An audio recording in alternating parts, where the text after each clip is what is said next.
Ladies and gentlemen, welcome back. It's a brand new day and a brand new series of matches coming here at nowhere else but the Galaxy Racer Valorant Invitational India. I'm Universe, and with me today is Mamba, as we will take you by the first series of today's matches, which is going to be Fancy United Esports going up against South Build Esports. It is going to be quite an amazing matchup between these two. They've had a pretty interesting road to come till here.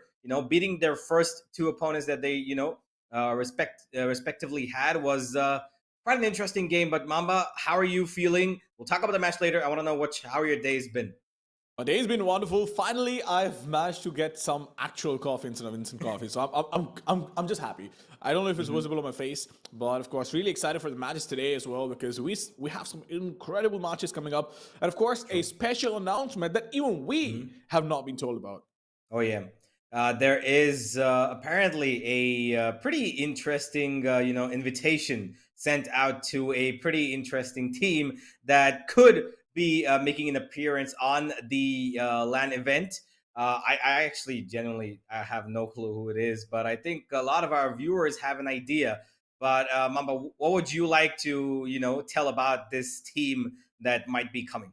I literally just said I have no idea. I mean, literally. I mean, if you had to suspect, if I had, the way things are going on, I would assume it's probably one of the most premier teams out there, at least one of the premier teams that have been playing this game and have been around for a while in terms of the organization. That's all I would assume.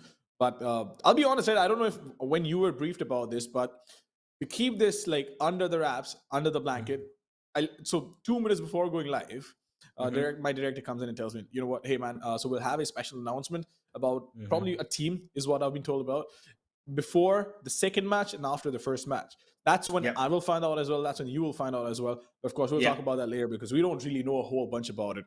But with the match Yep. at hand today, Fancy United once Hmm. again, right? I was having a discussion about this with you before we went live.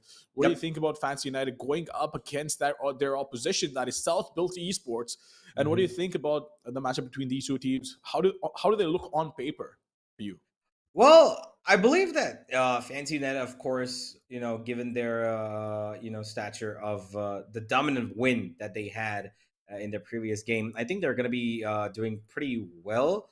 And I'm not entirely sure of what exactly Southbuild Esports have in mind, because I believe that with the way Southbuild play, they've got a little more structure. They don't really go for that many aggressive plays unless they want to switch it up today. And I believe that Fancy United, their aggression is amazingly well coordinated. And when they play on the patience game, even then they know what to do, right? So um, I believe that Fancy United on paper should have this victory, because South Built, I think, still need a little bit more time to adjust to a team that is as aggressively structured as Fancy. Oh yeah. We saw how aggressive they can be, and of course that needs to be respected. They were looking like an absolute unit the last time we saw them play. But of course, I do want to discuss. I do want to discuss the players on Southbill, right? Players like Aziz plays a lot of race, has a lot of impact. If you look at the ACS average, that's 285 in the last 7 games that he's played race, or the 7 games that he's played race for. That's a lot. To pull these numbers consistently, it's not that easy. Of course, you have good games, you have bad games. Sometimes you have one of these outlier matches where of course it does bring your average up. But I feel like this is one of the players that you could absolutely look out for, and he might have surprises for us.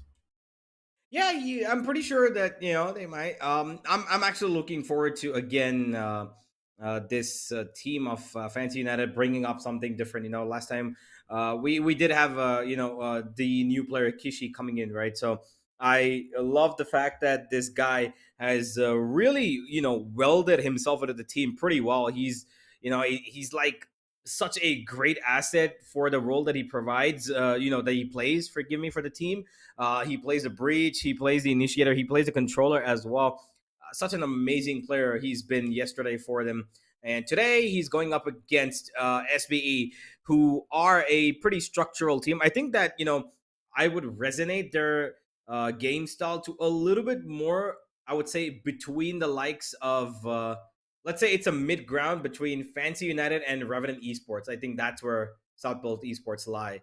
They're not afraid to go on the aggressive foot, but at the same time, their structure is pretty good. And I just want to see what exactly is going to be the map pool between these two, because that I think is going to be really interesting. Given South Build actually do not have a really contrasting map advantage situation when it comes to Fancy. These two have actually pretty different map choices. Oh yeah, I mean, if you look at the stats, right? Southbill has a wonderful record on Haven. They have a wonderful record on Icebox, and of course, they only played one map of Pearl. So Pearl, again, small sample size. You can't really extrapolate from it. No meaningful data available. But if you look at Fracture on the other side for Fancy United Esports, they have 0% win rate. They've played 3 matches, not one, which is a massive problem. So I'm assuming they would want to go in for Bind and Braze because these two happen to be their strongest maps. But at the same time, if I know this, of course, the opposition knows this, and Breeze might just be an inside ban coming in from the opposition. Yeah, I believe so. And I think with the way that South will play, I'm not entirely sure if they're gonna play the bigger maps. I think they're gonna try. Not forgive me. They would love to play the bigger maps, but I like you said, Breeze is probably gonna be an instant ban. But even Fancy themselves are so good at that map with the Phoenix as well. And yeah, here we are with the lineup that we know yesterday have been one of the best teams, one of their best performances, and one of them, the middle man right there, Killers, was their best performer. But who are they going up against is the question. It's a set of 5 players who again have shown that they have stuck around for quite some time, and they're working their way to the top. But Southbolt Esports haven't really had their mark put down in the biggest of ways. We know they're a great team. We know that they've been around, but they need to try and solidify something this time, and that should be coming from this game. I think that if they are able to beat Fancy today, then this is going to be a statement game for them. Oh, absolutely. But the one reason why I can see myself getting behind Southwell Esports is probably just because of how aesthetic their pictures look. Light, just kissing their faces, so good. Love it. Absolutely love the effort that most of these teams end up putting in this. Look, we can talk about numbers and stats and whatnot all the time, right? That's what we've been doing for the past 2 weeks. Fair, we've been looking at numbers, we've been looking at everything. A lot of times it makes sense, but then there are times where, you know what, it doesn't really matter. So you got to look at other things, right? Point being, oh, wait, we do have the Veto coming in as well. So Fracture being picked by Southwell Esports. Not surprised over that whatsoever because Fancy United on Fracture have 0% win rate. Ascent, on the other hand, what do you have in mind for Ascent? I'm actually not entirely sure. I think Ascent is a pretty safe pick for Fancy because they, first of all, letting Ascent come into the map pool is probably a really dangerous thing, especially against against that Phoenix, right? So against that Phoenix, I think it's going to be really really difficult, and I believe that with the way that Fancy play on this map, South Build had to either avoid this or Breeze. So avoiding Breeze would have been easier, which they did, but I think on this map, Ascent,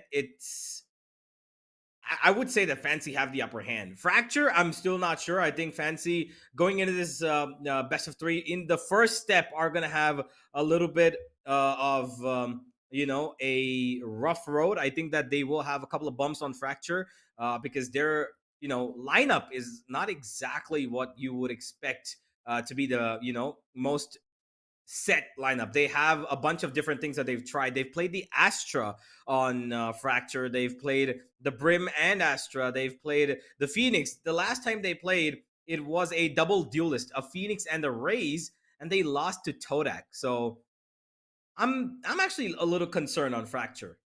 So am I. Oh, by the way, the stats that I'm talking about right now are in just the last 3 months because, of course, Fracture, again, is a fairly new map. But for all the other older maps, it doesn't really make sense to look at older data that they have because compositions were different, agents were different. If you're talking about an old FPS without agents, right, it makes sense to historically look at the data that we've had. But I just had somebody bring it to my attention that, no, they've won one map. So that was months does, ago. yeah, but it doesn't really make a difference. It's still not their strongest map, right? True. At the end of the day, they've struggled on Fracture historically, and that's exactly what we're going to see. But what I really love to see is a Neon in the picture. And I'm excited. I'm excited to see what this Neon has in store for us. And I was mentioning Aziz, right? Does play a lot of Raze, so absolutely want to go in for this duelist as well. But oh Lord, this is going to be interesting to watch.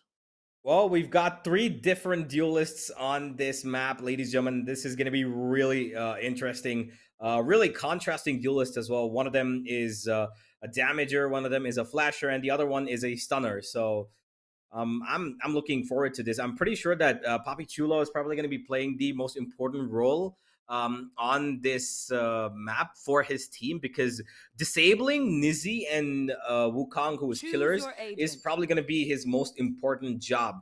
I'm pretty sure he can handle the rest. They're playing no Sentinel, by the way, which again is a little bit of a really aggressive playstyle that's probably going to be coming through from Fancy. They're not stepping down from their aggression. And again, this is probably going to be a comp diff, as we mentioned yesterday, as you mentioned yesterday. Given that there is a double initiator, Breach and Fade, really strong combo, especially on this map. It works really well. But having no chamber sometimes can make you bite the dust because that trap on Fracture is really useful, especially if you've got somebody on the other side who can lurk their ways, right? Because if there is a commitment towards one side, there always will be one person lurking to try and find your backstab. And if you don't have that chamber trap, we'll see how they adjust to this because I think that they're just going to go head on and try and fight. But the problem with Fracture is there's 4 different avenues on 4 different corners of this map, right? So you've got 2 coming towards the backside, you've got 2 coming towards the front side, and to attack all of them simultaneously is a problem because, again, it's shortage of manpower. So I want to see how these defenders are going to go in for their aggression because they've got 2 duelists, and if they don't utilize them, then I don't know. Here's the thing. I feel like not having a chamber, of course, creates a problem in terms of holding the backstab and whatnot. But this is also where map control comes in, which, by the way, Fancy United is Yeah. wonderful. And Yep. Fancy knows exactly when to push, when not to push, when to fall back. And I feel like instead, so there are two problems, right? First of all, if you're not going to have a chamber on a map like Fracture, which makes it so easy for you to get backstabbed, you cannot get stuck while committing to a site. So you're committing B or A, it doesn't matter. You can't get stuck on B main, you can't get stuck on A main, or maybe the satellite as well. You either need to commit or you need to fall back. If you don't commit, you need to absolutely have map control so you can get that information because nobody's marking your back.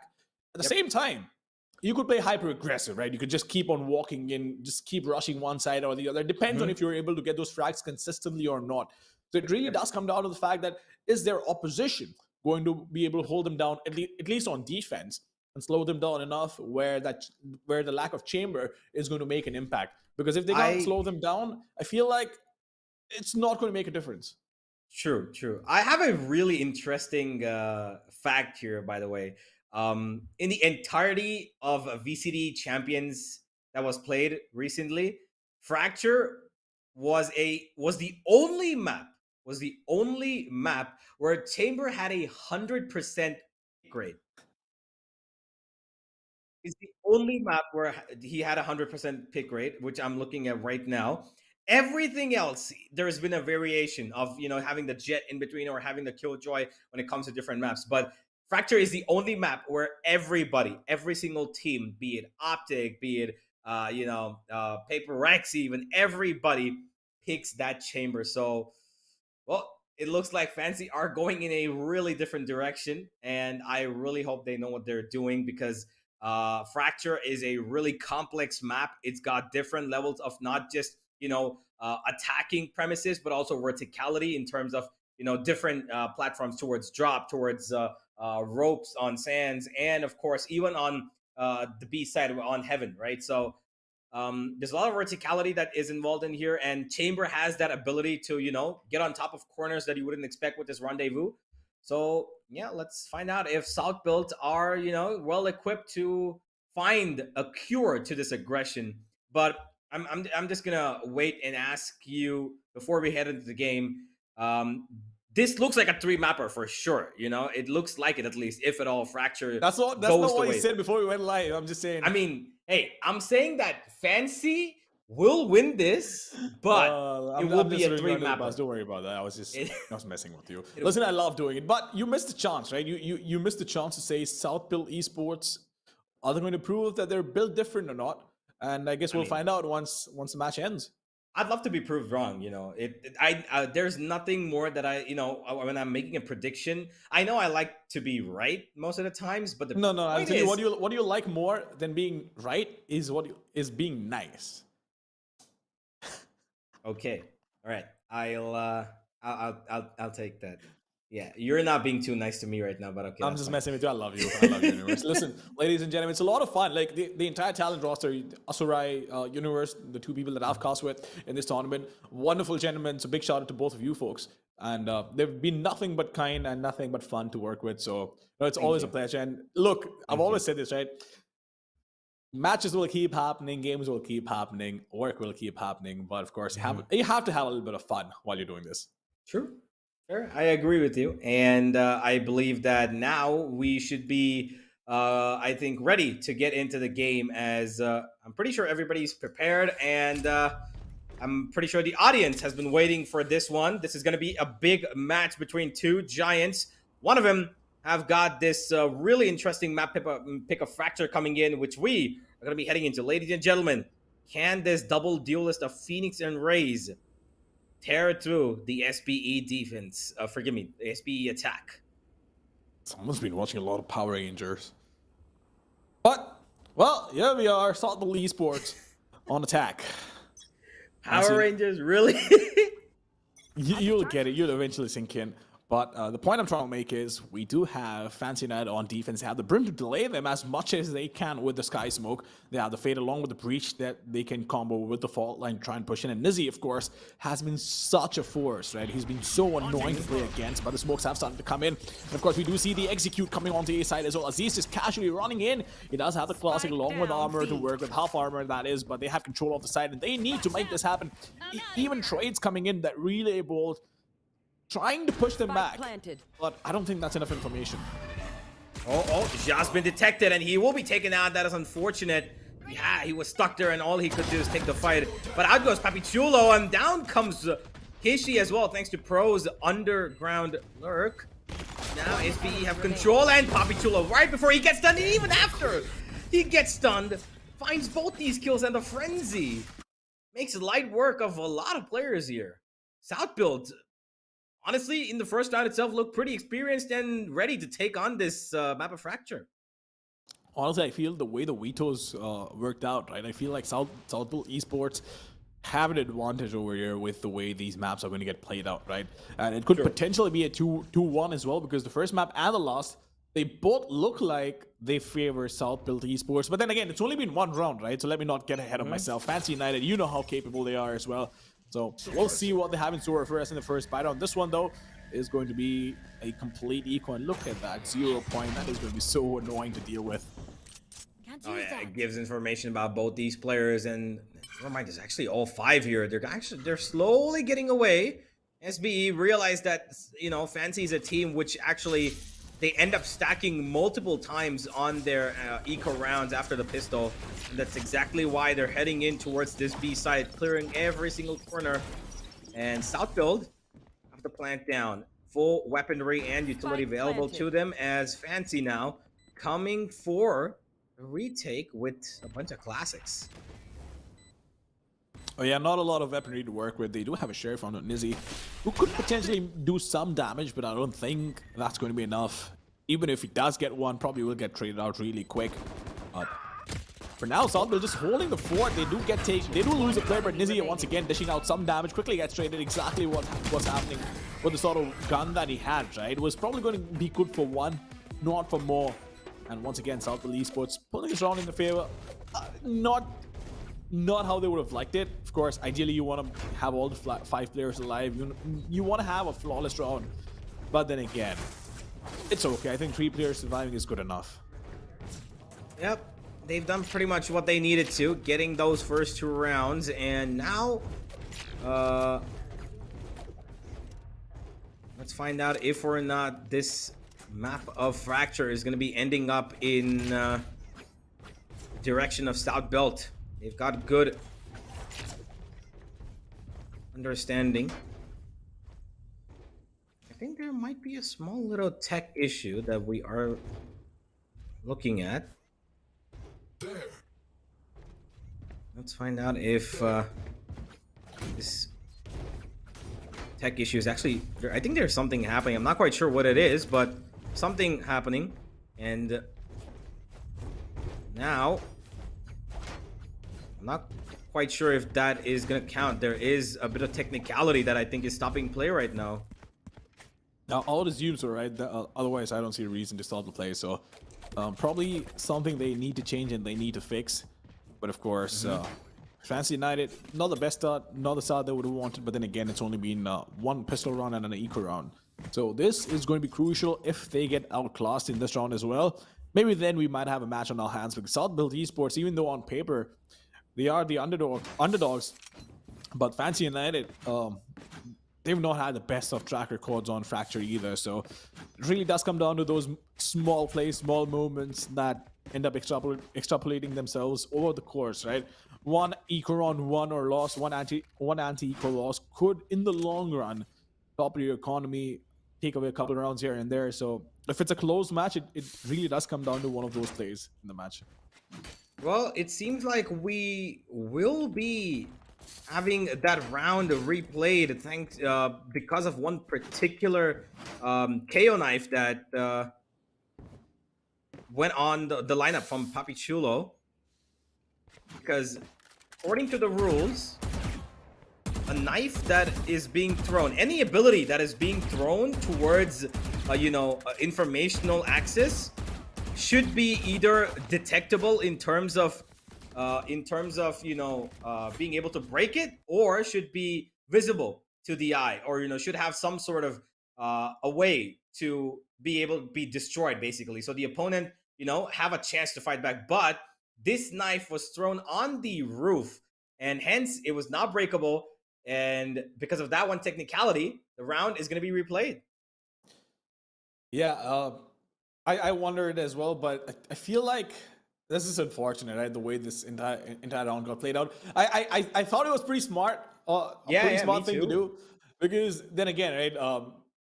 There are multiple ways to look at it, but if it's a rule, it's a rule. You can't really argue against that. So you got to follow the book by the T and move on with it. Take it to the chin and move on. But of course, the round will be replayed. The question is, are we going to see a different result? I'm not quite sure about that. But if we do, that is going to be a big one. True.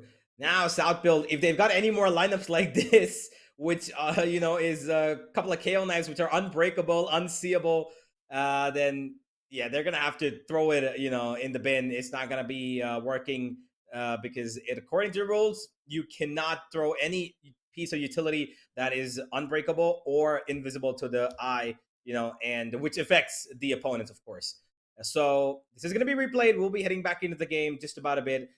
For those of you who didn't know that about competitive Valorant, here is a new piece of fact for you to enjoy. I'm sure Fans United fans are going to enjoy this. There's no doubt about that. But of course, Nizzy once again being forced on the same buy. So when a round does get replayed, it, of course, at least in the beginning, teams, I would assume, going for the same buy, or they're forced to go for the same buy. I need to read the rulebook on that one. Pretty precise that point must have been. But yeah, no, 1-0 South Built Esports once again on an anti-eco. And Fancy United, let's see if they can manage to do something different this time around. Well, they're going towards B. Initially, it wasn't a attack, and this time Fischio, who was alone towards B, will get taken out, and the site is completely empty and open for business. Ja is the only one holding down the ground towards his backstab, and he's gonna get nothing but one. Kishi does go down, and Wukong has got a Bulldog to work with. Papitulo gets one, but there's another trade coming through, as Azzies will make sure that there's no more funny business going on here. And now it is a 1v3. So they've been able to take out one more player than they would have hoped in the previous round. So good stuff. Fancy. One extra kill. But that still counts for, economy. So wait, no, they did manage to get 2 players the last time around as well, so I don't think that's going to make a difference. As far as I remember, they did get 2 players, right? Yeah, they did. Yeah. Did they? They did, yeah. I think they got. I'm gonna have to check back. They had 2 for sure, 100%. I remember it because Nizzy got 1, and I believe there was 1 more classic kill as well.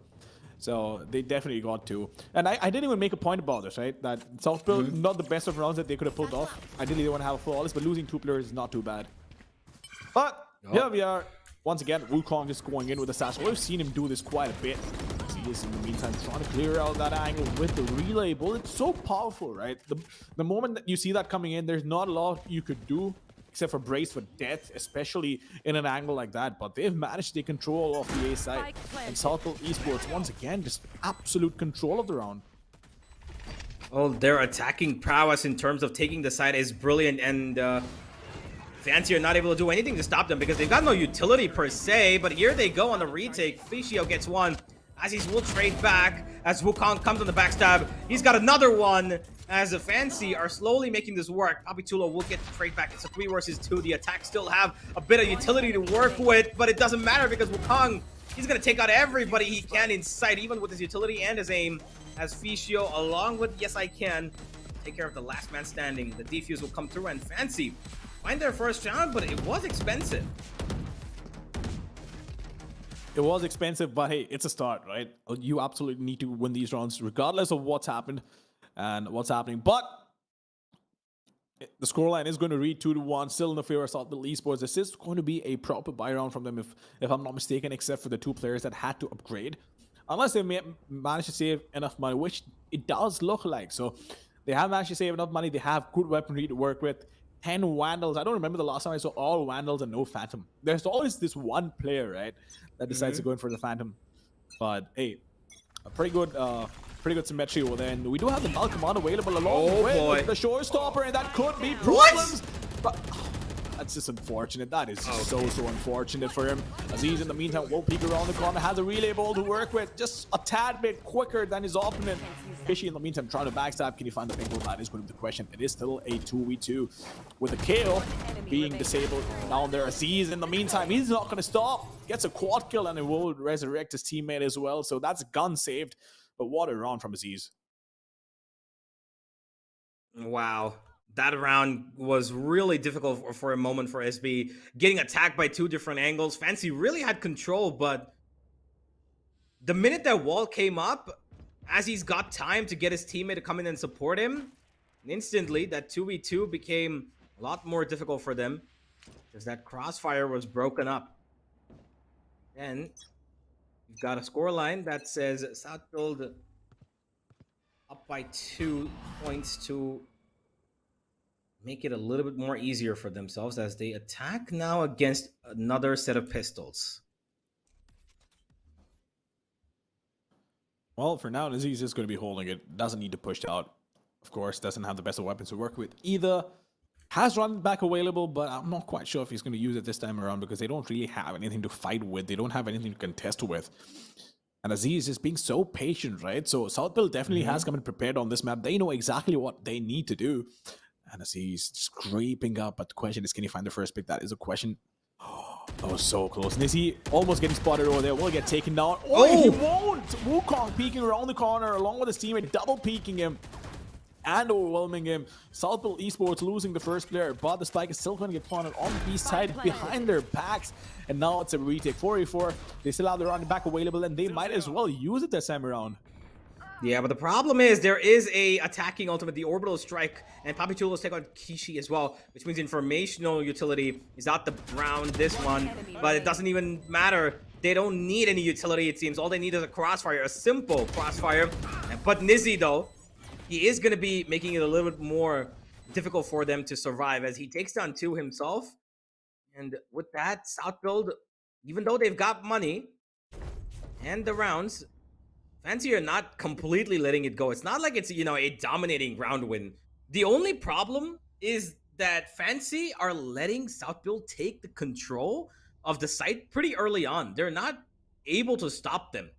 And when they did go on the aggressive, footing, it became a problem because that crossfire between, both the sides of A main and B main, the push that came in, wasn't as coordinated as they would have hoped because of that chamber trap, which was there towards, that middle region, the spawn region for the attackers. So it slowed down the brimstone coming in from the other side. And just for that very reason, we've got a timeout from the coach of Fancy United, who is giving them instructions as to what they can do. Yeah, I mean, we saw that the other time around as well, right? Kawa was so on point. Every single time they were losing rounds, he was very animate. He knew exactly what was going wrong. And more often than not, we've seen these pauses help. So we'll see what this time, what Kawa brings on the table this time around, and if the team is able to make the most of it. But of course, Fancy, off to a slow start. They absolutely need to bounce back into the game. If on paper is anything to go by, the teams on paper is anything to go by, Fancy United should have been the one in the driver's seat. But that means Southfield Esports deserve a lot more credit than at least I'm giving them, because they've managed to pull 4 rounds in a row and they've been just as dominant as they could have been in the first half. Oh, true. Look at this though. Again, they're attacking this A main and B main side, and they've cleared it up completely. They know this is not where the focus is coming in. It's coming in from drop, actually. And Kishi is the closest person to this attack. He's got support coming in. He's got a person towards B-man, and he doesn't look, A-man for B-man, he doesn't look in the right direction. Turns around in the speed that he is walking in already, running in already, as a retake situation comes in, which I think Fancy are going to win pretty comfortably given their exact positioning of attack. Yeah, Southfield Esports this time around just being overwhelmed. 4 players being taken out without being able to get a trade, and this is what these pauses do for Fancy United, right? It's almost like magic. They just go in and start winning these rounds. But for now, 1v5, not going to be easy. Rolling Thunder is available, but it would make no sense for South Build to use that. For now, Fancy United in a wonderful spot, and they don't even need to plant the spike. They can just wait. Wait, so, hold on. South Build can't plant the spike is what I meant. But Fancy United Esports is being so dominant. It's incredible. Yeah, they got control of the side, and then they pushed in towards A main. Aziz went in alone with his ultimate. I know that, he didn't want it to expire, but safer choice would be to get that plant down instantly and go for, the post-plant situation. Hey, here we are with Fancy getting a really good second round, and this time they're deciding to charge up towards the other side of these two sides. They're going towards Dish and Arcade, and it looks like the KO there is just gonna about run away. He saw that coming, and he gets away, Papi Chulo. Now, they've got control of one side of the map. What about the other? They've cleared it off completely, which means no backstabs for the moment, at least. As they've spotted out where the tour de force is, now they're gonna be playing a little bit safer.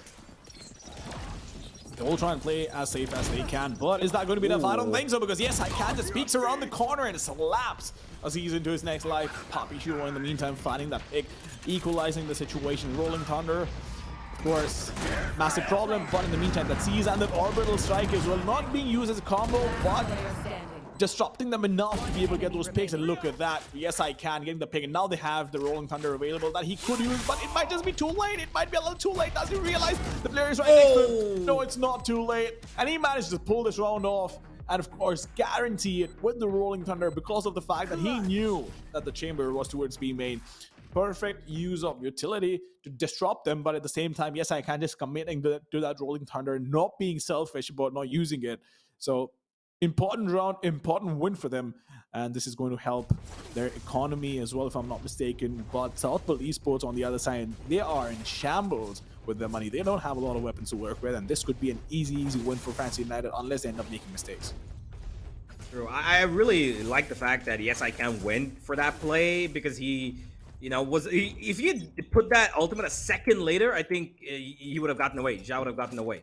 But good time, and that gives them a good round, 3 and 4. But oh my god, Wukong gets absolutely smothered in the face, as there is a good stun from the teammate of Kishi, which allows him to get 1 kill. But is he going to be able to escape? No is the answer given by Papi Chulo, and there comes the KOs. No command, and they get the A side emptied up. They do empty the A side out, but Fancy United this time around, I mean, they should have been the ones winning this round, right? But the problem is the first pick. Again, it's rather puzzling for me being taken down like that. But then again, I won't be too critical of that. It was just unfortunate. Should not be peeking angle like that, especially on an eco round all alone where you can't get a trade. But Lizzie in the meantime holding it close. Jaw will get taken down, and Lizzie is coming in on the backstab. They need to make this happen, but the problems have all been spotted. One more kill, he will have the running back available, but he is going to get stunned by that fall line. That is such a massive problem. 1 versus 2. Uses a curveball, won't matter, because Papi Chulo, as blind as he was, will still take down Nizzy and neutralize him inside B main. So just unfortunate. Kishi as well gets the first pick, but it didn't make a difference at that point. Yep. It was a good support given by Yes I Can, but unfortunately for Kishi, he had a fault line coming towards his himself as well. And it became a pretty good counter to stop that player from rotating away, which could have been possible if it was a chamber or a jet, but that'll be the case. 3 and 5. There is a semi-buy onto the defense, as 4 of them has been spotted on the one side of the map, and Nizzy will take down 1, and he's damaged a little bit of Aziz as well. So Fancy now are going to be pushing on this chance, and they're letting Wukong do the talking with his Vandal, as the good crossfire has been set up here. Peek off. Wukong expects it, but he still will not be able to clear it. He will not be able to clear it, but that offer shock being on point. What in the world is even happening? I don't understand this game sometimes, but it is Brim in a 1 versus 2. Flippy gets 2. Can he find the third as well? That is not going to happen. Yes, I can. We'll shut him down, and Universe, I'm as puzzled as you are. I'm as confused as you are. I'm as surprised as you are. Southbuild Esports, once again, just losing a round that they shouldn't have. Yeah, they had everything in control. Nizzy got the first kill here, which was a great initiative, by the way. But Ja, I think he should have sealed a deal with this kill. The problem was that he got stunned, and nobody broke that haunt that came in for him, right? And he was stunned, and he went and tried to go inside the smoke, but yeah, Kishi got the better of him. And then came the support from Spawn. They forgot about the site. They just ran in to get Kishi out of that spot, and they got a free kill because the player who was supporting Zhao over there was completely taken aback and shot in the back, ironically. And now, yet again, the side of Fancy have got control of an entire half of the map. Well, yes, I can. For now, all he can do is just hold because he has no information. But in the meantime, I feel like Fancy might end up aggressing in the next 30 seconds if they get no information, but Ja just creeping up with contact. The fault line is going to be on point to delay them. The aftershock as well. Is he going to use it? I don't think so. Have a flashpoint available just in case if he wants to pee, but Wukong has pushed up towards the rope. And we'll try and take that fight in case they come their way. But John needs to stay alive. The fast lane being used. And yes, I can. The orbital strike. So he knew exactly what was up and decided to run away. But he still gets the kill with the aftershock. What in the world is happening? As he's once again. They have the Rolling Thunder available. And yes, I can start going in now. Does have a flashpoint. Does he use it is the question. He should. But gets the first one. Nails the second as well inside in that alley. Getting himself the quad kill. He's going to go in for DS. He wants to. But can he find it? That is the question. Oh, he's hungry for it, and he's expecting it to come on towards heaven. But I think Nizzy and Kishi are too... never mind. Nizzy just jumps out of his position to give his life up, and now it's a 1v2. Got to be a little careful. There is an ultimate available, which I'm pretty sure in a 1v2 is not going to be a bad choice. And I think he's going for it. Never mind. He's going to be putting in the aftershock. And yes, I can's got the perfect angle. He does not get the ace, but Kishi will secure the round. A little scary there towards the end for Fancy, but... hey, round secured. Everything is in line. 5-5. And what was a little bit of a rocky start on this map has completely turned around to a really respectable score. Because I thought on the defense with that Phoenix and Raze, their aggression was getting countered in the beginning, right? SB had a good counter, but I don't know. The way that these guys are taking control of that dish side has been pretty amazing. Now they're going the opposite. Now they're going to attack exactly where South Build are. But Aziz is running straight in for this attack. And what a shot. Oh my god. Aziz literally speedrunning that entry frag. But Fancy, they won't let this slide either. Oh, the showstopper being taken on. That was so crucial for the opposition. But of course, being taken on in a manner like that with the showstopper is just sad. But then again, Nizzy, what in the world are you doing? He had running back available, used it, and of course made sure his teammate had enough backup and closed things down. So suddenly Fancy United are back in the driver's seat. Wukong tried his best to use the showstopper, only if he wasn't taken out, right? I feel like the round would have been would have ended quicker, but then again it didn't make a difference because Nizzy was there to back him up. And clearly the hyper aggression that you were talking about, right, is at display over here. I think that Fancy United's game plan of getting their two duelists to, make all of the work happen. Look at this, exactly. Oh my god. It was not Nizzy, but it was Fischio and Kishi coming on the back. But they get 3 players for free. A triple push, and a 3v3 ends up in the favor of Fancy without having taken a point of damage on anybody. As now, Ja might be in a really good spot. But the problem is, look at the people swarming that spike. Everybody is sitting across that spike, ready to kill whoever comes their way. How do you even approach this as, the people who are gonna try and get that spike? Now there's gonna be 5 people swinging on them together. There is this saying, spray and pray, and that's all you can do. But the Haunt going and trying to find some information that they will. Oh my lord, that was on point. The It just. Oh my lord. Disgusting. That is disgusting. That is absolutely disgusting. Oh man, they knew it was the last round, so fair play. They go for the ultimate, commitment. But my God, they found the spike and they're like, okay, you know what? Leave every single thing. Come and guard this spike with your life. And then they waited to make sure that both the players were coming in from drop. And the minute they both were spotted, put down the orbital strike, throw the grenade, get the flash out, put in the C's, everything that you possibly can. And poor guys, they didn't even have time to look at their enemies, let alone fight them.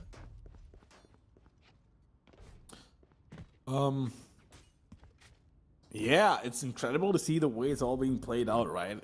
But Southwood Esports, oh lord, it's so unfortunate for them to have the start that they had, and then of course slowly but surely lose out on those crucial rounds. Fancy United though, just one pause, that's all it took. One pause to bounce back right in the game, and if I'm not mistaken, at some point it was 5-1, right?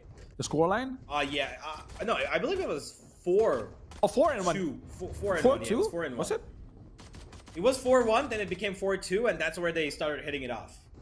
Well, whatever it is, the point being, Southwood Esports were so dominant in the beginning of the match, but Fancy United, you have to hand it to them for maintaining their composure and not losing it over the fact that they were not winning those crucial rounds. And of course, maybe a misplay here and there.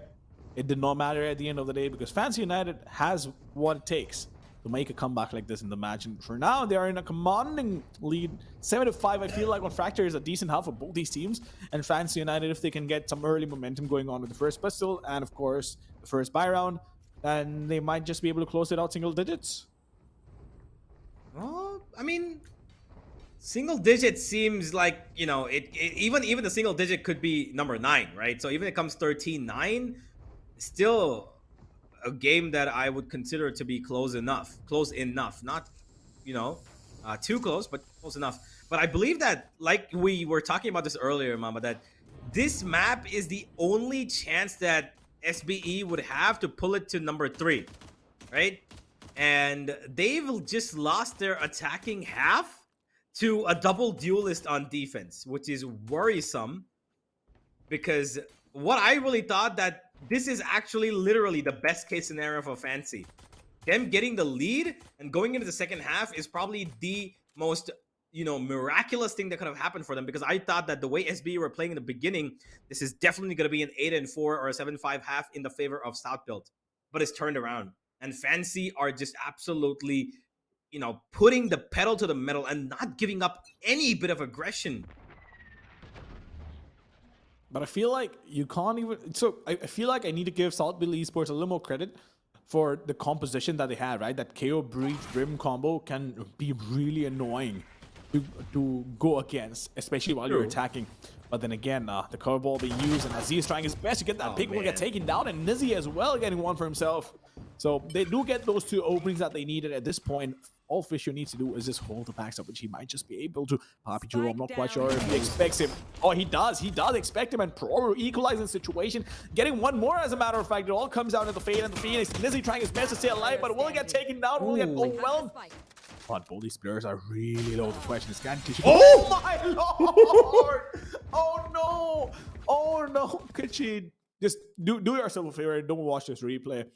You will be so upset to see what just happened. Yo, that was just a stroke of luck, a stroke of miracle for the side of South Build this time. The Papi Chulo just fires off a random bullet. Or was it Flippy? I believe it was Flippy, right?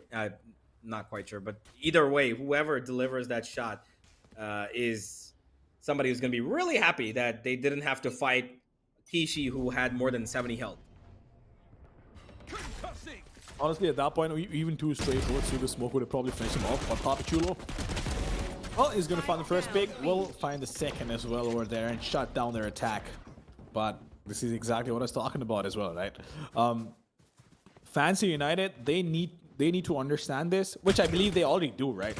That the defenders realize there is no sentinel for them to work with, so they can start pushing in, and that's exactly what they did in the first round. The moment they had contact towards A, they had a massive backstab coming in from B, and they will keep exploiting this as long as they have information and as long as they have contact on the other side. And it doesn't matter A or B, but I feel like they will still show aggression, and if they don't have any information, they will aggress out just enough to drain the utility of the opposition out. They don't need to commit. right? They don't need to go to the base and backstab them all the time. All they need to do is just take away enough map control where South build are in a comfortable position and Fancy United runs out of utility to clear those angles.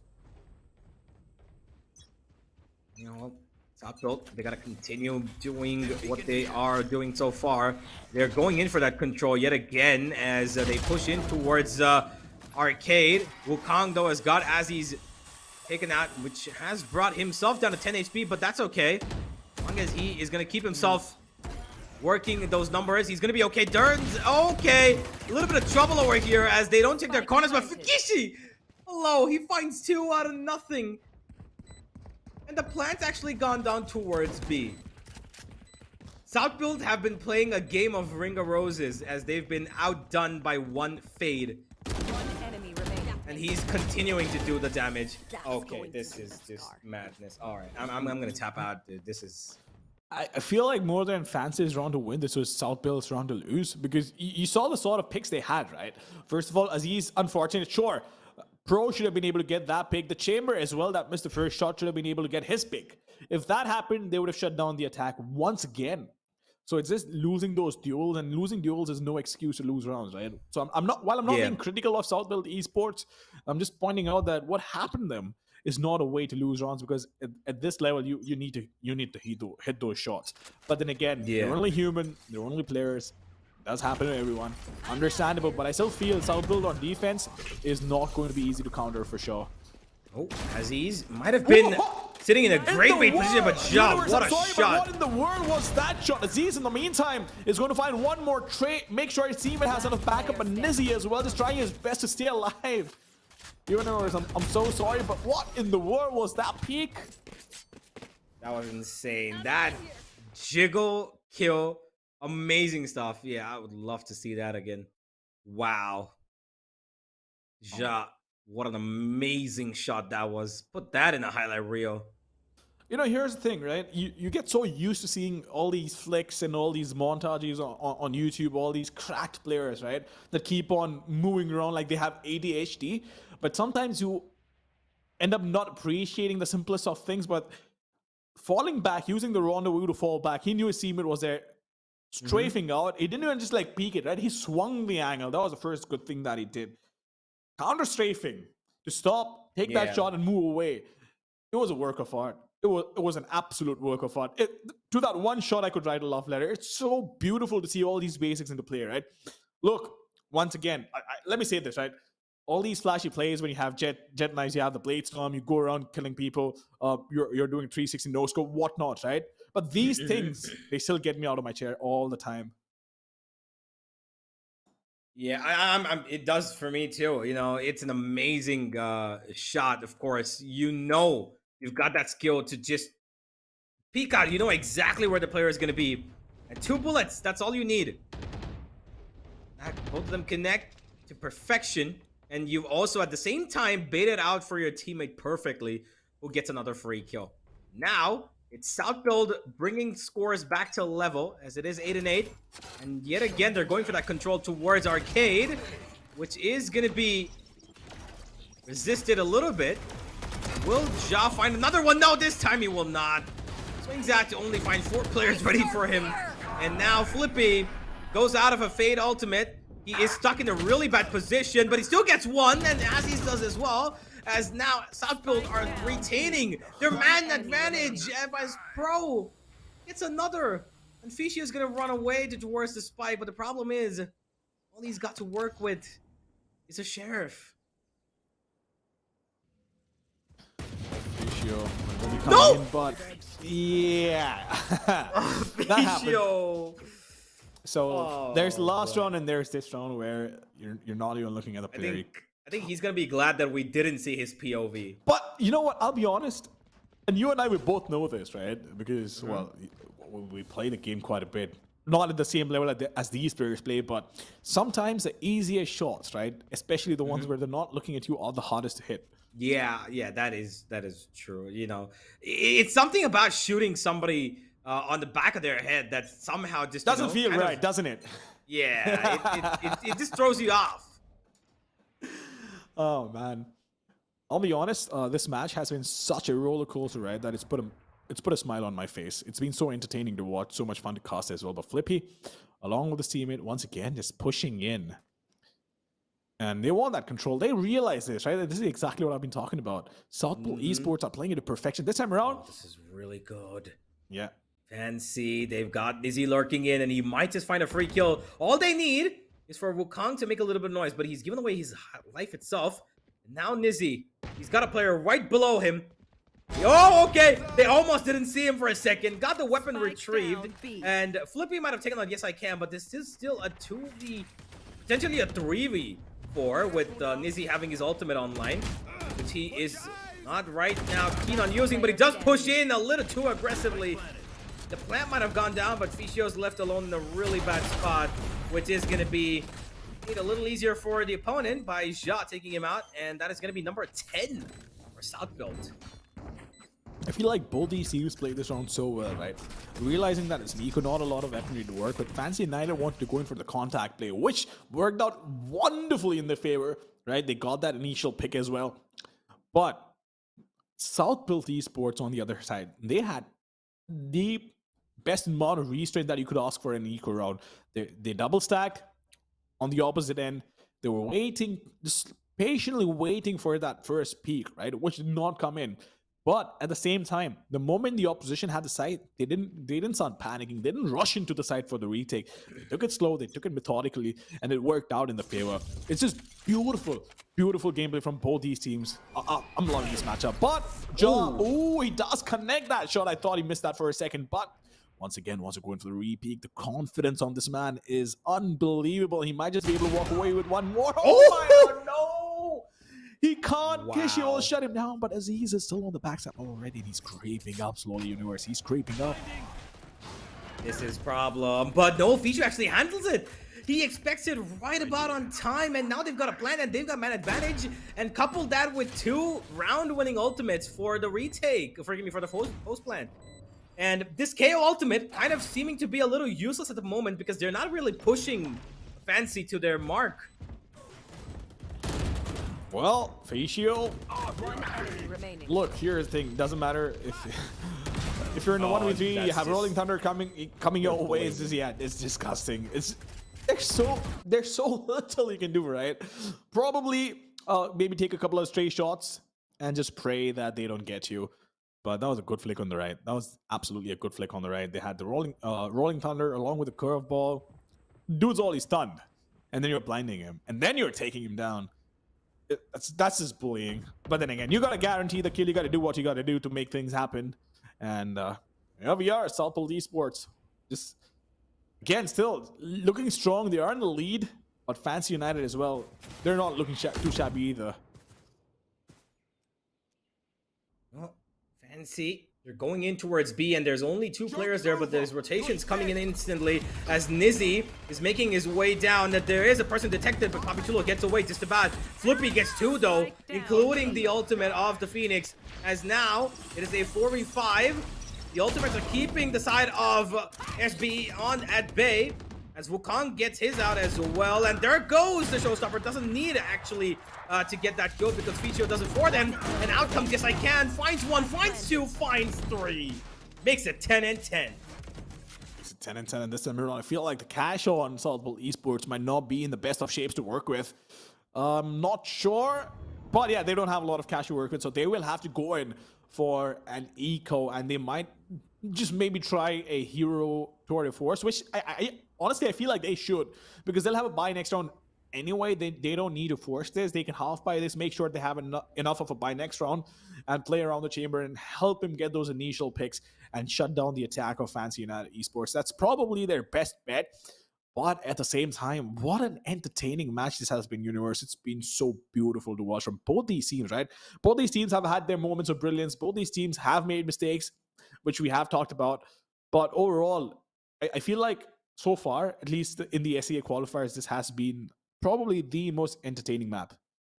Yeah, this is, Fancy United going up against a team that is really well-versed on the map of Fracture, but Fancy, they've got their adaptation abilities, right? They know how to make things work on the go. Their best, skill is just that. They know how to work on the go. And that's been working out really well for them. Now, there might not be any ultimates except for the one that's already activated by Ja, which he is going to be focusing towards that B site. And he's going towards Arcade to get that pick, but it looks like that's not where Fancy are hitting. They're going towards B main and A dish. So they're splitting up their attack for the moment, hoping to sell a fake. Well, SBE Pro is holding towards that drop here. I mean, of course, there's no information to work with, but what I really like is what they've done with Ja, right? They're enabling him to get those picks. They're pushing in. They want to get that information, and they will hold this. They're not going to push beyond this because they don't have a lot of information to work with. And this could actually work out in his favor. He does spot him, gets the first pick, needs to find the second as well, which he will. Needs to fall back. Wonderful, wonderful gameplay from Esports over here, but will finally get taken down. Will get shut down. That is so unfortunate, but he's done his job over here. Fisio, on the other hand, will start taking these players down, but so good from Saltbill to aggress out the way they get those opening picks, and now the team is primed for this retake in case they happen to go B, and they're primed to take this round away as well, just in case they can manage to get some information going. But for now, they have none to work with. Wukong, once again, just slowly creeping up. Aziz waiting in the alley. What do you think is going to happen, Universe? What do you think? 30 seconds left. I think that if Wukong is able to find that kill towards Aziz, who is in a pretty good angle, to be honest, I just find a little bit of a timing on one of these players who goes for the plan, because time is of the essence, but that smoke is probably the winning factor. Fischio going for the safe plant. Out comes the Neon, but alone, not going to work. That stun came just a little bit too late from Pro, and that has allowed this team to win, but unless Pro gets another headshot, Wukong who's actually gone past him. Good dodge of the flash, but does he expect the push to come through? No, Pro's going all the way around. He's worried about somebody being on heaven, and there comes Wukong, who plays this to perfection. That stun just came a little too late. I don't know why, when he knew that the stun was probably available, I don't know why Aziz just went in for that slide. I know he had a Spectre. I know it's the best weapon in run and gun and slide and gun as well, but the win condition was the fact that if he got the planter right there, Wukong wouldn't have been able to do anything after that. Time would have gone past him. So, a bit of miscommunication, I believe, or just miscoordination right there.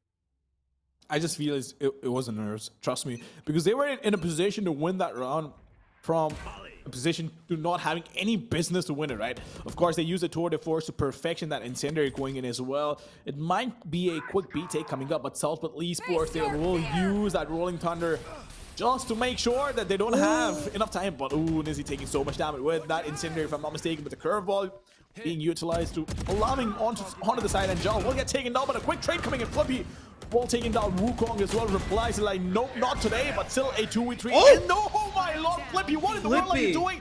He's still surviving, but he's not gonna get spotted because of his weapon. That is so unfortunate. Yes, I cannot seeing him because his gun was blocking him. He's going to regret. He's going to regret using the right-hand model over here, but Fischio, oh god, is in a 1 versus 2 once again. Southwell prime for success, but again, taking a 1v1 fight in a 2v1 scenario. Can they pull this off? Yes, they will. Once again, it is equalized 11-11. Southwell Esports so close.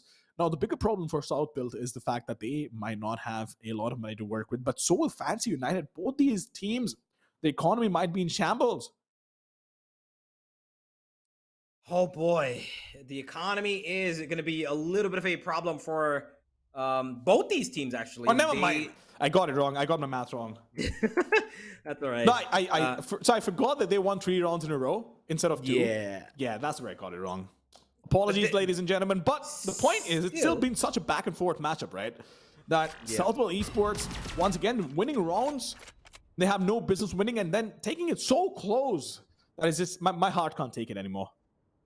Ja's got a really neat angle. He's hoping that somebody's going to come on the back of it. Oh, he spots out the breach ult. The breach hand.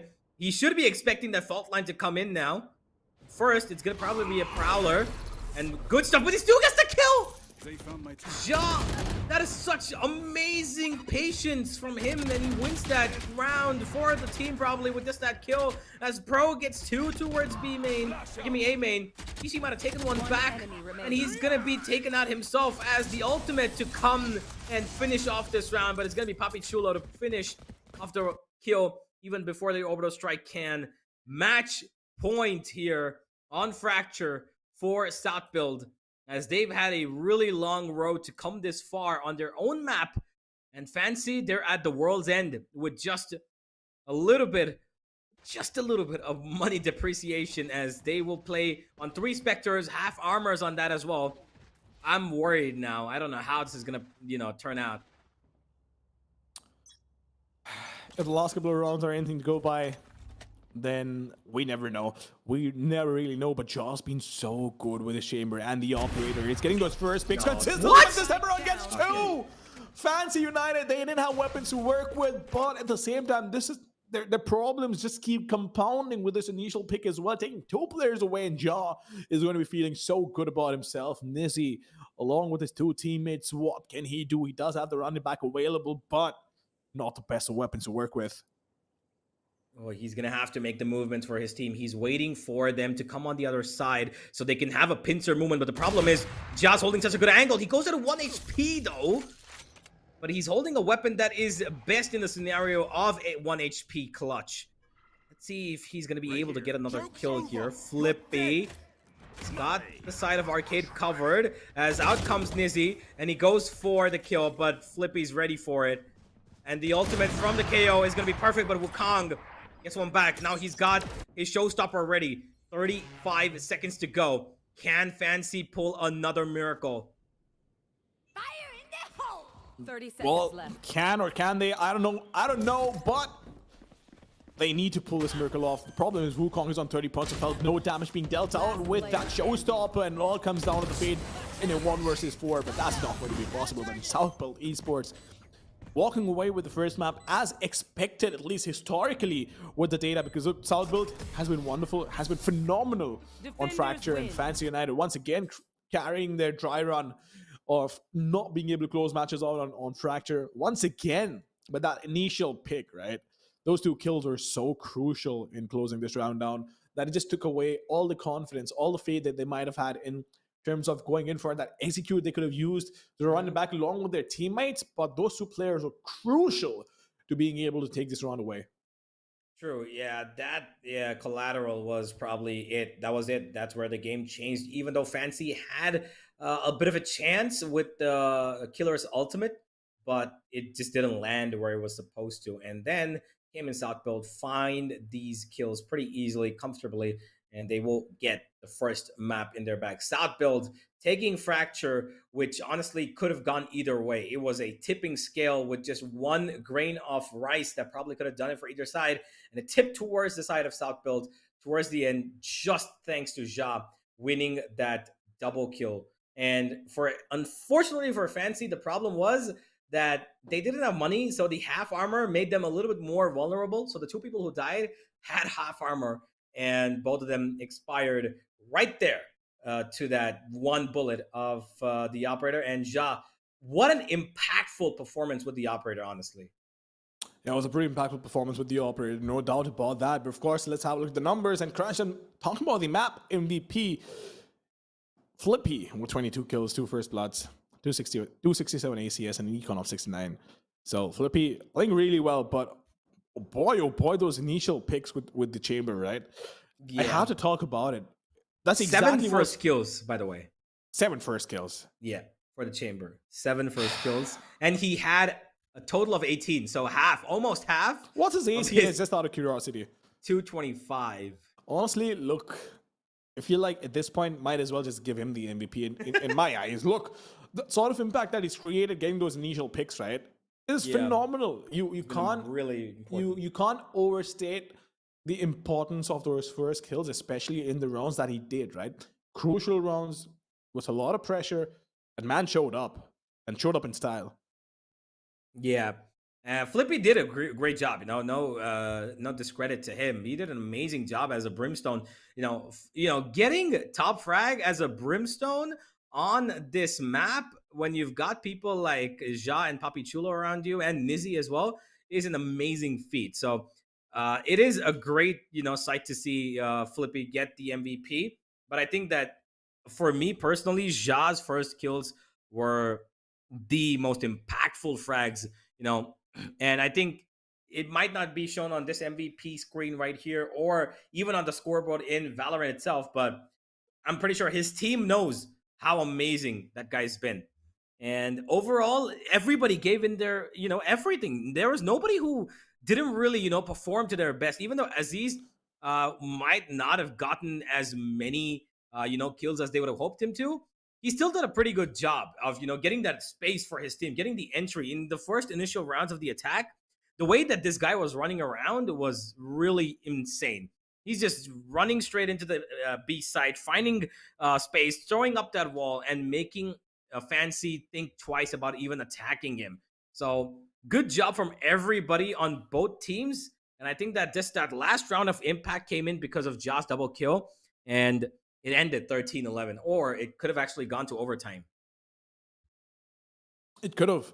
Absolutely could have. But no, credit to all players, right? It didn't feel like any player was underperforming by any means.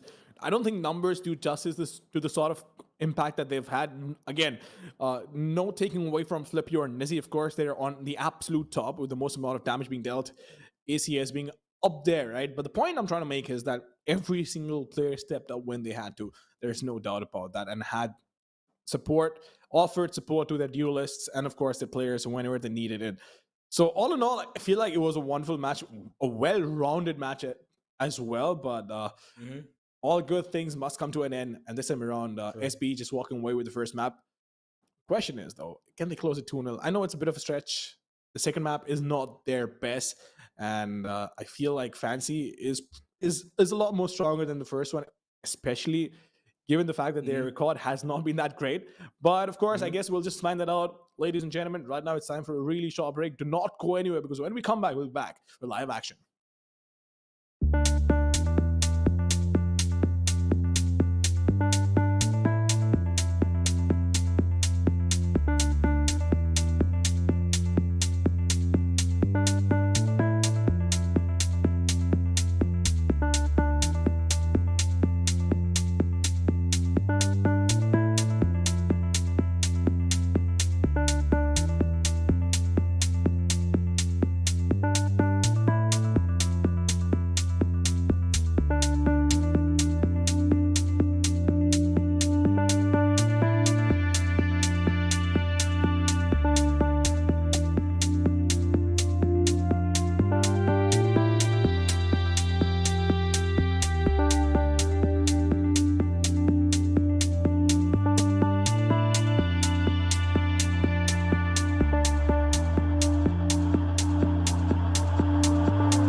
Welcome back, ladies. All right, we just had a little bit of a back end joke going on, but hey, it's not as friendly as you'd expect. But hey, you know what is friendly? The game that's about to come up, which is going to be on Ascent here, right here on the Valorant Invitational India by Galaxy Racer, as South Built have taken map number one. By the smallest of margins, winning 13-11, making it a really entertaining and competitive map.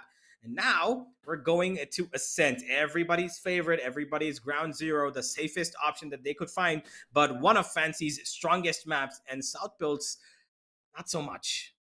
Yeah, it's a good pick. It's a good pick on Fancy's side. Not a surprise though, but I personally do like playing Ascent quite a bit. Watching Ascent is fun as well, but Fracture happened to be one of the most entertaining matches that I've seen in this tournament so far, right? It's just been such a phenomenal surprise because I didn't think it would be that close.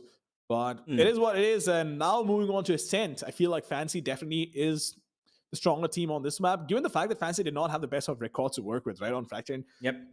Southfield Esports was so strong, they still managed to go 13-11, right?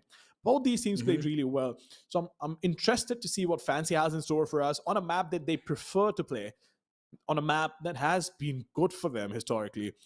Can Southfield hold on to the lead that they have, or at least be just as dominant as they were in the first map, or do they get pushed around? Is Fancy going to be able to throw their weight around? We'll find out once a map goes live. But what do you think, Universe? What do you think is going to happen?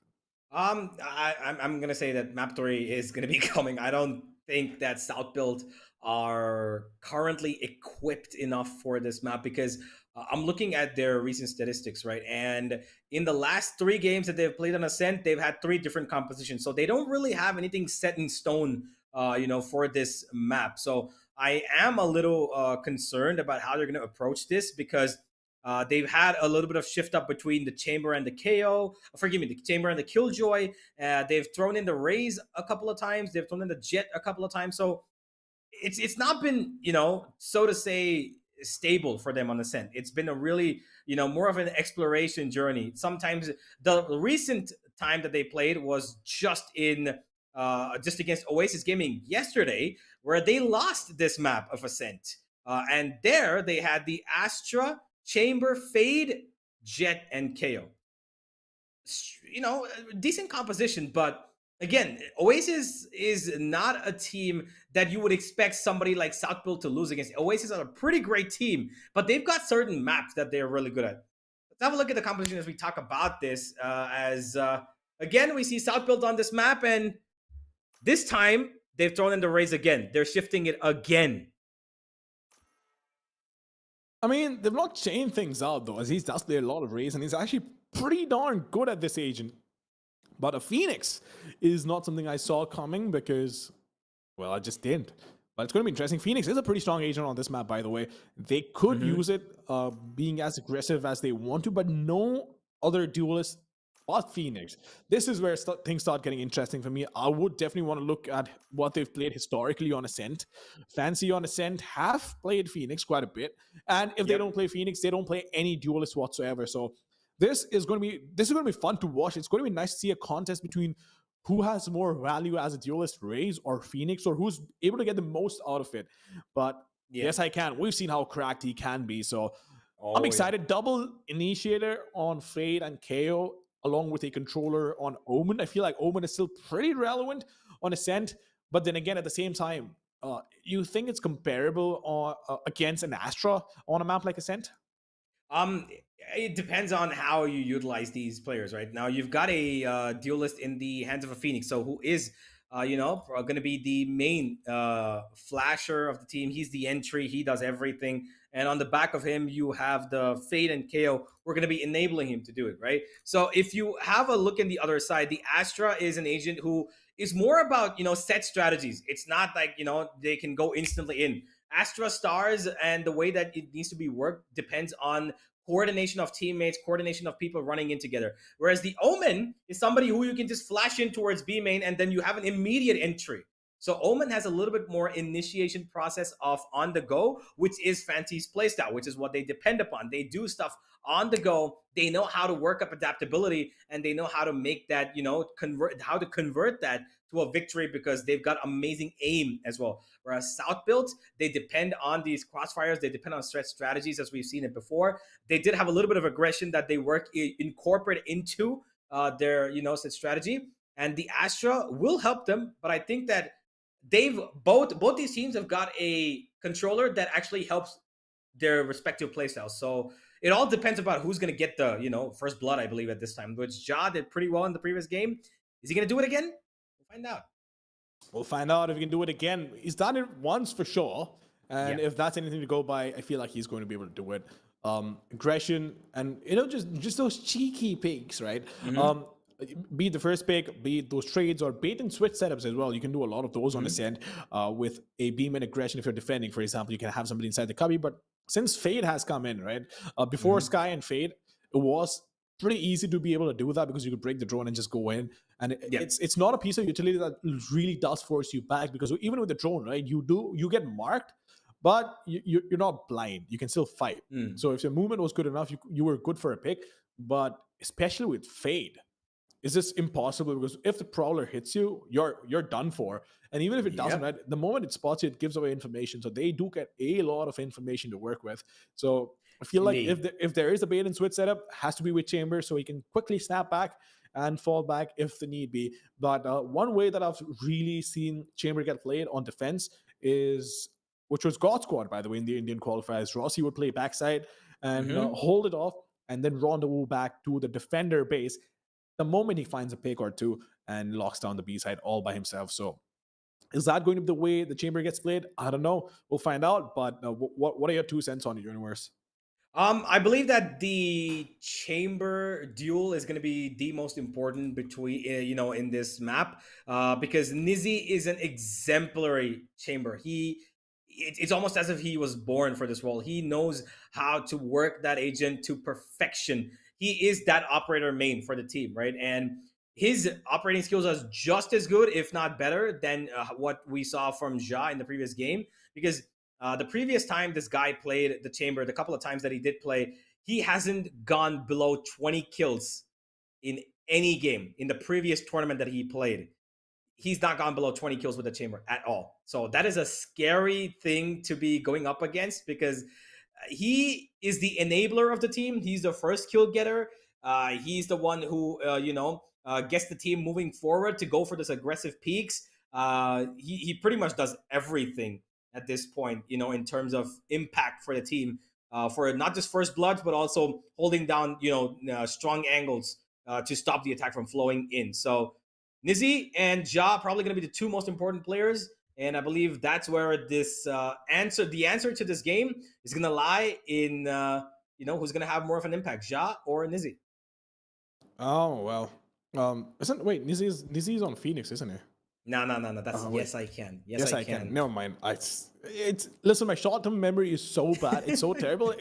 It startles me at moments. Right, something literally could happen 5 minutes ago, and I'm like, yeah, I have no recollection of it.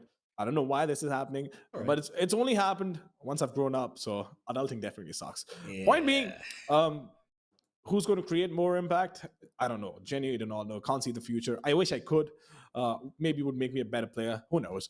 But Ascent is an interesting map. It's one of my favorite maps personally. Very easy on the eyes. A lot of fun to watch as spectators as well.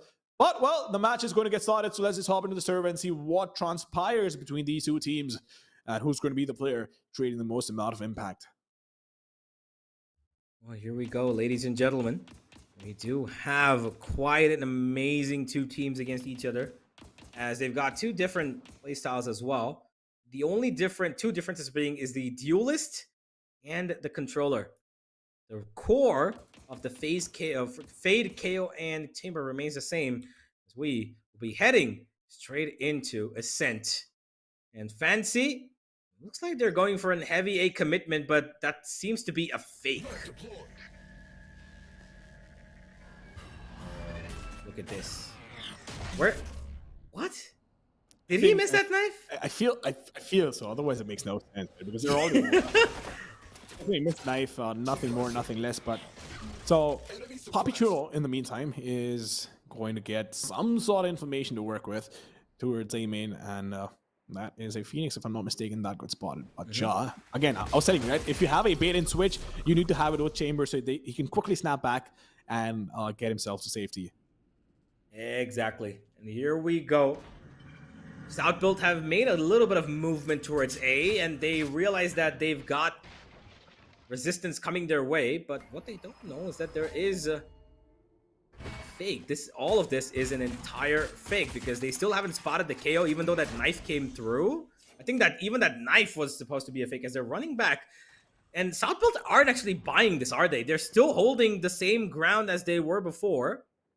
Except that Aziz now is a little bit more focused towards the B side, which is, by the way, slowly being attacked. Smoke goes up. The grenade should be coming out any second now. The minute Nizzy drops in his teleporter, the rendezvous, never mind. It thinks the footsteps is going to be enough. Knife has been taken out. They isolate the fights, and Nizzy will get the trade as soon as Aziz goes down. 13 seconds, and they still get the entry. 10 seconds left. They do get the entry, but they need to break the door, which they will. It is delayed 3-4 retake for the defenders, but Fancy United trying the best to fake that side. They didn't buy it, but it still worked out. That was too close for comfort, 100%. But they did a good job at draining the utility of the opposition, which they won't have any of while retaking. But the flash being primed up, it won't matter, because yes, I can will get taken down, but at the same time, the flash did make a difference because they delayed the retake and the Fade had to turn around. So Fancy United, while they did try the best to fake it, didn't matter because they didn't. The opposition did not buy it. Aziz, though, could the placement for those paint shells have been better? I don't know, but bottom line is Fancy United taking the first round up, and Southfield Esports once again getting a pretty good read on it.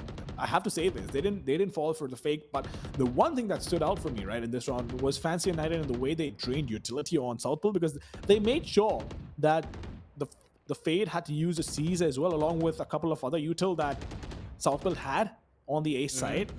To make sure that when they start taking B, it's easier, and of course the retake for the opposition is much more difficult. Yeah, most certainly. I think that Flippy should have been able to get at least one kill there, even though, you know, he was alone. I think that one kill should have sufficed, and he would have probably made it a little bit more easier on his team getting in. But Ficio, what a round from him, getting that first initial frag after Nizzy traded out for Aziz. Then he was the one to find that kill onto Flippy. As now, Fancy with the advantage have actually bought in already 2 Vandals. I don't know if they're going to be sticking to that, as we've got a small little tech pause here. A couple of small issues that are being currently sorted as we wait for Fancy's Byron. Okay, that's 3 Vandals. Might you say, Mamba, that this is a little bit of an overcommitment in terms of economy?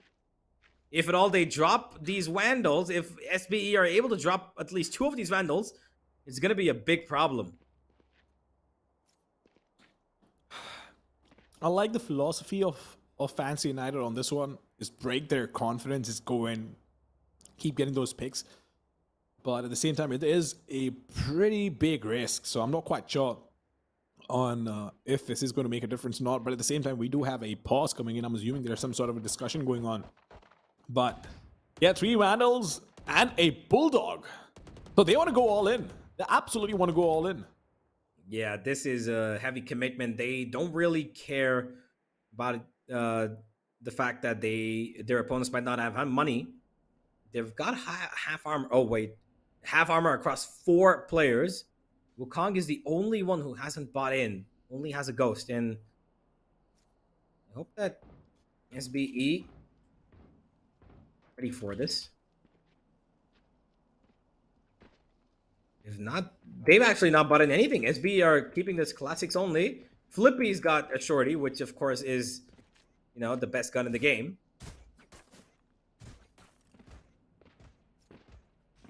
I like how we straight up just go, straight up agree. the best gun in the game. Listen, you know what? I have to agree with that one.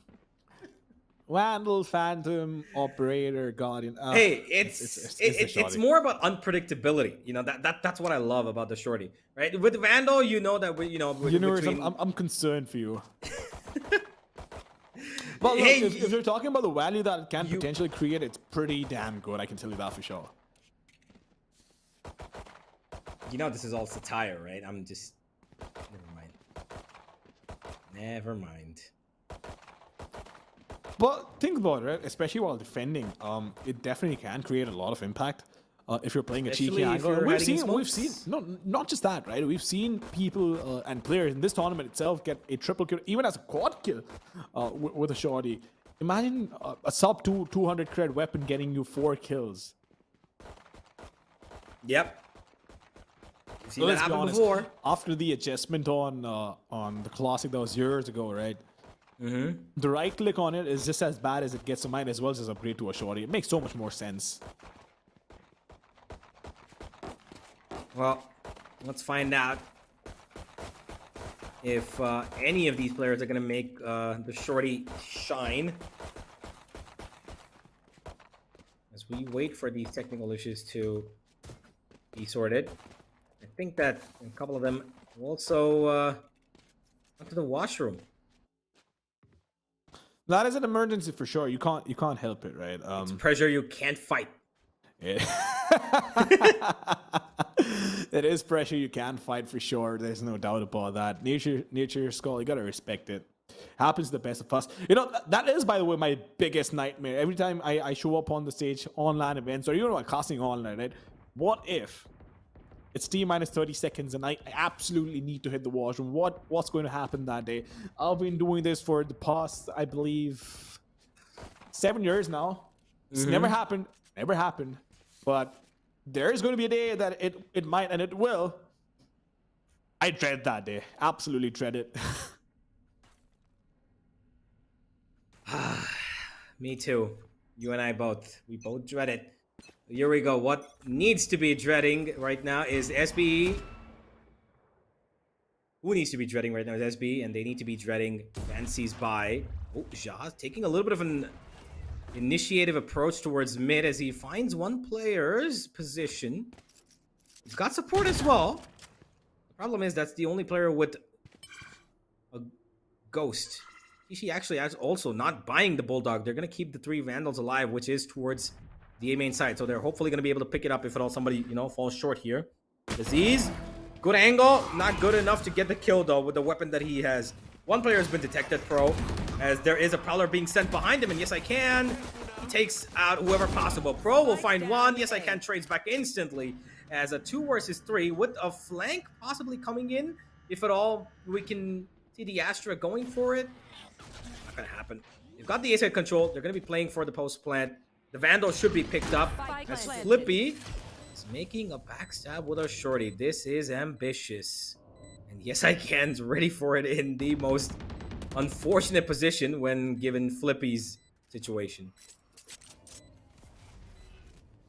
Well, the position might be unfortunate, but there's only so much you can do with a weapon like that, right? Or you can only hope and dream that you might get the kill, but yes, I can might just fall for it. He might just fall for it. He's crouched down, but it won't matter. Flippy was playing close to the angle, so the way it works, right, is if you're standing closer to the angle, you get spotted first. Your shoulder gets spotted first. So the best way to understand this is to put a hand in front of your face, literally right in front of your eyes, and try and look at what's in front of you and slowly move it away, right? So you obviously see a lot more the moment the hand starts moving away. So yeah. That's the logic behind it. So if you're away from a corner, you're further away from a corner. That's exactly what happened with the Ziza as well. And that's exactly what happened with the Astra. So you got to play it right. But at the same time, Flippy's weapon wasn't the best to work with, at least at long range. So he had to take that fight and ended up paying the price for it. So SBE, Southbolt Esports, the first buy round coming in for them, though they tried their best, couldn't make a dent in Fancy United's economy. For now, they're looking pretty strong. And SB will try every trick in the book to try and walk away with this round. Well, yet again, it's the synchronized Vandal buy across 10 players as SBE, they will be facing off a full-fledged Fancy. No bonus round in terms of having short-range weapons. It's everybody with that Vandal as they're running straight in towards mid. Yes, I can to take the charge. He's got the ultimate as well, which I believe he will be activating from lower mid. Waiting for it, as Nizzy is keeping them busy towards B main. Jaws there on the other corner. He's a little bit away from the radius of his teleportation device, but is he? Oh, that's just that's risky. Ja going without any. I believe Pro was about to throw in that recon, but I think there was a communication where he said, "Okay, you know what? Don't let me just peek and come back," and he lost his life. And in turn goes one more towards mid as nobody was watching. Yes, I Can's cover towards high mid.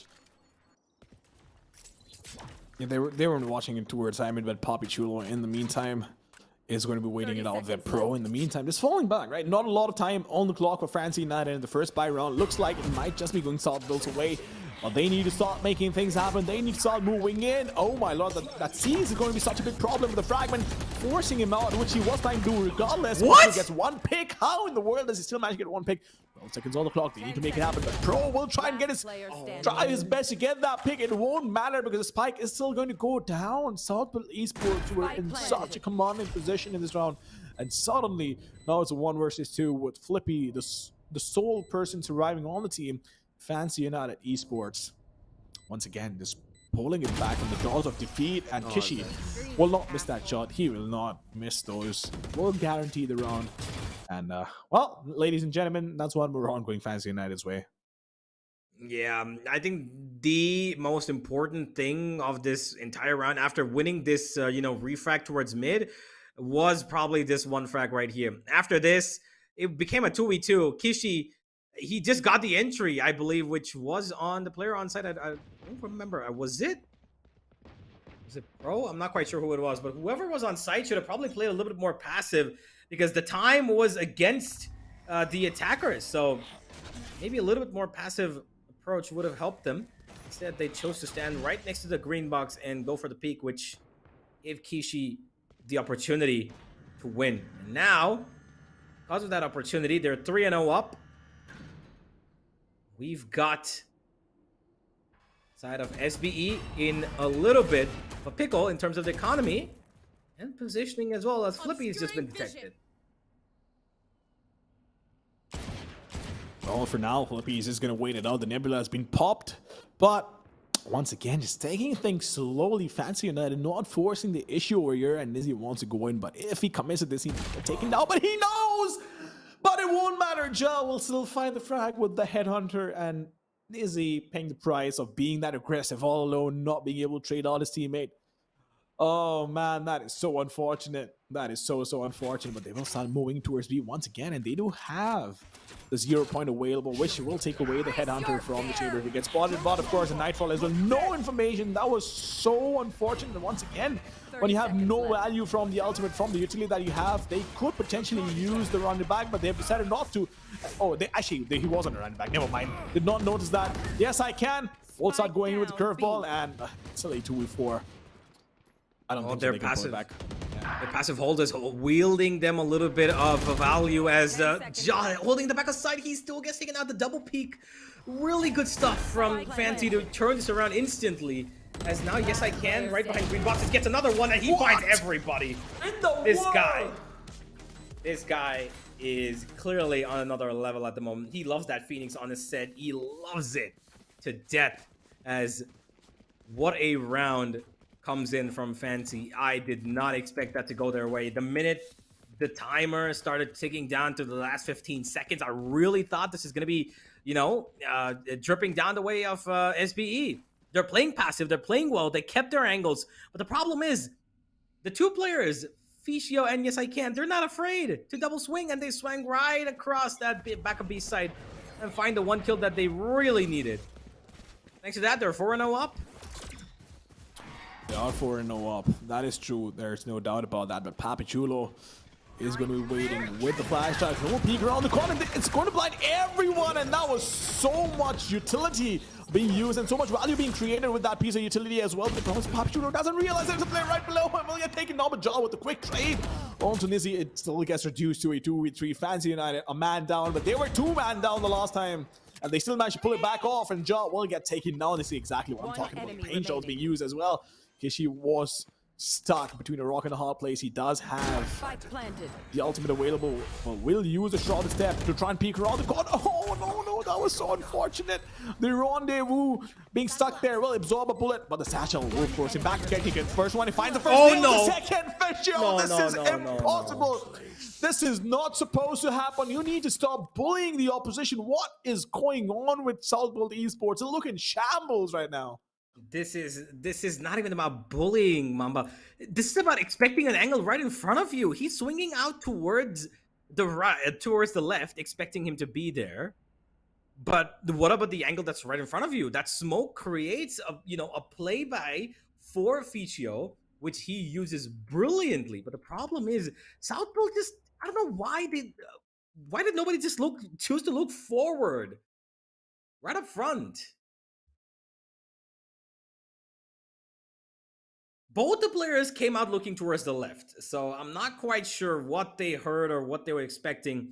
Maybe they heard a sound, miscommunication, thinking that the satchel would have pushed him off, but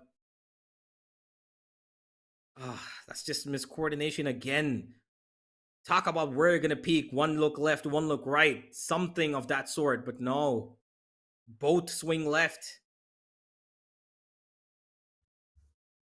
I think Kava just knows that, hey man, you know what? It's working out wonderfully in our team's favor. I've never seen him smile that bright. He's just there happy about what his team's been up to, and what a round. What a round by Fichio. Absolute monster. Used the smoke perfectly. He knew where they were pushing from, so he had a plan in mind. And it was almost like he was 2 steps ahead of the opposition in a 1v2. The trade came in. As a matter of fact, the trade didn't come in, but it was too late as well. They should have been able to trade him out as quickly as possible. Well, SB going to be pushed off of his angle as the A side looking to be taken control of by Fancy. Oh, he's going for the re-peek. This is big. He will get that kill. Good stuff from Ja. Make that a double as SB looking for their first round now. Nizzy's got his operator active as well, but he's way off on the other side of the map.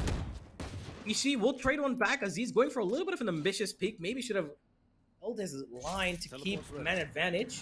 It's still there, but it is dangerous. It's scary when you've still got Nizzy alive. Ooh, if he peeks out like this, does not get the kill. There is one towards lane, which he does not turn to readjust.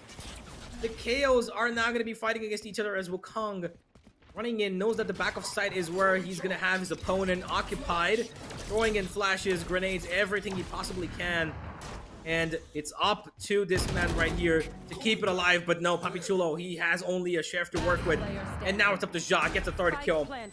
Kishi, 1v2. An operator that's been really, really good this round. We'll find a fourth as well. 4 bullets, 4 kills for this man. As SB finally will find their first round. This is phenomenal stuff. This is wonderful. And of course, those initial picks were so important as well. This is something I've mentioned, right? There's so much value that you can create with the chamber. It was unfortunate that Nizzy missed that first shot. But towards the end, once again, just, they wanted to keep going in. They kept on pushing. They kept on pressing where it hurt. And finally, it worked out for South Pole Esports. But that toward the force, creating a lot of value. Kawa, once again, taking that time out really quick. I'm not quite sure what the problem was in that round, but of course, all these timeouts have been helping them. Kawa has been on point, and their analysis of things going wrong has been really well as well. They've been able to adjust on the fly and fix it while the game is going on. So, well, I guess only time will tell us if this time around, though, they can start pushing their opposition on the back foot or not. Well, this time I should give them a little bit more, free space to think about how do we counter this operator, because Ja's slowly picking up his pace. That 4K gave him a lot of confidence, and he will have the money for another operator this round. So expect them to probably be talking about that point itself. Maybe instantly run away from wherever this guy is going to be sitting, which is currently on the B site. They've got a little bit of commitment towards the A. They know that the operator's here, so they've put 2 people. Ja and Pro and the remaining are going to be stacking in towards A, and that's exactly where Fancy are going. They know that this could be the case. 2 players have been detected now, and instantly you can see that there might be a little bit of a push coming in from B. Yeah, that's exactly what's happening. They're gaining control. They're pushing in. They know this is going to be an A hit. Oh, they really though? I'm not quite sure if they do. But now, oh my god, look at the ults coming in, and this is going to be impossible to hold on. But yes, I can run it back, will get taken away. And that Nebula, is this going to be a fake? I'm not quite sure, but they have so much information. I don't think this fake is going to pay off because you have the fade on the backside, bro. Is going to be holding this. Is he going to find the pick? That is a question. That spot will get taken down. Fishio will not be shut down over there. Oh lord. Ja and Papichulo once again just being so aggressive that curve ball is not going to make a difference. Even though he was blind, he managed to get the pick. And Ja has been so impactful with that operator and the chamber and the aggression that he's shown. So much confidence, right? And he's been fearless. But gets one more. Wukong gets taken down, and this round might just go South Builds away once again, unless of course they end up pulling one more miracle off. We've seen that happen 2v4. 30 seconds left. It has happened before in this match. Can they manage to make it happen again? That is the question. But right now, it does look like they have a wonderful crossfire. And Flippy, he will find the pick. And Aziz gets the last one to shut them down. You know what I really love is the fact that Ja's instant positional awareness is one of the best I've seen so far. Wow, I just lost my tongue. His repositioning is so good. He was towards mid, instantly goes back towards spawn, and goes towards B main. And then he finds another kill because Wukong had absolutely no idea where this player is going to be. Is he still towards mid? Is he towards B link? Is he gone B main? Such good awareness of map positioning and instant rotational awareness from this chamber. It's allowed them to come up to 2 rounds now, but they need more. He's looking for more, and he will be getting one more at least.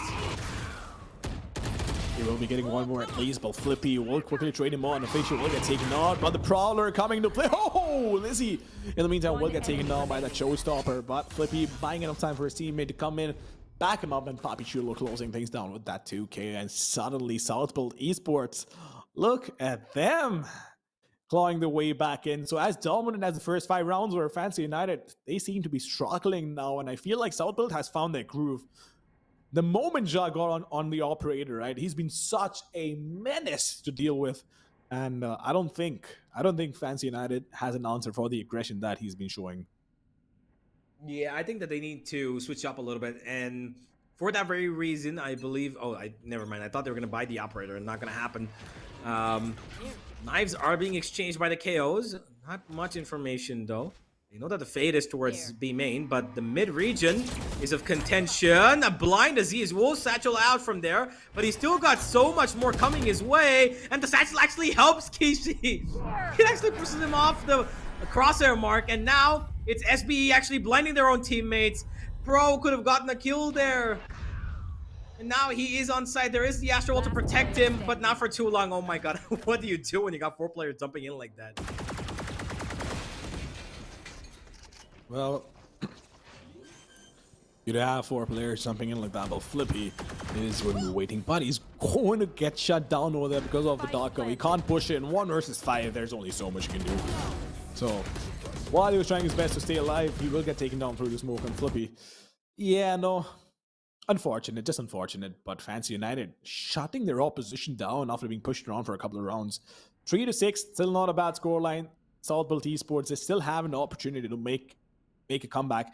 And you know the best part is they still have an opportunity to buy an operator. Even in the next round, if they end up losing this, Ja does buy the operator. If he gets more kills, then he might have the tour de force, but Pro has enough money to drop him an op, even in the next round, if the need be. Well, he's playing a little bit of a passive angle this time. Right upon heaven towards A, so he's hoping that they can come and give themselves up for a little bit of a free kill. Fancy, though, not too keen on attacking that A main side. They've called 1 player there as they are looking for a split approach. Tishu is joining the fade. Papichulo, he's going to be the first point of contact, it seems.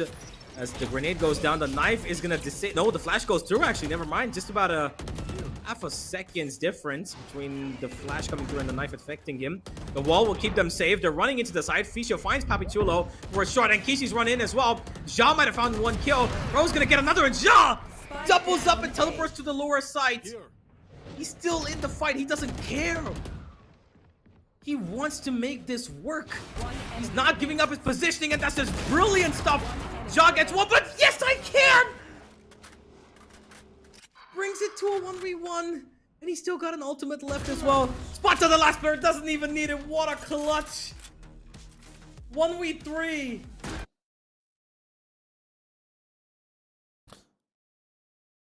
You have to hand it to Ja. The way you play, right? That those rendezvous will play to perfection, from going from top side to the bottom. Try to avoid Yes I Can as well the best he could, but Yes I Can just out-classing, out-aiming all these three players and getting those picks. The second shot as well, so snappy, so clean. Took his time. He knew that he doesn't need to panic while Ja is trying to take that shot. We also have to give credit to Ja, but I'm not... Oh, he does have the Tour de Force available, so he doesn't have to worry about the operator not being available. But for now, Yes I Can breaking that knife, making sure that not a lot of information is being given away, but oh, that wall, that is pretty creative. Yeah, it is actually. Papichulo's not been affected by this grenade. It has gone behind him as everybody's taking control of the B site now. Aziz not gonna be... Oh, both he and Yes I Can were blinded, so he got lucky for a second, but not the second time.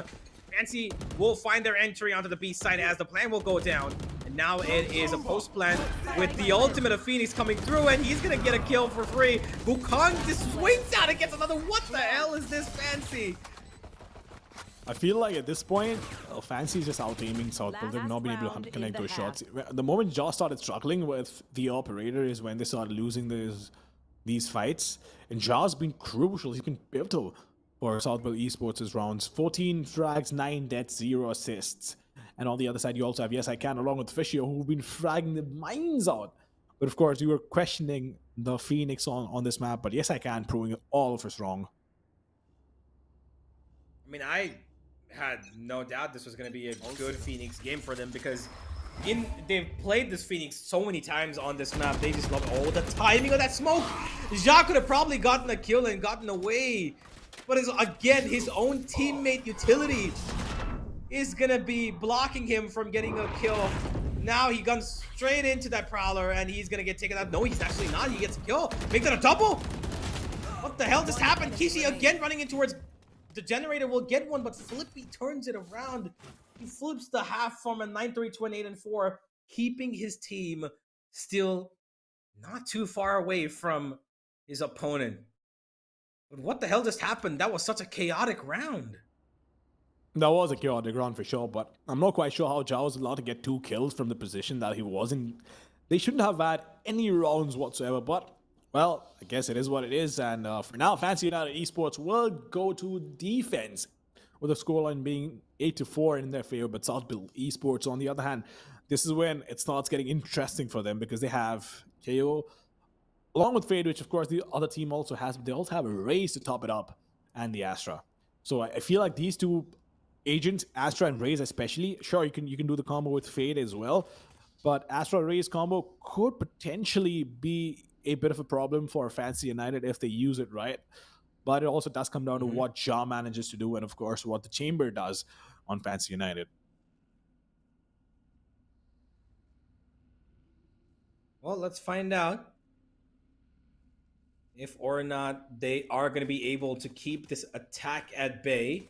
Because I'm pretty sure Fancy are going to go on the front foot real soon. But what I am actually most worried about is that Raze. I think that Raze is going to be a really important factor in them winning this. Aziz needs to step up. He's been pretty quiet on the defensive half for N9. Let's see how it works out for them.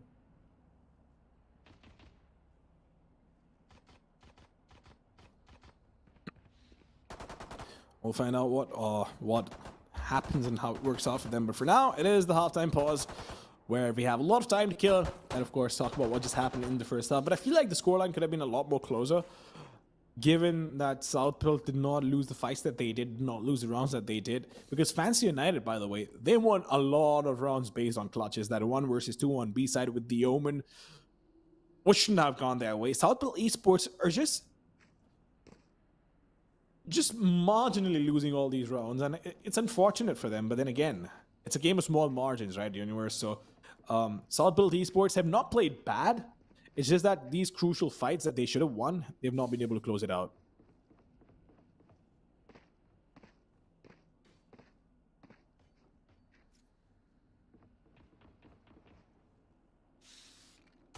But well, for now, we just wait, but the pause has been removed. We will be hopping into the second half in 30 seconds, and a frenzy onto KO onto Papi Chulo. This is going to be interesting, but yes, I can as well. Just going in for the frenzy. I'm assuming he wanted to go in for the... was it? One of the curveballs, if he has decided to, unless, of course, he wants to just take it slow. But I feel like they will try and take it as fast as possible. For now, Fishio, Kishi, Wukong, and Nizzy, all of them will rally behind Yes I Can while he breaches this defense. And I feel like as much as they can take it slow... Oh, never mind. The point I was trying to make was this offense, as much as they would want to play it slow, but they do have the utility to try and take them head on and not actually play passive on defense. So South Build Esports will have a problem and a half to deal with, but in the meantime, we do have a technical timeout, which we will try to fix really, really quick. But the scoreline, once again, 4-8. I want to know what you guys think in the audience about this matchup and the way it's been all happening. But of course, for all the viewers who are still watching, let me remind you, 18th, 19th, and 20th of November, the LAN event is happening in Hyderabad. If you can, make sure you guys drop there. It's going to be a lot of fun. Some crazy teams are coming in, of course. Big names in the industry. And we have a special announcement for a team. There's going to be a team reveal, apparently, after the first match ends and the second before the second match starts, which even I'm not aware about, but I've been told they're pretty big names. So I'm excited for this. I'm definitely very excited for this, but I guess only time will tell us which team it is going to be. But in case you're watching on YouTube, make sure you hit the subscribe button, leave a like, and if you've not followed Galaxy Racer on all the social media handles, go out there, follow Galaxy Racers on all the social media handles for all the updates and to stay updated on what's happening, what's not, and how the Valorant India Invitational is coming along. So Fancy United Esports, on the other hand, in a commanding position, by the way, and yes, I can again, just being aggressive. This is exactly what I was expecting, right? For him to be super aggressive, is waiting for contact, will use a curveball to try and peek again. But I feel like it's a little too ambitious over here to go in the way he's trying to go in. But I guess we'll just find out what happens and what not.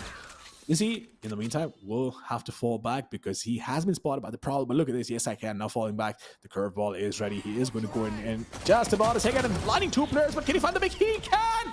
Oh my goodness. Wukong has all the fragment. That was absolutely on point and Fancy United. So good. It was so damn good on their behalf to make this happen.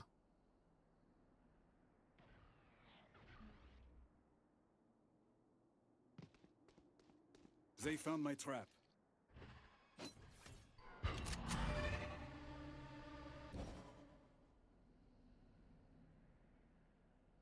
Well, bro. Am I back?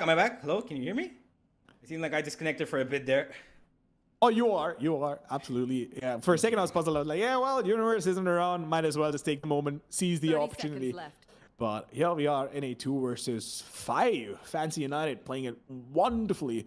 And of course, that Phoenix curveball inside B main, getting him 2 frags along with the fragment. So pretty impactful. And Fancy United definitely seem like a team that have done their homework on this map. Well, here we go. Fancy United. You've got everybody in place, and they're going in for the retake, and that first kill was going to be the most important probably for Pro, and it is a flawless pistol round as they will be making the best out of what they've got, and they will go up to 9-4, and it looks like the third map not that far away. Flawless. Yeah, maybe not that far away, but Fancy United, look at this curveball. Right? It was so good in the fragment as well going in, along with the C's. So you saw how impactful that can be. It's a lot of combo towards being made and just shutting them down. It's incredible to see the way they're playing, and of course, the Phoenix. So impactful. And you know the best part is for the run it back to be available, you only need 6 orbs. And 3 he already has. So he's not too far away with the run it back and he can start aggressing out. It's really difficult to counter something like that because you keep getting that back again and again and again. And of course, when you have a run it back, it's practically a free life, right? So you can just go in and come back. So we'll see what happens over here. But Pro, in the meantime, being revealed, I don't think there's a lot for him to do over there. Reveal is not going to be finding anybody. Just a little bit of information that Kishi's got, that there are people towards A short. Oh, but they're getting closer. One snuck in as well, and there's a triple peek, which he's not going to be able to survive. Now it's on the Yes I Can. He's got the player towards A main, and he's pushing on him. Oh my god, that's really expensive in terms of his life. He's down to 20 HP. He can heal himself up to about 60. Whilst he hopes that his teammates make short work of everybody on site. There's another kill coming in the hands of Flippy. As Jacques gets another as well. It's a 2v2. Make that a 2v1, thankfully. Thanks to Ficio. He's taking a little bit of damage himself. Gonna keep holding on until his teammate can heal himself. And now both of them should be double swinging. And they should be getting that kill. 10 and 4, but that still was a really good eco from the side of SBE. That was definitely a good eco on their side. There's no doubt about that. A lot of damage being dished out as well, but Fancy United, I mean, what do you say about them, right? They've just been bang on point every single time on this map at least, and it shows. It shows why this map happened to be their pick, but I'm concerned for them in the third one because I feel like that is going to be the most balanced fight out of all maps that we've seen so far. And it could go either way. This clear is definitely going Fancy United's way, unless, of course, Southbolt Esports can pull a miracle off. Oh, pushed off his mark. Yes, I Can is a lot of good work, and they're pushing in towards this chamber, and they're gonna get him. 1-for-1 trade as they're stuck to their spawn now, SBE. They're gonna have to rotate away from here because the A set actually is pretty much empty. Just one trap that's stopping them, and then even that's been broken. Kishi, he's got a seize. He can stop them in their tracks if need be. This bonus round aggression, I love it from the side of the defense. But now they're going to have to play on the retake as the A site is completely taken control of. Well, they've managed the control of the side, but they still have the Fate KO along with the Phoenix available for the retake, which will make their life difficult, but Aziz once again just being so aggressive. They do have the Nebula, I'm assuming, that they can use with the Haunt coming in, which is not going to give away any information whatsoever. The Prowler as well being taken out of the equation, but they use it as a Noah. Won't matter. Yes, I can. Will get taken down. He did have the run back available, but did not get a chance to use it. So Southbolt Esports looked pretty convincing in that takeover there. Yep, most certainly. Southbolt did get a little bit of room to work with. Thankfully, that A main was the only side where Fancy did not attack. And that gave them the room to just run in and find themselves the kills. Aziz going in and getting those 2 kills was going to be the most important thing. And he did find it. Now, 5 and 10, halfway across. They need more than just that. Fancy are down to just pistols. We've seen that they've been pretty amazing even with these. Well, you know, they can be more than amazing with that one. I really like the gun buddy, though. It's almost as if, like, you know, a matchmaking chat just losing it because, you know, they've been creating so much space, but the team just doesn't want to go in. That's what happens to me when I'm playing. So, yeah, I kind of like that gun buddy. But Aziz, in the meantime, he will use that boom bot to get early information and probably just use a satchel to go in towards Jenny. If he can do that, that's going to be phenomenal. That is exactly what he's going to do. But I don't know if he actually missed the second one, did he? Well, now they know that there's 4 players of Fancy United here, so they're going to run straight away from this place. Nizzy's probably spotted one. Oh, there's another. He's going to have a bit of work handed to him. Ja will take him out clean as Kishi's looking for another pick. Wukong will get it though in return as he goes towards mid. And somehow South Gold are falling apart. They've got 2 picks luckily, and they've pushed Kishi off his mark. So he's going to be really, really in a pickle here, stuck towards heaven with the trail coming his way as well. He's still causing damage though. That one sheriff is becoming such a scary weapon to face. Pro will finally take him down as it is Wukong left in the 1v3. Wukong in a 1 versus 3 has the potential to make it happen, but only 8 bullets, no armor either. So he needs to make this work immediately. Needs to be snappy, which he can't be because Papi Chulo spots him before he could. Takes him down, and the shot by Kishi, what in the world was that? But I feel like the Rays might have missed the second satchel. I don't know, because I do know for a fact that with the Rays, you can go from that half wall on A long to straight up to Jenny. That's what you can do to create a lot of space.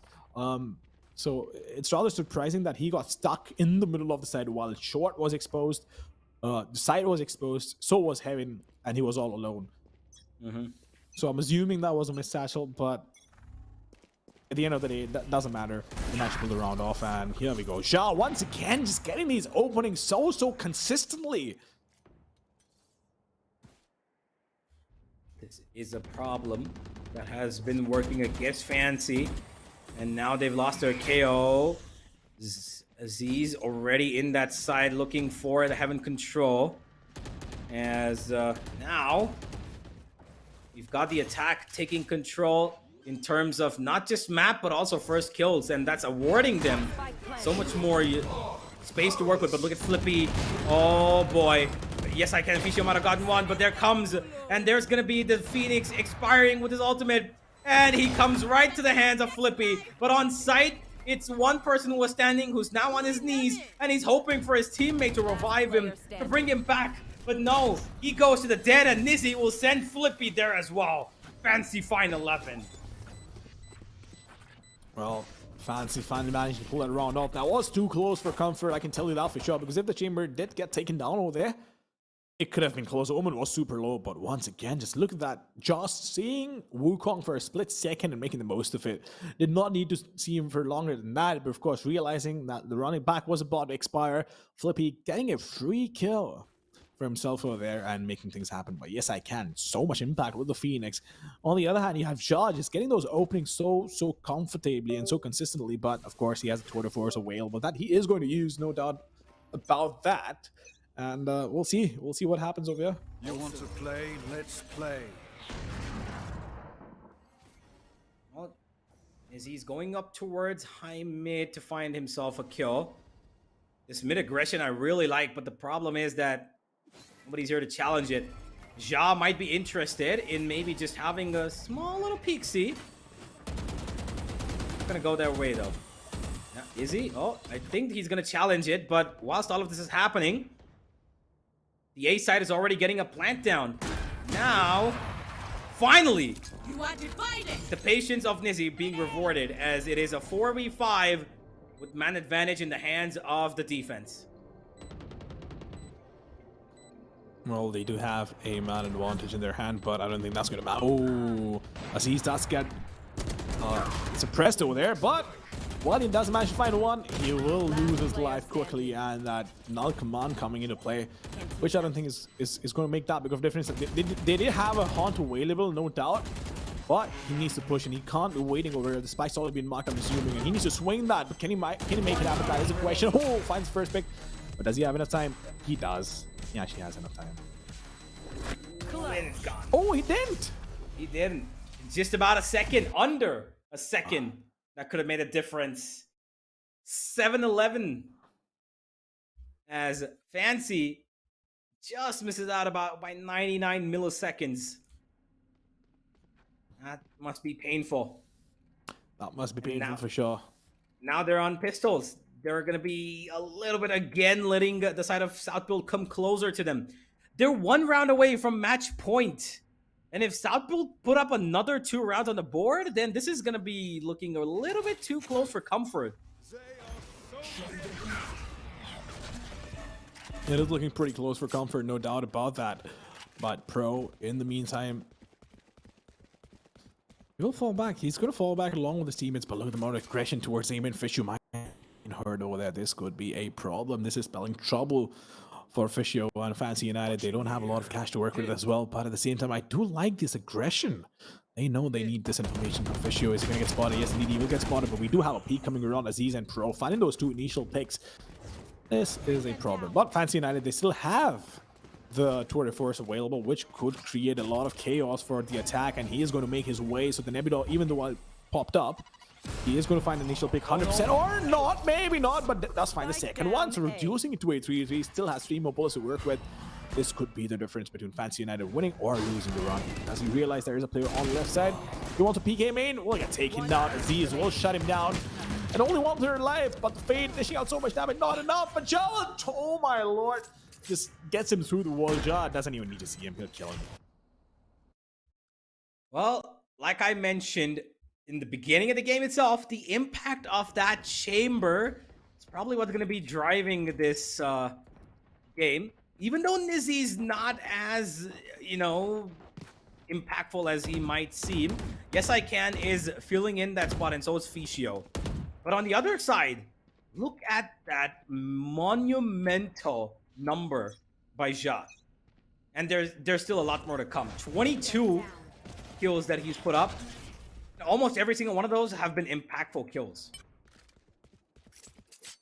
Well, Pro, I'm not quite sure why he doesn't want to commit to the orb. They will have the Nightfall available and even fake it towards A, but I guess they don't want to take that risk. Of course, there's the Phoenix available. That could be a problem, but Wukong, in the meantime, being aggressive towards a B side, and he wants to take the fight head on. He doesn't want to slow it down. But look at this take. Everyone coming in towards B. Is this going to force a rotation? I don't think so, but every single player on the attack is towards B main, and this could be a quick execute the moment the rendezvous comes back for Ja. He's going to try and use it, but of course, the Nightfall coming in along with the Showstopper. Is it going to be enough? Yes, indeed, he does get the trade. Nizzy not being able to fall back, and sees going inside Nebula, making sure nobody pushes out defense from defense as well. But Wukong, once again, just waiting there. That's going to be one more Nebula, I'm assuming, or at least a Noah to slow down or shut down the push from the defender base. Concealment. Well, this 4v4 is going to depend on that Fate ultimate working. There it goes. They found where Flippy is, but he's going straight in for the attack. Oh my god, Flippy! He just rushes straight in and finds 2! That's not supposed to happen! He gets a 3rd as well, and Pro will take out the final man standing 9-11! It's a massacre! Absolute massacre for sure, but Fancy United, is this looking grim for them right now? They don't have a lot of cash to work with. This could be the momentum that they must have been looking for. Southwell Esports, I'm sure they've started believing now, so have I. This could actually go the distance if Southwell can manage to pull off the next buy round, assuming that they are going to pull this one off. But we do have a technical timeout coming in from Southwell Esports. I'm not quite sure what went wrong, but hopefully they can get it sorted with real quick, because they are feeling it. They don't want to slow things down, because this timeout doesn't help them as much as it helps Fancy United. Yeah. Fancy United are now going to have a little bit of time to think about what they can do. Again, they're on an eco, so this is going to be coming up to 10-11 pretty quickly. That is if Yes I Can, doesn't pop off again. He is 1 orb away from his ultimate, and he's got a stinger. They're all stacking up on stingers, it seems. Well, at least 2 of them. Fischio and Yes I Can. And I really think that they're going to be hoping on the fact that Yes I Can pull out a frag out of nowhere and then make his ultimate the win condition for this round. The moment,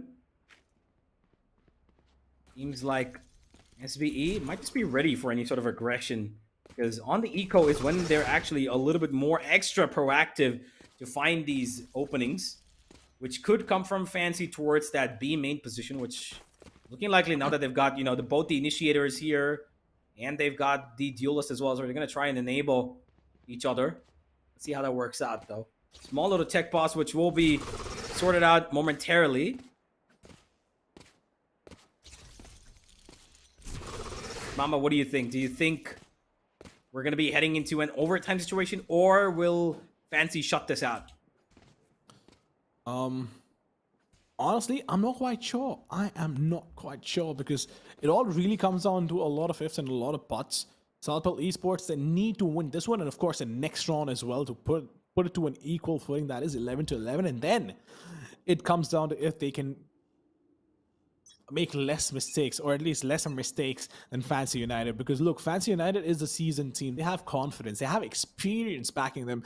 They won't make mistakes under pressure. Southport Esports, sure, they have quite a bit of history behind them as well, but they need to be able to hold on to the pressure. That's it. That's the only win condition over here. If they don't crumble under pressure, this could potentially go to overtime. Or it could just turn around if every single round is won by Southport here.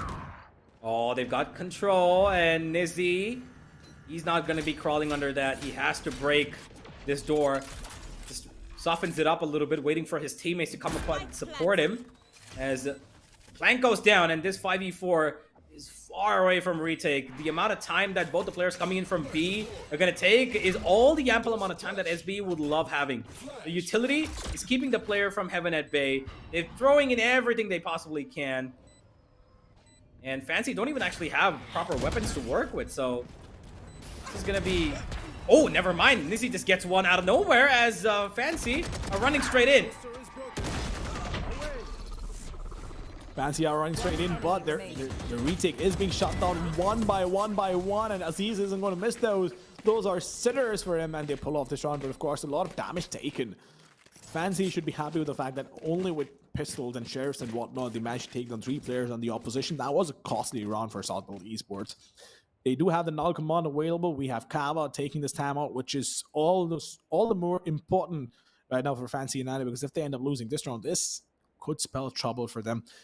They do have the Omen ult, they do have the Phoenix ult available as well, and Kava is going to try his best to make sure he passes the message on and does what his team needs from him, is to get them all together and make sure they don't crumble under pressure. Yeah.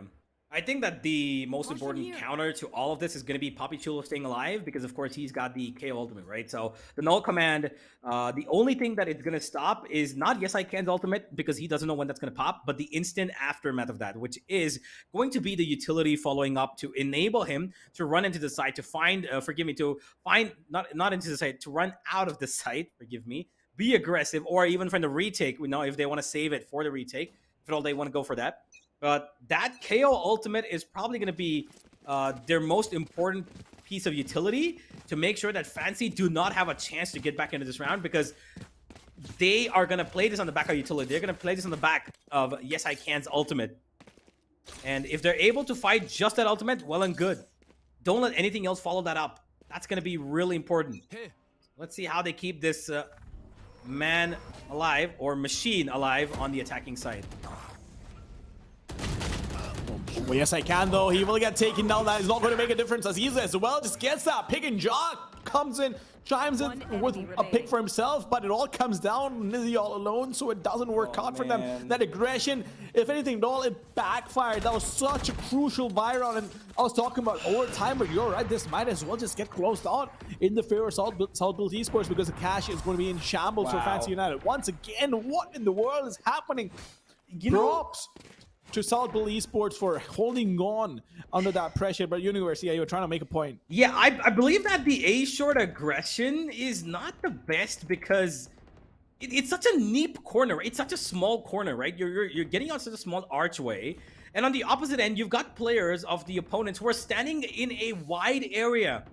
So they're going to be able to run around, get cover, but you are going to be susceptible to not just grenades, to flashes, to seizes, everything. So that triple push towards A-short, I think that might have been a little bit of a mistaken judgment as to the fact that they could attack it.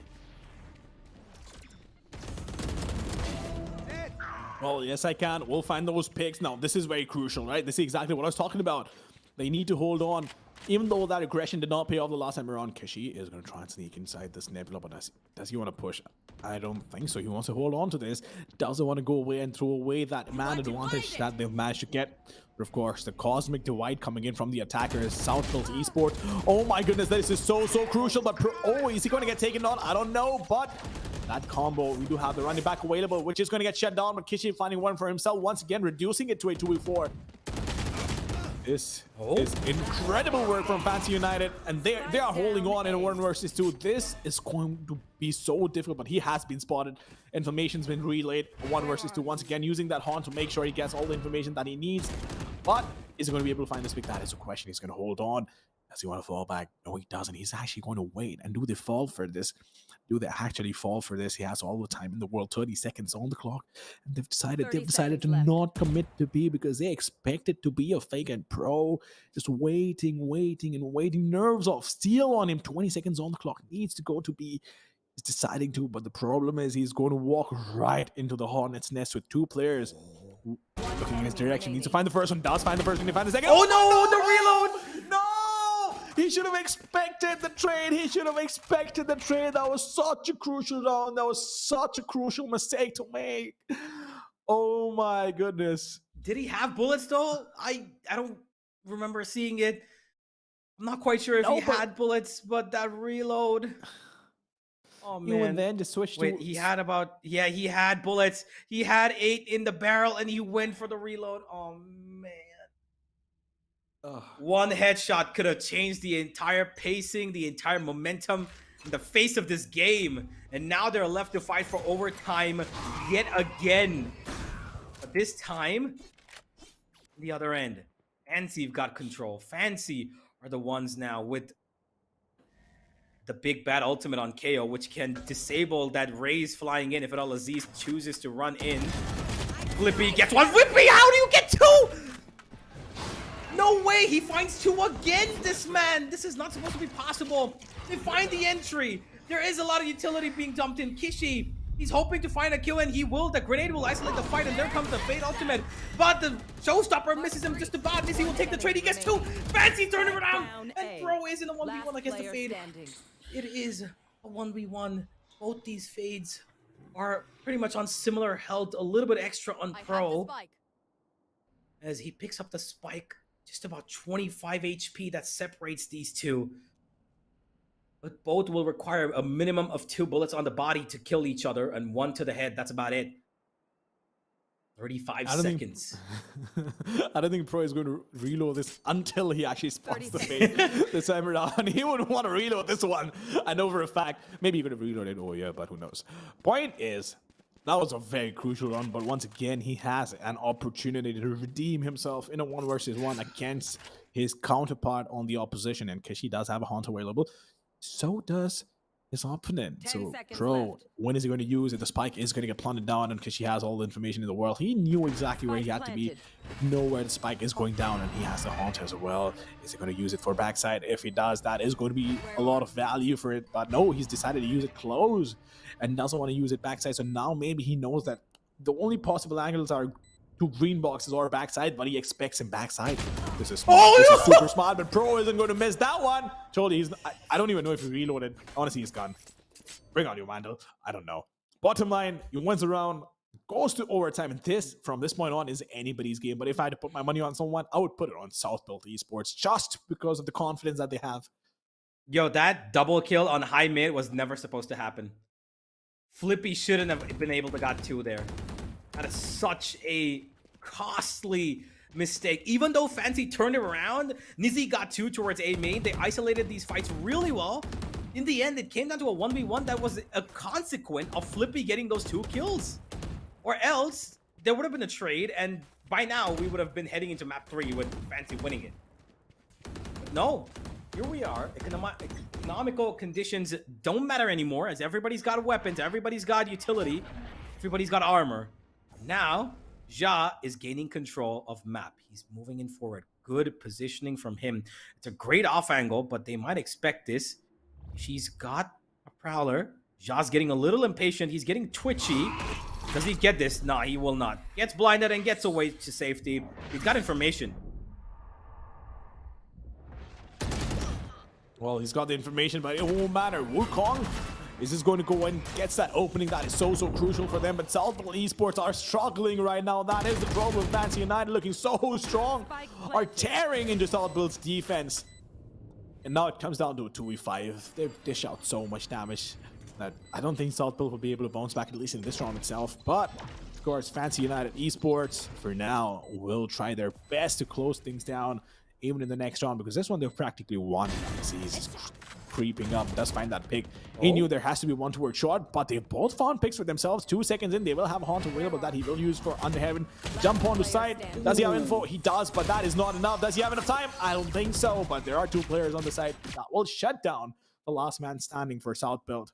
They brought it closer than I thought would have happened in this round, or at least I thought was possible. But of course, map point for Fancy United Esports. Can South Build push it one more OT, or is it going to be Fancy United Esports pushing it to game number 3? Really good try though from Z's and Pro. Maybe they could bring it back close. Now it's 13 and 12. They're fighting the uphill battle, hoping for a little bit of happiness, and that will come in the form of this B execute, which will be shut down. They've done it multiple times, and Fischio's finding kills back and forth. He gets probably the most important one, the person who's gonna jump into the site, and they've got entirety of mid in their hands. It's like deja vu happening again in what we've seen in at least 3 to 4 rounds across the entirety of SB's attack. They're running straight in, a lot of bullets being spammed across both sides. Ja will be the first one, finds Flippy, gets another. Trade need to come through, but Fancy are ready for anything and everything! Spike down A. 1v2, and it's up to the main man himself. 27 frags.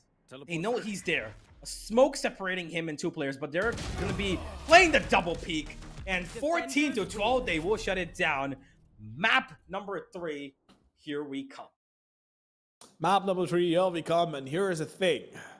Southville Esports play really well. You had to give to them. The sort of composure that they've shown from a position that they were in is incredible to watch, but at the same time, Fancy give away too many rounds, especially after the start they had.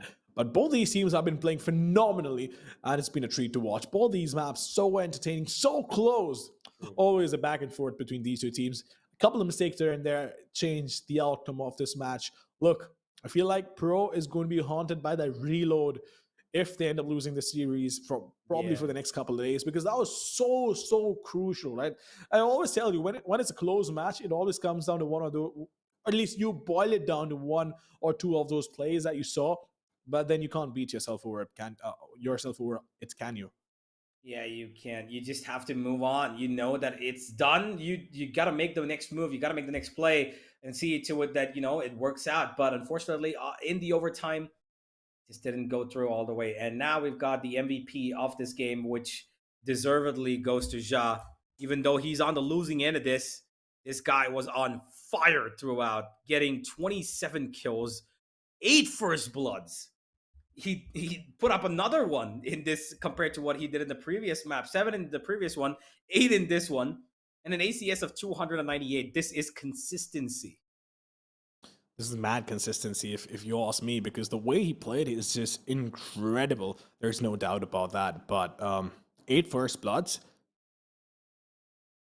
godlike. Just in one word, absolute god tier gameplay from him. Unfortunate for him, it wasn't enough to see his team through in a 2-0 fashion. But of course, they still have the 3rd map to play with. But we'll have a look at the scoreboard as well and see how everybody else fared up along with him and his teammates, if they were able to deliver on what they were supposed to. And of course, everybody tried their best. Bobby Chulo, not a lot of kills, but a lot of assists for sure. And he did step up when he had. He got those multi-kills. He made sure he held the side down. So I feel like, all in all, it was a good team effort from both the teams, but it just wasn't good enough. Well, Yes I Can did quite a bit of work towards the side of Fancy.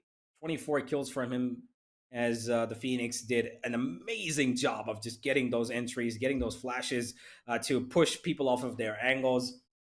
And no matter what you say, this has been one of the most entertaining games, if not, the most entertaining game.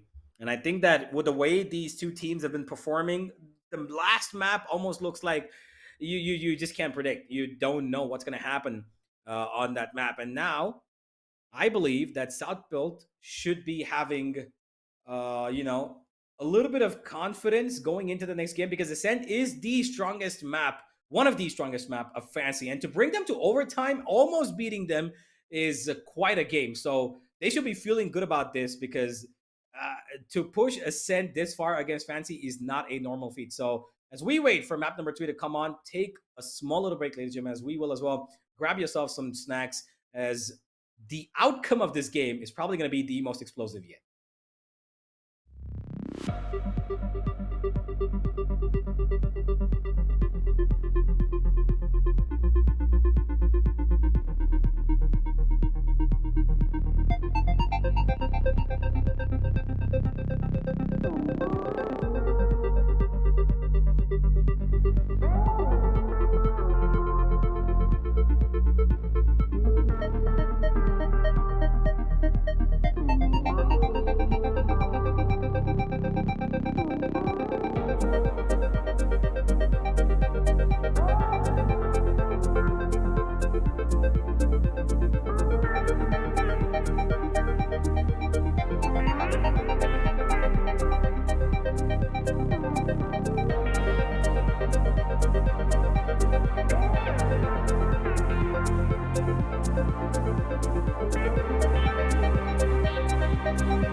Welcome back, ladies and gentlemen, to the Valorant Invitational India by Galaxy Racer. We are down to the final map of this best of three series as the side of South Build almost took down the favorites on Ascent, but they pushed it overtime. So that was close enough, as close as it gets. 14 and 12. Fancy were able to beat their opponents as now we head into Haven. Well, we will head into Haven, but both these games are super closer than anybody would have expected. But of course, Southpool Esports first map going their way, no doubt about that. Fancy was really surprising on that one because they've not had the best of track records on that map. But then again, Ascent, what should have been Fancy. Of course, Fancy did win it, no doubt about that. But Fancy should have been a little more dominant, which they were. But of course, SBE were good at adjusting to how Fancy was playing. Now it all comes down to Haven. I feel like both these teams are going to give their all, and we might actually see some cheese chats on this one. Well, I believe that Fancy United are not really as keen about Haven as they are about any other map. It's been not the best of maps for them in the recent history. They did win against X10 Esports, pretty comfortably, 13-5, I believe it was yesterday.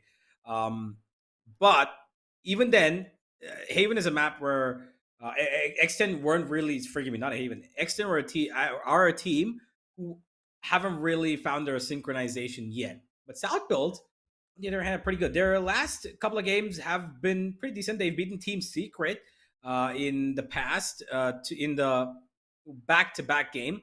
And they have also, at the same time, beaten NAEAS Esports. So they've got a pretty recent, fresh green history on Haven, Southpool Esports, whereas Fancy, in their last 5 games, they've had only 2 wins, and it's not been that great. But I believe that confidence is key, and if they continue to play how we saw them yesterday, by the way, they should be able to put up another. I believe this is again going to be a close map. I don't see this going anywhere less than 13-10. 13-10. Huh. That's pretty precise. I mean, I would say that it's going to be as close as that or more. I don't think it's going to be anything lesser than that. Let me just quickly pull the stats up, right? Haven, I feel like once again, right, Fancy United isn't the best on Haven. On the other side, in the last 3 months, I believe, Southpool Esports have played quite a bit of Haven. They have managed to win both the matches they've played, and of course, the other matches or the scrims that they might have played, right? So the comp looks pretty solid. They have Raze, Fade, Chamber, Breach, and the Astra. Chamber, we've seen how impactful he can actually be. Of course, the Raze as well, along with, I believe that was a Fade.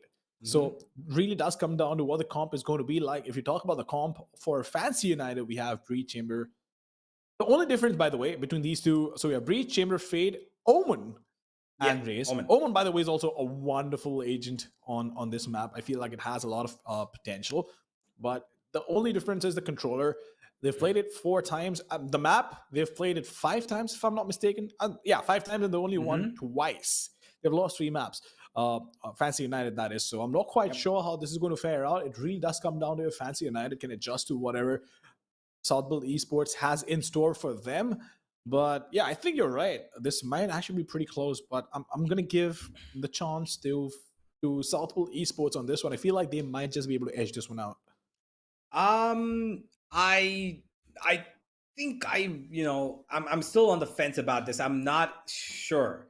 Southfield might have the better edge going into this game, but what happens in the game is something that we don't really know, right? It just depends on the certain hour of the day as well, because we know how Valorant, works for us. There's one match where we're amazing, and the very next match we're just never mind. Now, what we need to focus upon is Southbuild finding their groove on I believe they're starting on the defense, and they should be looking at their lineup being the Astra Breach, Chamber, Fade, KO, as you mentioned. I think that they will be playing a little bit more on the map control and retake potential, because they will play in terms of how they can maneuver against Fancy. Fancy will be really aggressive. They will not let go of the push. But I think that with the utility that SB could end up saving for the retake, will really help them because of that Raze who can initiate the attack with the grenade, of course, the pain shells and the boombot. But hey, we'll find out all about that as we will head into the game pretty soon. And I'm just excited to know what exactly is going to be transpiring on this final map. Honestly, same. It's going to be a lot of action for sure. It's going to be a back and forth. There's no doubt about that. Because the one thing I've noticed is that both these teams are pretty good at adjusting to each other's play style, right? If there's something thrown towards either of these teams from their opposition, sure, they've faltered more often than not. But at the same time, they've been able to readjust, of course, with their coaches stepping in as well, taking those timeouts and making the most of it. And one or two of these unfortunate technical timeouts as well. They've made the most of that as well, by the way. So I feel like it's going to be a lot of strategies being thrown around from both these teams that have prepared for this. But at the same time, there will be counter strats, or at least plays to throw them off. And by this, I mean it could be aggression, it could be contact plays. Honestly, I feel like contact plays in Valorant are really, really understated. Or at least they're not spoken about enough. But of course, we'll keep up with this discussion. Right now, there is unfortunately one more technical timeout. There is a technical issue with one of these teams. So we apologize for that. But ladies and gentlemen, right now it's time for us to go on a really short break. Do not go anywhere because we will be right back.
Welcome back, ladies and gentlemen. Forgive us for the small little technical issue that did come through, but unfortunately, one of the players was not really feeling that great, so he was just getting himself a little bit better. And now here we are with the match ready to go, as we will be heading into the agent selection in just about a little bit.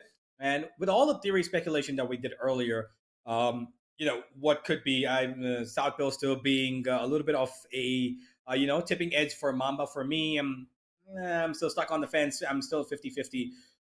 But we will see how it all ends up as everybody is ready. We should be heading the agent selection on Haven, the final map of this best of three, which will be deciding, by the way, our upper bracket final contender. Well, Aziz on the Rays is no surprise whatsoever. We have Flippy on the Astra. Excuse me for that, but Flippy on the Astra, once again, no surprise. Nizzy with the Chamber and Ja. Who would have thought? Who would have thought Ja on the Chamber, yeah? But yeah, this is one thing I mentioned, right? It's practically a mirror lineup between both these teams, except for the Omen and the Astra, and Fancy deciding to go in for the Omen. So not surprised whatsoever with the picks. Double initiator in terms of Breach and Fade for both these teams, and we'll see if Omen and Astra happen to be the differentiator between these two teams on this last map. Of course, Fancy does look like they might struggle on this. Their track record isn't the best, but at the same time, I'll tell you what, even though South SBE, they look strong on Haven, their sample size is definitely smaller. In the last 3 months, I believe they only played it twice, if I'm not mistaken. And Fancy, on the other hand, have played it 5 times, out of which 3 they've lost. So it could go either way. I still feel it's pretty close, but Fancy, I think, are going to be just marginally. I wouldn't even want to call them the underdogs, but I feel okay. You know what? I'll put it this way: SB might be marginally better than Fancy United on this one. I'm actually not gonna disagree with that. I think that SB do have that structural play that will help them, go a little bit more further in terms of getting, cross plays coming in, especially on the map of Haven. It's really important because the sheer size, and of course, this being the only map with 3 sites, it does give the defense a little bit, spread out thin, right? So they have to improvise. They have to play a little bit more smarter, and that allows for the crossplay that comes through the crossfires and the peak offs of each other's contacts, which SB have done pretty well in the previous 2 maps. Now we're heading into Haven, where I believe that Fancy have a good set of attacking, skill set, but on the defense, they might be a little bit struggling. Yesterday, they did a really good job against Extend, but that wasn't really as much of a test as we would believe. It was a landslide victory. No real competition came through. But today, it's been at the peak of competition with Ascent going the way it did. 14-12 there, 13-11 on the first map. And here we are looking at a third, which potentially could go in the same direction. It could. It potentially could, but there's only one way to find out, and that is by hopping into the match. The moment these players are ready, we'll hop in and see what transpires between these 2 teams. But of course, I'm really excited to see how Omen and Astra are used differently on this one, because apart from that, I think it's all the same. And this is that subtle difference between the playstyle of these 2 teams as well, right? Fancy loves to be super aggressive. Omen loves to do that, by the way. With the paranoia, with the Charlotte step, you can go and make plays all by yourself. Astra, on the other hand, is a little more limited in terms of being able to making plays for yourself. But with the Omen, you could. So you can definitely control the pace of the game, which I believe is what Fancy is going to try and do over here, because that's what they're great at, right? We've seen how often they can actually go out there, control the pace of the game, and dominate their opposition. But at the same time, for SBE, I feel like the problem is going to be twofold. One, they need to deny Fancy all the map control and all the information they will try and take. And the second one is, how do you play it on defense? Do you try to be that proactive and take away the map control? Because as you mentioned, right, the defense is going to be spread thin. It's not easy to play Haven on defense. And if they do try to be a little more proactive, it can work out in the favor with the Astra, especially deny early control. Of course, throwing a deep smoke, it immediately pops, right? Unlike Omen, which has a little bit of travel, if you're on the other side of the map, it's not the same with Astra. It can immediately pop. Of course, you have the crowd duel, you have the Noah Pulse as well. Like, you could potentially use as a combo to try and aggress out. So there's a lot of ways to play this. But I feel like it all does come down to how confident they're feeling with this early aggression, especially on defense. Yeah, that defense is going to be really important in the way that they allow Aziz and Papichulo to, establish themselves. They are the duo that will be initiating attacks from the defense. The Breach and Raze have always been a deadly combo, and couple that up with that Astra Star that is going to be, putting in Novas, putting Gravity Balls, all of that we will see as we head into the game. Ladies and gentlemen, it is SBE going up against Fancy for the final time in this series, and one of these teams is going to drop down to lower bracket, and the other one will head on to the upper bracket final and a step closer to qualification for the big event in November. Well, I think big event would probably be an understatement. It's the biggest event there is, and if you're in India, if you're around, if you're not in India and you want to come drop by to the event, absolutely do so, because it's going to be a one-of-a-kind event for sure. There's no doubt about that. But, well, for now, we'll hop right into this round and see what happens. Yes, I can. Information, but we'll have to wait and see what happens over here. Well, Nizzy is going to be the one to draw first blood as he drops the Raze dead towards Garage. Smoke pops down there as they're going in towards Garage, taking control of that Prowler. Unfortunately, does not move forward because of that gravity well, as SB currently holding back this attack with their utility. But Kishi's ready with his own. He drops down it, and they peek out, and somehow it doesn't work out for them. The double peek from Fancy is just a little bit more stronger, and now it's up to the one man who was standing is now sleeping dead. Ja is the only one left. 1v5. With even how good he's been so far in the entire series, even he cannot pull out a clutch this big unless he wants to prove me wrong. Please do go ahead by all means. 30 seconds left. Well, for now, 1 versus 4. It's not going to be easy to pull off, but he does make his job easier by taking down Nizzy, reducing it to a 1 versus 3. Look, the math is pretty simple. 3 players, you're going to reduce it to 3 1v1s, kill all of them, and win the round. Sounds pretty simple, isn't it? But, of course, it's easier said than done, as anybody would know. Unless, of course, you're a universe and you just go around tapping heads. Ascendant. Hey, I don't want to toot my own horn, but thank you. I'm going to take that compliment. Well, 1v3, all 3 players towards Silong. Only so much you can hope for. One of them peeks out, stun comes through. Stuck to the left side corner. Still going to get another.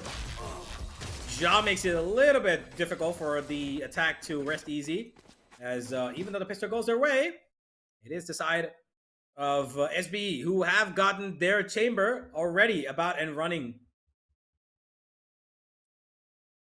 Well, Ja, in the meantime, look, he knew exactly what he had to do, right? He tried his best and got those initial picks and, of course, 3 kills. He was the only player on the team, by the way, to get any frags whatsoever.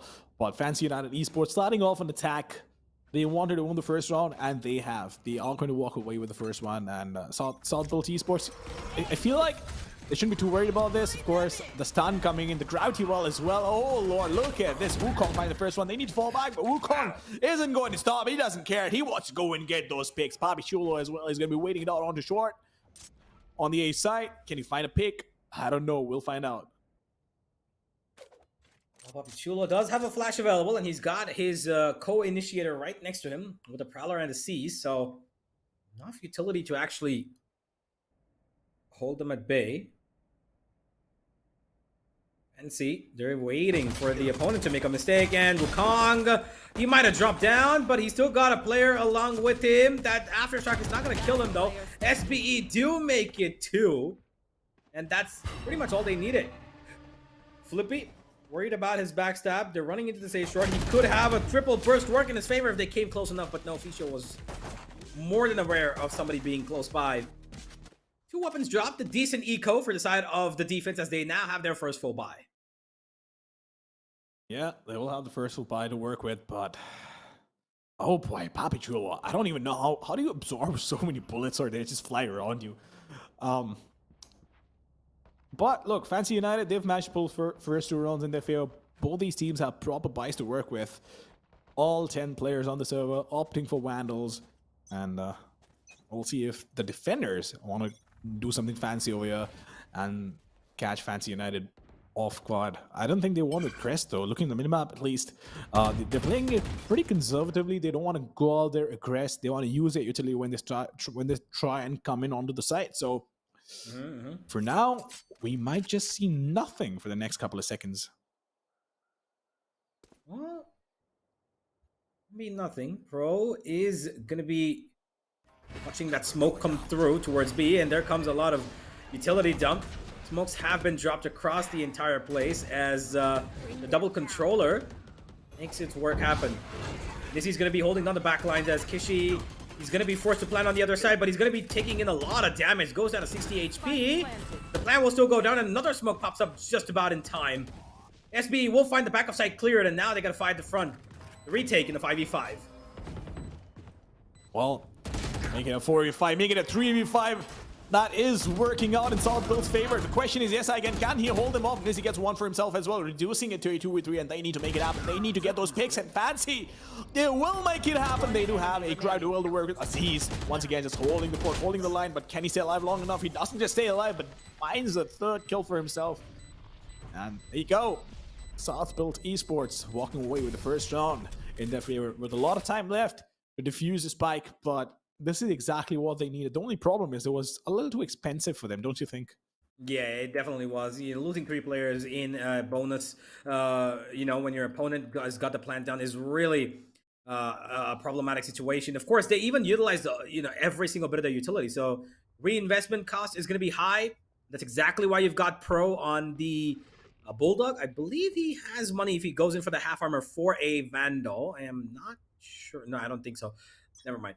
Ja is going to be hoping that his ultimate comes active as he picks up the orb towards A-Long. Yes, he does. He will get the ultimate, and he's gone on top of A-Short. Gets down instantly, going for the aggressive peek. This guy is unfazed about his aggressive peaks with the operator. Both the chambers now holding on to their tour de forces. One of them is going to be spotting players towards A-Short. Might just have a Wukong peeking out from that angle. Who, by the way, is holding a Spectre. Not the best of weapons in this range. Look, man, not the best, but a lot of times you do see these Spectres walk away with the first contact, right? So the first bullet, if it lands on head, it throws a crosser. It makes it go haywire, right? It throws a crosser off, and then it just becomes easy for you to get that pick. But of course, there's a lot of ifs and buts, and Jai doesn't usually miss those shots with the tour de force, but the moment I say it, misses the first shot and gets taken down exactly by the weapon that we were both talking about, and the one that we both dread if you get the first shot right. The Spectre getting that kill on the tour de force is massive value for that. Wukong, does he have any more shot steps? Nope, that he does not. The spike is going to get planted, and of course, Flashpoint trying to force him back. Can he find the first pick? Yes, indeed, he does. Flippy will get taken down by Wukong after he found one for himself. Quickly getting traded out, and Fancy United Esports making things work in their favor. Even though the last round was really expensive for them, they make it work in this one. Well, Ja did give it his best, got one, but the other one is just a little too close for comfort. And Fancy will put up their third as they throw back the side of the defense on a bunch of pistols. On Spectre and Aziz, that's about it. A little bit of a mid-commitment, it seems like it's coming from the defense as, he runs straight in. Nizzy's going to be teleporting away as Kishi's going to hold off this attack thanks to his fault line. And now SB keeping their opponents humble. Aziz almost getting that kill. The grenade is going to keep his opponents away, but he's still pretty darn low. Flash comes through. They will swing out on him and they will kill him. And to follow up on Flippy as well. As Ja, he will be the only one to find a trade. As SBE, yet again, depending on his heroics to maybe get a little bit of dent onto the attacks economy, which already, by the way, is pretty darn low. Yes, I can. Fishu and Nizzy, all three will not have enough money to buy into the next round if they lose their weapons right now. Well, I mean, Ja, there's only so much you can do, right? In a 1 versus 4, along with the Headhunter, you can try and take away a couple of guns, yeah, sure, but that's it. It's not going to make a dent in the opponent's economy, given the fact that they've only lost one player so far. And for now, I don't know if he does already have a weapon or decided against picking that one up. Hold on. Yeah, I think he just decided against picking that one up because he did not want to make any noise whatsoever. But for now, Ja peeking around, does get one, and now he can finally go in and get that weapon, and maybe just try and save it. Who knows? Well, he doesn't need to. He will have money, but he's still going for that C-long peek. Oh my god, Ja. Are Okay. you kidding me? He's dropped 3 players, and that's all he needed. He will die to the spike as well. That's about it. He could have saved that weapon, but he doesn't need to because he's going to get money for that operator, and he will utilize that. That's exactly what the game plan is, as now Fancy are going to be in a bit of a money-stricken position. Nizzy, Kishi, and Yes I Can, all 3 going to be playing on half armor, as Ja has done what he needed to do. I don't know what's up with the it's funny. I keep noticing all these things which practically are irrelevant, but of course, have you noticed most of these players are using the same small crosshair, which is a plus icon. But getting back to this round, a lot of commotion towards A main, a lot of things happening. The Rolling Thunder as well coming to picture, along with the Nightfall. The amount of util that's being used over here is so difficult to keep a track of as well. But Papi Chulo blinding himself with his phenomenal plays, so good, so bright that he can't see it himself. Well, Fancy do have a tail coming in the form of Ja, while the rest of the teammates are surrounding themselves towards the A site. They're hoping for a miracle. They know that there is a Breach ultimate, so they're playing off of this site to make sure that it doesn't affect them. Fancy, though, seems like they might get a free pass after all, but what they're depending on, SB, is that flank coming in. Keeping them busy. He's going in for an aggressive peek, loses his life as Papi Chulo. He is going to be taking charge, but he's going to be been sent high up in the air. 30 seconds left. Even before that, wait, did he find Ficio in the air, stunned? Or just stunned? I don't know about that one, but I'm stunned to see what's happening over here, because look, the amount of back and forth that happened, right, is incredible to watch. But again, it's just insane that the sort of utility that was being used over there, right? Like, it looks so sick on the map, but at the same time, it's also so scary if you're a player over there, because you have no idea what in the world is going on, especially as a defender along with the Nightfall going in. So quite insane that South Build managed to last as long as they did on A-Long. But regardless, the scoreline is going to read 4-2 in the favor of Fancy United Esports, and Kawa has a couple of words for the team, of course. You can see it on his face, right? When they're performing well, he's pretty happy. He's very expressive with his team's performance, which I absolutely adore.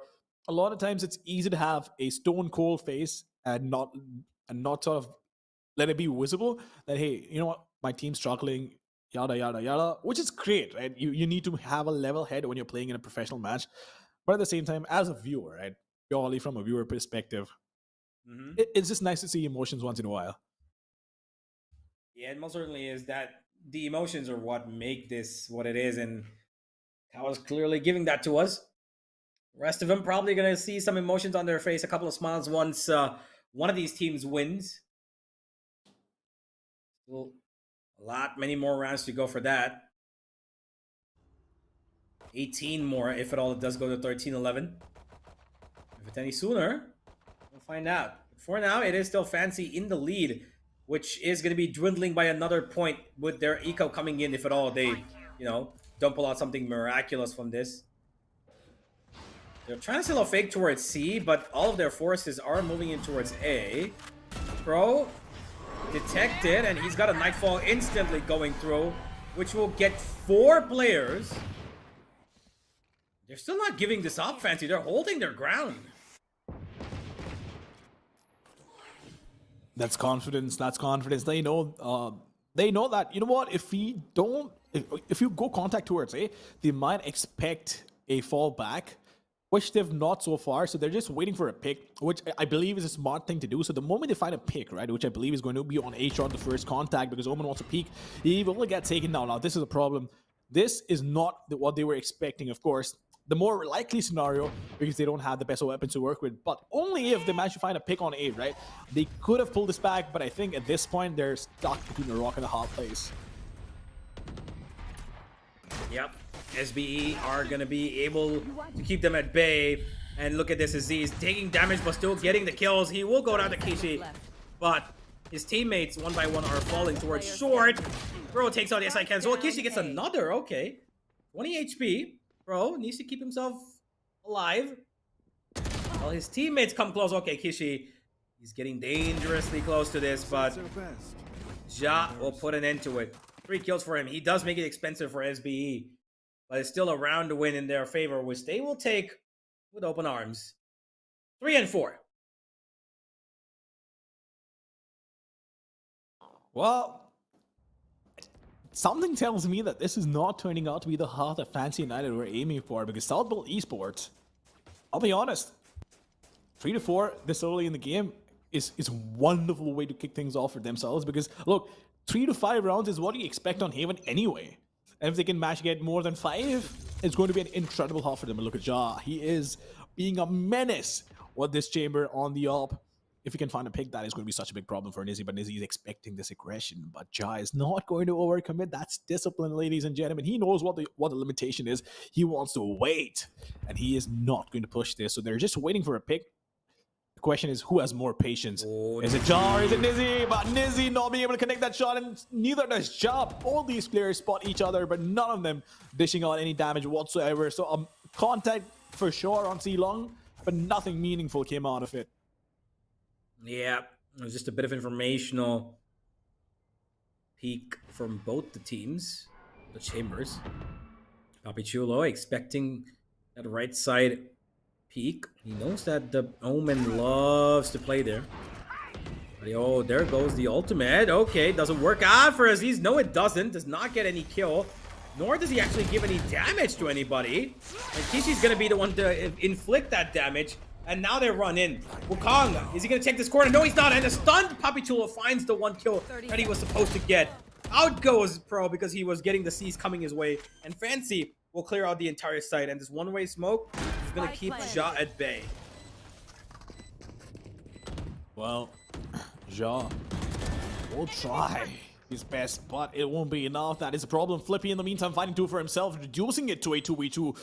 And Ja still holding the angle. Can he find the pick? That is a question. He needs to go away in the fault line coming in as well, but I don't think that's going to make an impact. Flippy will get taken down, and Ja has been hurt right now. That is a massive problem. He will go, will get stunned, will get taken down. Fancy United Esports walking away with 1 more round. And for some reason, that actually rhymed. But hey, man, as long as it sounds nice. But Fancy United Esports will be happy with their round. This is exactly what they needed. But Esports, I still feel they're very much in this half, with 3 rounds already being in their favor. I feel like anything that they get from this point on is a bonus. Yeah, indeed. 5 rounds they've put up with having a double controller, by the way, which on the defense is probably going to be really annoying to face off. So, Fancy, they're going to look for maybe 1, maybe 2 rounds more. If they get more, they're not going to be disappointed. Oh, almost. Papichulo will come and try to keep them off their mark as Ja gets away with just about the orb and his ultimate. Well, yes, I can. Go for it. I think you got some words for yes, I can. Go on. Well, for now, I think we just wait because there's not been a lot of contact. Fishy, although he might just get taken down. We do have the Tory Force available, and Ja wants to peek. He wants to be aggressive, but he is caught between the rock and a hot place. Well, he got taken down, and that is just so unfortunate for Ja. He's trying his best. He's trying his best to get that pick, but unfortunately, the opposition just had the better of them. Wukong gonna get away from A short, thinking that there's gonna be a little bit of a push coming in, but SBE, they're keeping themselves a little tightly knit here towards the A side. 3 players, and Flippy's heard them all. He's got a shorty. There's a little bit of action towards the A side. There's 2 from Flippy. This is why it's the best gun in the game. Oh man, 2 bursts of bullets and 2 kills for Flippy. So he flips over the round, but Kishi's gonna look to do that right back as Wukong has got his ultimate to go back towards the A side. Now this is a rat and mouse Let's just say rat and mouse, cat and mouse chase. 10 seconds left. Listen, sometimes you just need to stop pointing these things out. Nobody's gonna notice it, trust me. Planted. Half the time, we're just all chilling, watching the match, having a good time. Happens to the best of us. But It could be a rat and mouse if they're friends, you know, playing. is there really a Catch. difference between a rat and a mouse, though? I think there is. I think there's a small little difference. Look, man, I'm no zoologist, but I know what I am, a caster, and Papi Chulo in a 1 versus 2, a potential 1v2 that he can pull off, and if he does manage to pull this off, it is going to be incredible, but the problem is he doesn't have a lot of time, and he needs to make this happen. He needs to be quick, but the opposition playing into perfection, and Kishi taking him down with the fall line, and then peeks around the corner from the window. There's only so much he could have done. But Okay. Ja, oh, God, that's just so unfortunate. I really want to see something. Once this replay is done, can we please just have a look at Ja? Can we have him on the screen for a second? Because did you see the angle of his monitor? I Did anybody? I did. It's almost like it's sleeping. He's like he's looking from the top. Wait, I just want to see when he comes on screen, but Maybe yeah, look at it. I've never seen anybody play like this ever. This is insane. Maybe that's the difference between him and I, or maybe him and you, because clearly that's the reason why he's playing so better, right? So much better. But jokes apart, Ja will fall back this time around. He's not going to fall prey to the opposition, and Fancy United already losing their chamber, which is a problem. But then again, double peeking towards main, that paranoia coming in, which is so unfortunate. I don't know if that was a teammate or was it? Did it come in from short? I think it came in from short, didn't it? Yeah, it did. Enemy remaining. Oh, Last but player there comes standing. another 2 players from short as the force has been thinned out to 1 player each on both sides. Oh, Flippy, he might just have the jump, and he will have the jump. He gets Wukong by the smallest of margins of vision. They almost had this. I think Wukong could have been able to get this, round if he would have just gotten the plant down, but unfortunately for him, he didn't know where the final player was.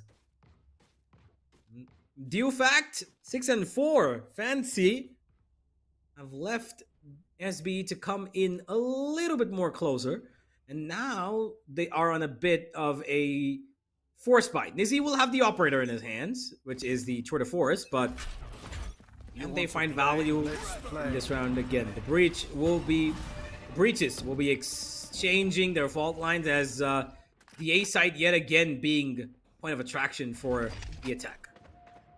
I feel like the Omen just walked into the crowd over there. He was outside, and casually just walks in, but he does have the paranoia available. Papi Chulo. Oh no, the information is going to get relayed that there is a player on the right, but oh no, how does he get 2? He had no business getting 1 or then he gets 2 on the short. Oh my God, Saltpool Esports decimating the attack that came in there, along with the Nightfall as well. So much utility being used, the Tour de Force being forced as well, and he misses the shot. Nizzy, you can't be missing those. You absolutely cannot afford to miss those shots, and this is not the first time we've seen him miss crucial shots. We saw that on Ascent, we saw it over here. Ja gets taken down, but his operator will still get picked up, and once again, Southport Esports getting 5 rounds on Last defense round before on the switch. Haven.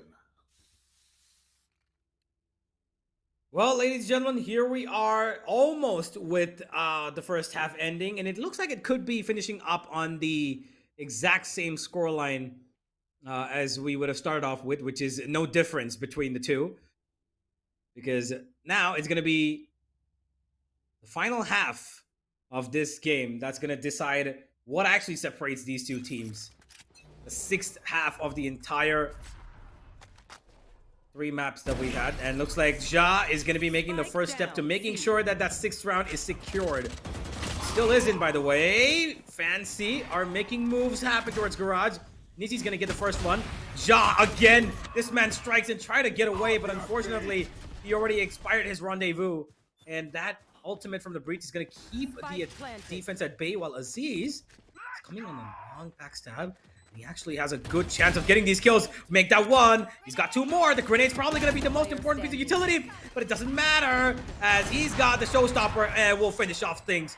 6 and 6. What a beautiful round from Ja and Aziz. Absolutely, what a beautiful round, but would have been incredible if you could have picked him like a bird while he was trying to go in with the showstopper. Would have been an insane pick. But Ja being so aggressive towards long and then falling back, of course, getting one more towards garage is incredible work from him. So much impact every single time that he's picked up the operator, right? But Aziz gets the first one, pulled out his utility, shouldn't have ideally survived that one, but of course, does use the showstopper to guarantee that round. And 6-6, who would have thought? Who would have thought Saltbill Esports on Haven up against Fancy United would stack up 6 rounds on defense? This is incredible work from Saltbill Esports. Indeed, amazing stuff for them to, come back into this game pretty convincingly. They held on their defense. They played on the retakes really well. That's exactly what I, was pointing out earlier as well. They've got good retake potential, especially enabled by Aziz, and that's exactly what was happening here. The minute they let Fancy go on the attack, they let them take the spike, they know that they've got utilities to stop it all, and that's exactly what they've been using for the retake. That was exactly what I expected from South Pole, but now we're losing our tongues as we're turning the tables, as SPE on the attack are going to be facing off a double controller setup with no duelist on them, which means the defense is going to be solid because of the amount of smokes that they could, procure across the entirety of this map, which is a great, strategy, that Fancy go for. But historically, as we've spoken about it, Fancy not really had the best of times on Haven. Let's see if this is, a turnaround for them, because as much as I love that double controller, setup, that they can focus on every single nook and corner of this map. They can shut off B, they can shut off A, both sides, the garage and C all together at the same time. They can put 5 smokes together if they want to. That's how good this controller setup is. So let's see if they're going to be able to keep this team filled with a lot of, attacking utility at bay. But what do you think, Mom? I want to know, how do you think this is going to end up? Do you think South Build will start this one and take it all the way? Or is it going to be Fancy to take map number 3? I feel like South Build will inch this one out. Close, but they will inch this one out for sure. Because of the way they've been playing. Look, their defense was phenomenal. Sure, Jaw's picks were really important to be able to win these rounds, but at the same time, they know they have it down to the T. Haven has been one of those maps that they've been good at historically. They've played it pretty well. They understand what this map is all about. Defense are phenomenal. I feel like if Jaw can create the same sort of impact on attack as well, then it is going to be very difficult to stop South Build Esports or Fancy United, and I don't see it happening. I feel like Ja is just feeling it today. He's been phenomenal through and through throughout the day. Of course, the MVP for the first map was different, but for me personally, was still Ja in the last map as well. Has to be him. He's played phenomenally well. Well, SBE, they're starting off their attack towards the A side, but that was actually a fake as they're heading in towards B. The smokes are coming down. Kishi spots him out, but just about gets away. The trap will slow them, but just for a bit, as Fancy will have to succumb to this B attack and play on the retake. They will have to play on the retake, no doubt about that. But yes, I can. For now, he's just going to wait along with the teammate to see if they can find an opening while there. But Pro still stuck. But he's not going to miss that one, is he? Gets one more, as a matter of fact. He will have the haunt in 15 seconds, but he needs to stay alive. It is going to be a 3v5 retake, and it's not going to be easy because they have all the players surviving. And no information that they will pull out the haunt, which is not going to give them any information whatsoever. But the meat grinder towards B-main entrance, and Pro getting a quad kill for himself. Aziz as well, just chiming in with the last one, stealing his ace away. Unfortunate. But hey, man, as long as you're winning these rounds, I don't think it matters. So, Southpool Esports just starting off on the right foot. They wanted to be dominant. They were dominant. Walked in to be like they literally owned the place. And just casually pulled the round off by only losing one player. That is a lot of dominance. And this time around, I feel like they will try and take things slowly and see if they have a push. If not, then they'll just go execute as a quick execute. Well, they've got their eco filled with weapons. There's one Vandal, one Bulldog as well, apart from the Spectres that they have. Whereas on the other side, it's only Classics. But I really like what Nizzy's doing over here. He wants to push in, he wants to get that information, which is the really brave thing to do, but he needs to creep in. I'm not quite sure if he's going to get spotted. He does make noise. I'm not sure if that was the best of things to do, but he still gets a big one in the world! He should not be getting any picks whatsoever over there, but he still managed to find one. Well, that's going to be only working in his team's favor. There's a triple stack on C, which seems to be going in the wrong direction. They've taken out everybody. Wukong will be the only one to get one. She has picked up a weapon, but it's on reload. Okay, that's just a bait. That's just unfortunate. You know, it's one of those moments where you purposely empty up the gun and throw it on the ground, thinking that your opponent's going to pick it up, and then when they swing out with it, boom, you're dead. In the most humiliating way possible. It's a smart. It's a smart thing to do, but you know, yeah, it is. Southbuilt Esports played really well, played really smartly. They wanted to get a pick, which they did, and then just went in for an execute. That's exactly what they had to do, right? Because they need information if there is a mid push or an aim in push coming in, or a C-long push, as a matter of fact. Any aggression that they can shut down in the moment it gets shut down, just start executing, because that is when you can throw them off. But from what it looks like, for Southbuilt Esports, mid-control has been at the forefront of whatever executes they want to do, but that paint, and I'm not quite sure if that was planned to go there, but of course the Aftershock is going to start flushing these players out and delay the push as well, and yes, I can. He will struggle when he gets the first and needs to find the second, which will not happen, but Shaw will find that pick, but Fancy United striking back one by one, reducing it to a 3v1. And it all comes down to Ja, the man, the myth, the legend himself, who's been stepping up for the team whenever his team called for help in a 1 versus 3. He needs to pull this off. Can he, though? He wants to aggress in. He wants to push in. He does get spotted, though. He's going to fall back towards the side. There is a flashpoint available, which he needs to avoid, but he might just get overwhelmed. That is a problem. Gets the first one, almost getting the second, but Wukong will shut him down. Valiant effort, though, you had to give to them. You had to give it to him. Yeah, most certainly. It was an amazing effort from him. He tried to do whatever he could. Unfortunately for him, his teammates from Garage just couldn't make it out and give the impact, because Kishi got a 3K there. Amazing stuff from him to hold down towards spawn and just get 2 kills back-to-back pretty easily. A mistake from them, inside of SBE, to allow him that much, you know, time to react. They didn't have anything to push him off his angle, and now Fancy getting back into the game, aggressively going up towards A. Nobody been spotted yet, but they've got control. That smoke is keeping them away. They know A short's being contested. They need to focus upon this attack. Oh my god, that's a lot of utility being thrown. But there is a Fade ultimate coming through. The Nightfall will be keeping them a little bit confused about what's happening. Where are these sound cues coming from? Nobody's actually pushing them yet. They still haven't taken control. Why are SB so afraid to take the control from them? It's a 2v5 at that point if they want to go there. That's a damn good question, which I do not have the answer to. But for now, what we have is both these teams surviving with 5 players and a minute on the clock, so they can do whatever they want. But Kishi is going to find the first pick, and Jai is going to get taken down, who's been absolutely cracked by that fault line, forcing players back. Kishi will out of wait. Papi Chulo, does he want to push in? That is a question. He is priming the flashpoint. He wants to go in. His teammate wants to go in as well. But yes, I can. All get spotted. Has a judge to work with. But the problem is the range and the pain shells will force him back. A lot of damage being dished out as well. But Aziz needs to find that fishy. Oh, will connect that shot. And now it is a 5v3 retake, which they might as well just pull off. But I'm not quite sure. Ooh, Southbuilt Esports getting those crucial picks, reducing it to a 2v2, somehow managing to bounce back right into the round. Papi Chulo once again playing super aggressive, gets one where he shouldn't even get half a kill. 28 points of health to work with, and Flippy makes it happen. How in the world is Southbuilt Esports pulling all these rounds or winning all these duels?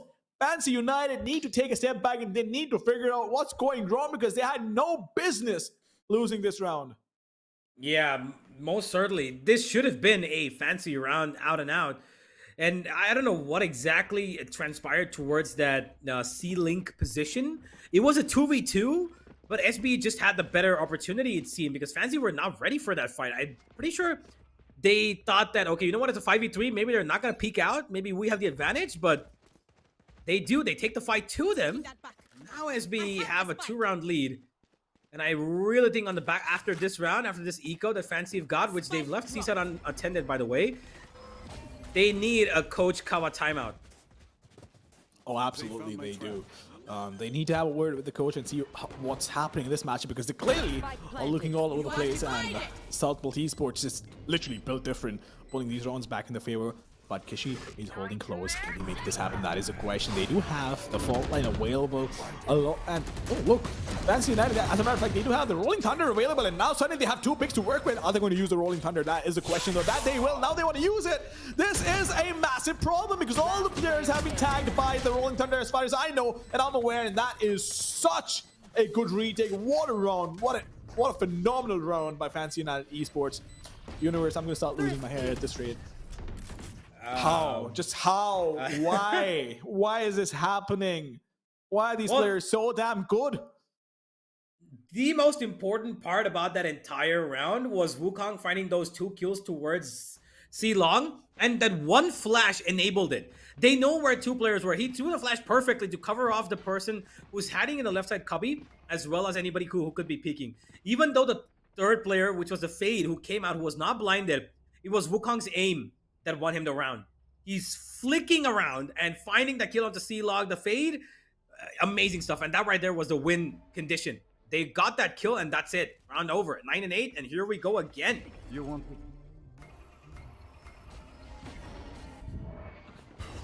Here we go again, but once again they want to go in for a quick execute, but is that going to work out? That is the question. As he wants to go and does connect the shot with the Marshall. What in the world is that happening?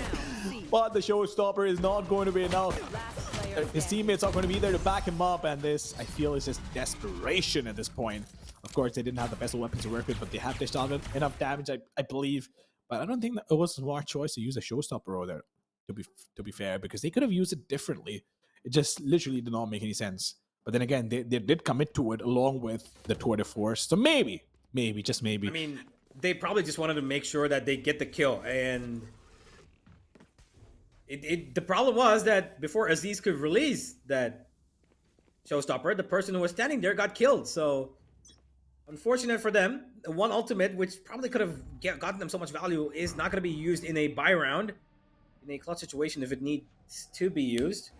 Now for this map to finish, we're heading into the last couple of rounds of regulation. 9-9 it is for the moment. No team right now taking any sort of advantageous movements. SB holding outside A. That's it. And there's nobody, by the way, playing in A except for the Astra, who is going to be playing as passively as possible. Drops down the star towards A short to make sure that Smoke covers it up. Whereas Fancy are actually willing for that mid attack. The minute they spot one, they will go, but SBE not going to give them the opportunity to do so. Unless this turns out to be a fake, which probably not going to be likely. Is it? No, not going to be. They're dropping down the smokes. They're getting into sight. The stuns are coming through. The recons are coming through. They've got the side in control, and now it is a 5v5 fully fledged, no damage given yet retake. Well, it is like that a couple of times, but of course we do have Yes I Can using that ring under Heron to make sure if there is anybody there they can flush them out. But Wukong is primed with the paranoia. Can they make this happen? That is a question. But Ja, like the first player, go. Oh, that rolling thunder is going to be so impactful. Is he going to let him go? He knows. Oh my God! No way! No way! That should have happened. But Fancy Esports. Oh my God, Fancy that Esports somehow once again pull it back, and that was so unfortunate. He could have killed that Omen, but he let him slide, and it backfired, and it backfired bad. He heard the fade. He heard that there's 2 people here, and he waited. I like when there's, you know, trigger discipline plays about to be, you know, showcased. But the problem with that is if you've got another angle from where somebody's walking in, an angle that you could be exposed from, an angle that might end up making that opponent check you, you might as well just take the shot and then swing out towards the guy in spawn, because he's not going to expect you. He's going to be looking towards the right because they already think that there's nobody towards that left. Oh man, Ja, he's going to be feeling that in the gut if they lose this one on the back of that. Oh yeah, there's no doubt about that. But Aziz is slowly but surely creeping up towards the B side. wants to find that first pick, but they don't have any information to work with. And I believe that Brawler missed him as well. That is so sad. That is so sad. The Brawler missed the breach, but Pro and Ja, look at them. Face your Somehow, fear. suddenly, when they have pistols in their hand, they will start connecting all these shots. But of course, Nizzy this time around is not going to miss that shot on the Tour de Force. Still a 3-3 retake. Nizzy, I believe, still has the Tour de Force to work with. It's going to be interesting to see how this all works out and how this all pans out. But Wukong, now he has a paranoia to work with. Is he going to commit to it? Absolutely, he wants to commit to it. Oh no, that was not on time, and he got spotted. And that Haunt needs to break it, which he will. But Poppy should already get taken on as well. Oh, once again, stuck between a rock and a hard place. Will get taken on. And fancy in that esports, it's almost as if they woke up. They're in a deep slumber, and now they're like, you know what, kids? Enough of you messing around. We're going to come in, we're going to stamp our authority, and we're going to walk away with all these rounds, bringing them one step closer, closing this match out. Well, it looks like the Haven curse that's been working against them is going to be in. It's not going to be working for SBE. It is now the side of the attack on probably what could be their last buy. If they lose this, say goodnight, Start Built. They did so much. They have put in so much effort into winning this, to bringing it to map number 3. But now, if Fancy are able to find the first kill, I think it might just be the end. Bit of exchange of the Fades Prowlers here. Nizzy is still not giving up this A-short position. He's not afraid because he's got support. And they're running in for this. He needs to find the trade. No, he doesn't get it and he goes right back. Oh man, that is a harsh situation. 4v5 now. They've lost the Fade Ultimate. And the attack, they might not have any ultimates left, but they've got 5 players alive. Nobody damaged yet either. I feel like this might just be Fancy's round, even though they have a man disadvantage, but look at the amount of information they have. The Astra is slowly creeping up from C-Long. The Omen will quickly start rotating the moment there is contact, but the fall line is going to slow them down enough. Just enough. I feel like this is not the best of choices to do, but Kishi will jump down and will get taken down. You know what? At this point, no chance. They can get this round back. I don't see it happening. Spike planted.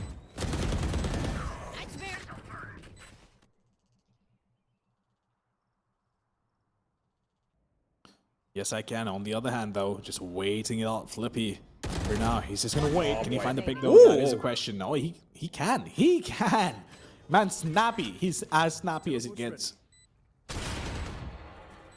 Nizzy's been missing most of his shots in this round. Finally, he connects one. He spots the other. No, Nizzy. They found my trap. He's been having an off day today, it seems. And even on his off day, he's up on 18 kills. I think he missed about 6 shots in that entire round. This is uncanny from him. That's still 5 less than what I do, so that's okay. Well, I don't think you give yourself enough credit. I think you're pretty good. Oh, no, I know I am, but it's just, you know, these players are better. That's the thing, right? Look, to be fair, I do have $11 in my name on VLRGG in terms of tournament winnings. So I have played competitive. $11. That's a lot of money. That is a lot of money. If we were to convert it to INR, that would roughly be 880 rupees. Yeah, but you know what is the big prize money? This tournament is $100,000, ladies and gentlemen.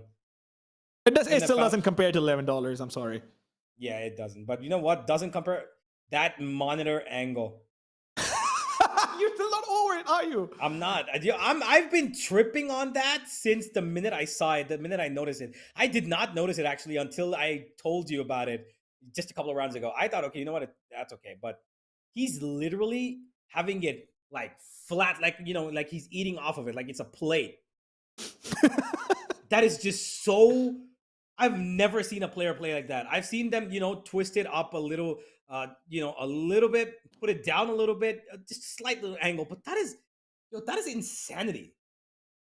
You know, if you really like things like these, right? You should look up how JDM plays when he does. Literally, man's literally lounging like it's a supercar. But bottom line is, they all have their own ways to play. But here we are back again, 11-10 in the favor of Fancy United Esports. But look at the aggression coming from the defenders. They are going to use a knife. Pushing, they will push in. Oh my lord, that flash was on point. But no. Southfield Esports are ready for this. They get 2 picks for themselves. Not just reduce that man advantage, but also take it away. But now Fancy, they might lose out on 1 more player. This aggression, was it really needed? Right now, if you would ask them, they'd probably say no because they've lost 3 players. Fancy, they still believe in their aggression. They believe in their ability. This time, Ficio needed to believe that somebody could be pushed up from A. Kishi, last man left standing, got the breach coming his way. They're going to have a bout, and it's going to be Papi Chulo to win it. 11-11. Time to make a wish. Both these teams need to make a wish. And the wish is probably going to be for them to win this without losing any more rounds. And not letting it go to overtime. Oh, yeah. Who will be winning who will be getting their wish granted is the question. I wish I was a genie, I'll let you know.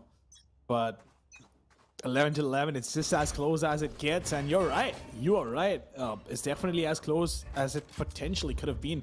All these 3 maps, right? They've just been so much back and forth. They've been so entertaining to watch.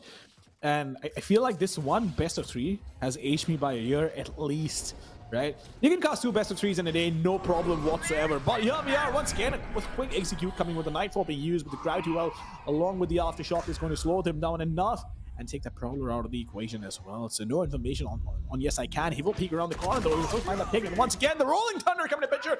Nezzy takes him down with the headhunter. Kishi wants to use that flashpoint to try and delay the push as much as he can, get those picks, but Flippy will not miss those shots. Gets 1 more, and Nezzy needs to stay alive, but will get backstabbed. It all comes out of Ficio all alone in a 1 versus 3, but he will get clapped by Pro, his counterpart on the opposite team. 12-11 Southfield Esports once again so close, but yet so far from closing this out. Can they close it out though? That is a question. They've got no money. Fancy have no money. They're gonna have to either sacrifice armor or they're gonna have to sacrifice utility. Look at their buy. They've got a Judge. They've got 2 Spectres. One of them is on half armor. Only 2 players have a Vandal, so which means they're gonna have no aggressive pushes this time. They can't afford to do it. They're going to take control of A main again, yes, but Southfield, they've got everything working in their favor. If Southfield lose this is going to be one of the most horrible mistakes, horrible losses that they could do. They could have, suffered. Nizzy's already found Pro towards C Long, who, I don't know why, for what reason, went towards Cubby all by himself and gave away his life. That's a weapon that can be picked up. The grenade will force Nizzy off his angle, but he's going to come right back from after teleporting away.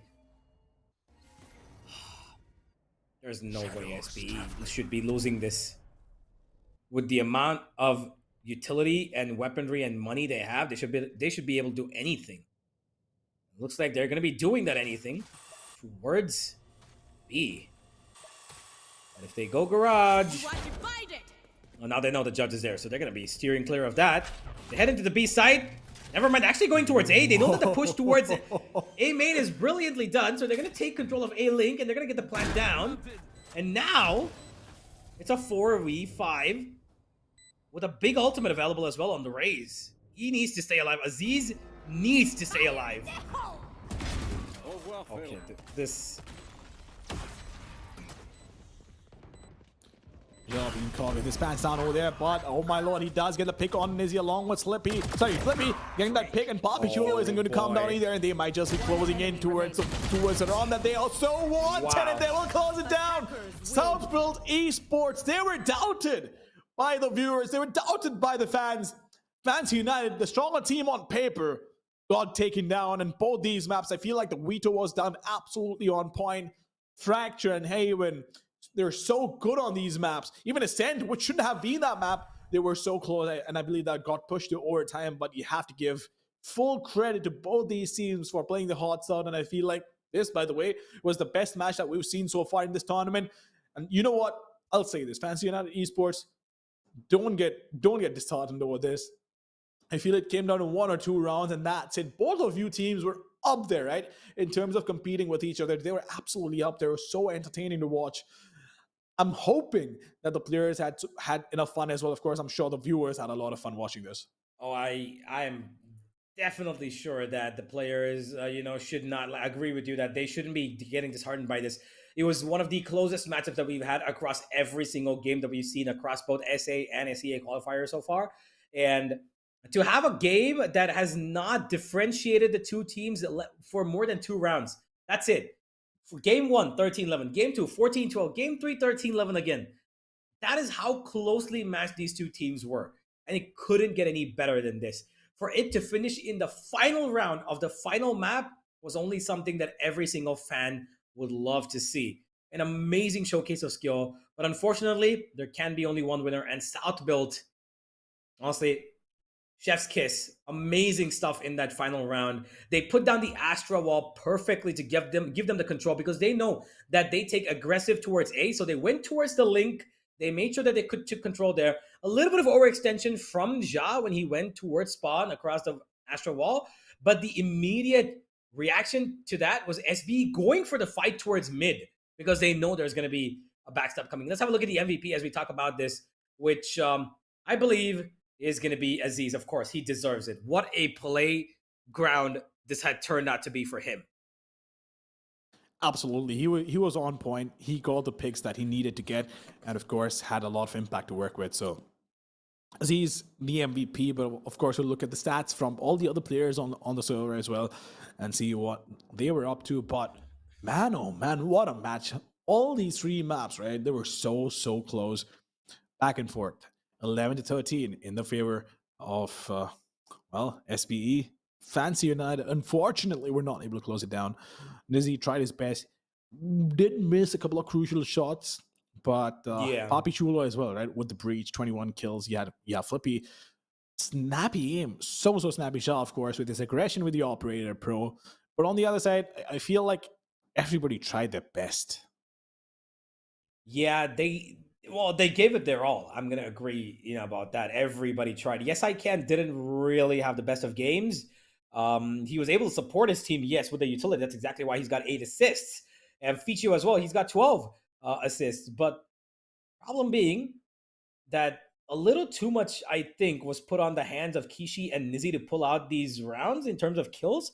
And there was this one particular round that we all saw that where Nizzy missed, I think, 4 or 5 shots in a row. I think if he had gotten even 2 kills, even half of those shots, if he had connected, I think right now we would be talking about a completely different thing. Maybe overtime, maybe South build lost, could have been anything.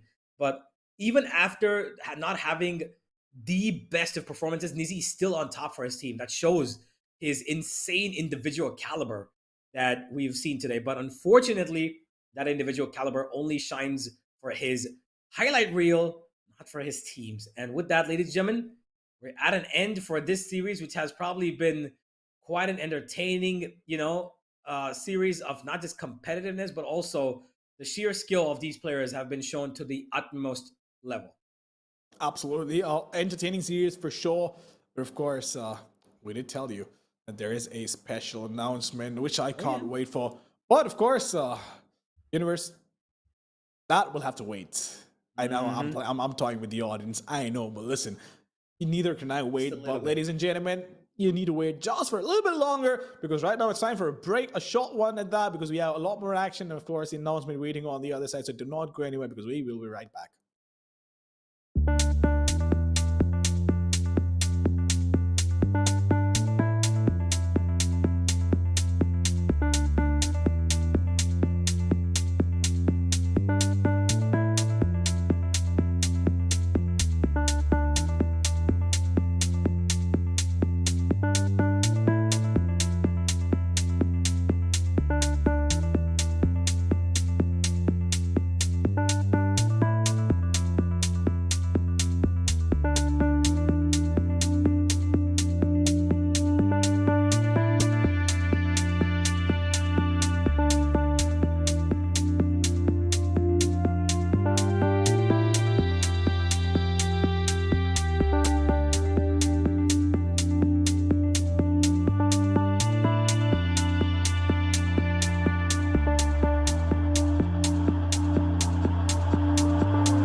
Ladies and gentlemen, welcome back once again to the Valorant Invitational India for the VCT off season. We are now with the Southeast Asia qualifiers. My name is Azrai. With me now is Mamba, and we'll be your casters for this next series. Again, with Bleed and Made in Thailand. How are you doing, man? I'm doing well. By the way, the cap looks dope. The head looks dope, and of course, it's been a fun day. Look, the first match going the distance along with an overtime just to just add to it was wonderful to watch. Both these teams played phenomenally, and we saw some great gameplay. We saw some great counter strats as well, and both these teams were absolute entertainers, at least in terms of the audience perspective. Even myself, right? As much as it must have aged me just to see a match so close, but at the same time, it was so much fun to cast that it's just been a great day, man. Been a great day. Yeah, I honestly thought that it was going to be Fancy United in that particular series. I mean, I'm a Filipino caster myself, and of course, I support the Filipino teams. But I haven't really seen Southbuild perform in quite some time. But it really was very entertaining to see how it just really squeezed out every single game that we saw. And there's a huge possibility that we could be seeing again the next PH team to come into India, possibly here for Southbuild, as they're starting to rack up all these wins. Oh yeah, of course. And I did mention that there is a special announcement, even that I didn't know about. Of course, that is going to be coming up in just a bit, ladies and gentlemen. I'm super excited about this, Asurai. But you know what? Let's just have a look. Let's just have a look at what this is all going to be about. The team that is going to be coming down to India for this event. I can't wait. Honestly, I cannot wait. So let's just have a look.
I can't believe this. It's almost like a dream come true for... Listen, I feel like a child being handed candy because some of these players, some of these teams have been following for a while, right? And Team Secret is it's been around for a long time, and for them to come down to India, I'm definitely feeling it, man. I'm so excited. I'm so stoked. It's not even funny. I feel at this point I'm privileged enough to be at the land as talent in the first place, but then again, all these teams coming down, it's going to be a cherry on top of the cake. Yeah, I will say it is a very heartwarming experience. Again, as a Filipino enthusiast of the Valorant scene, one of the biggest and biggest issues that I think we struggle with in Philippines as players and even talents is just the ability to fly somewhere far because of how weak our passports are. So this is a really touching thing, because now, as you mentioned, right, there is the possibility now of Team Secret showing what they got in a bigger stage once again in a LAN event. So I'm definitely excited for this one. I'm so happy for these players that we have, because they had such a turbulent back and forth about their performance and whatnot. I wonder what they're going to bring now to India, now that Wits as well as Dispenser has left the team. I do believe they had another tournament that they played in Korea a couple of weeks ago where they picked up Lene, which was from Bleed. So there's a lot of things right now that is happening for Team Secret. And if you're a big fan of Team Secret, there's a lot to definitely look forward to in what they actually, or what iteration of Team Secret will be showcasing in the main event come this November. Absolutely. I've been counting days. It's 25 days until the actual showdown, and I can't wait.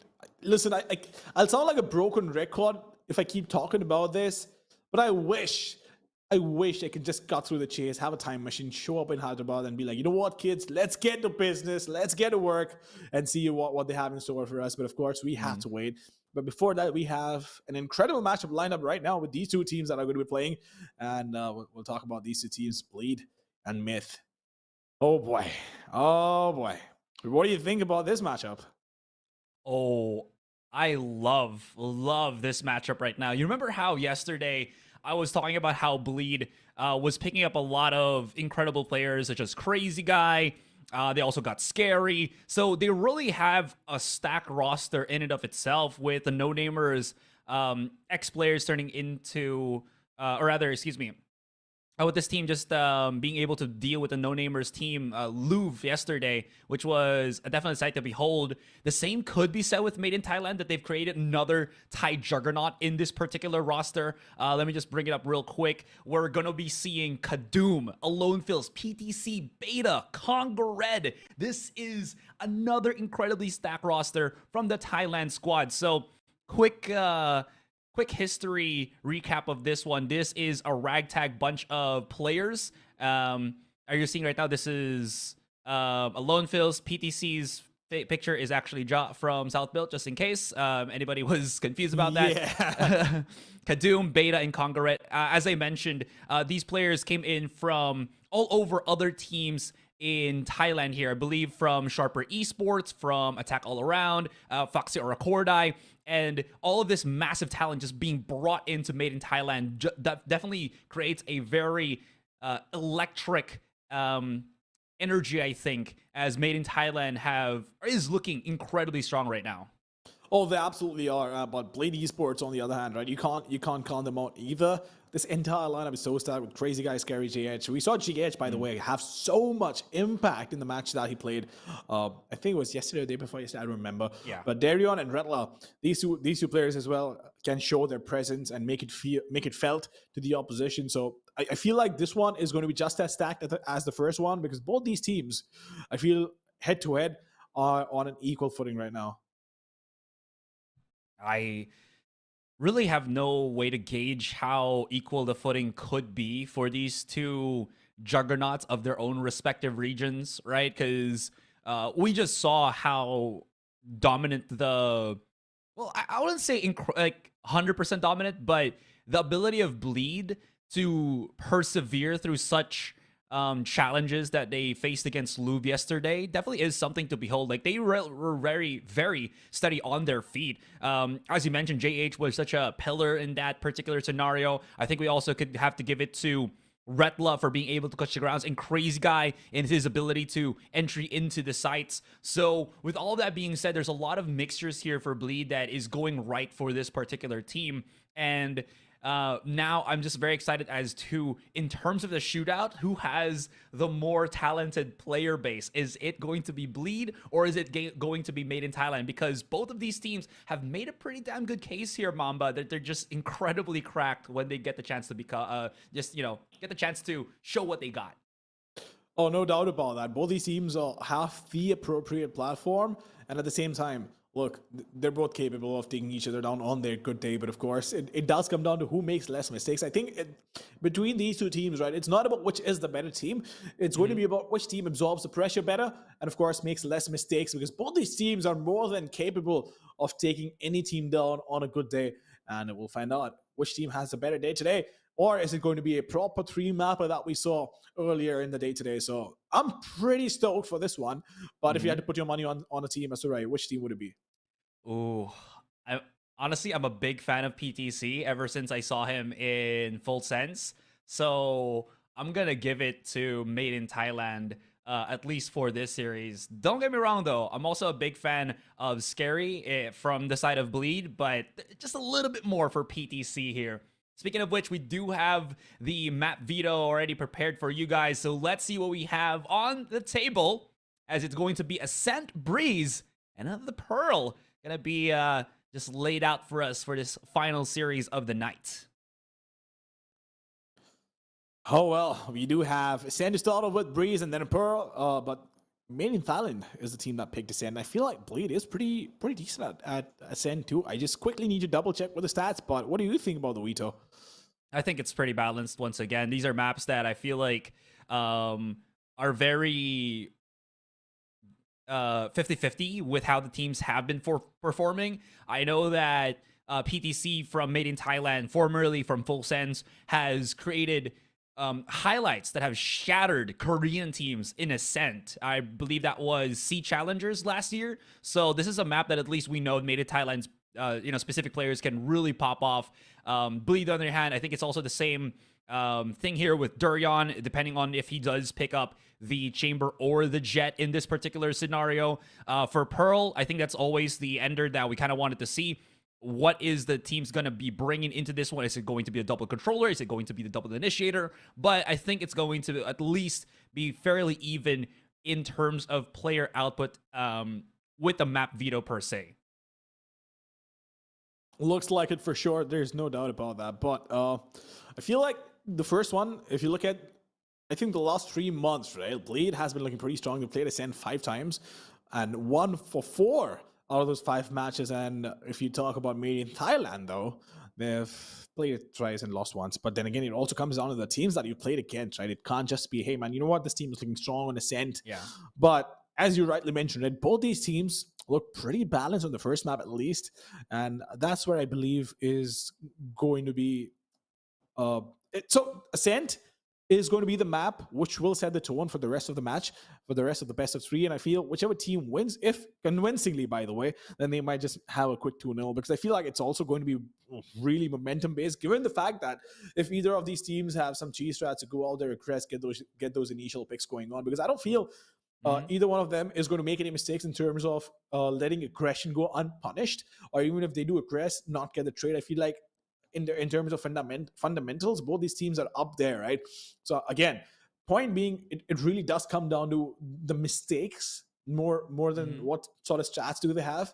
Which team makes the lesser mistakes out of the two? And I feel that will walk away with the win. It almost sounds like stating the obvious, but trust me, when you have 2 teams that have played at such a high level as these 2 teams, there's not a lot that separates these 2 teams or the players on the roster. Definitely. I feel though that survey says, that Bleed should have the better of this particular series, because it feels like they've just proven a lot more that they can match up against the current strong teams in Southeast Asia as well as APAC, compared to Made in Thailand, that even though I was very excited about this particular roster, they still haven't really gotten up to that upper echelon just yet, even though they have a lot of experience. The problem is these players are a mishmash of players that were excellent in their previous teams, but coming into this one, have they really proven themselves? The thing is, they also faced each other early on this year for VCT APAC during Season 1, but that was when these 2 teams had somewhat very varied rosters, where Bleed still had the duo of, I believe that was Pith and Maxi. Now they're not there anymore. They have Scary and Crazy Guy as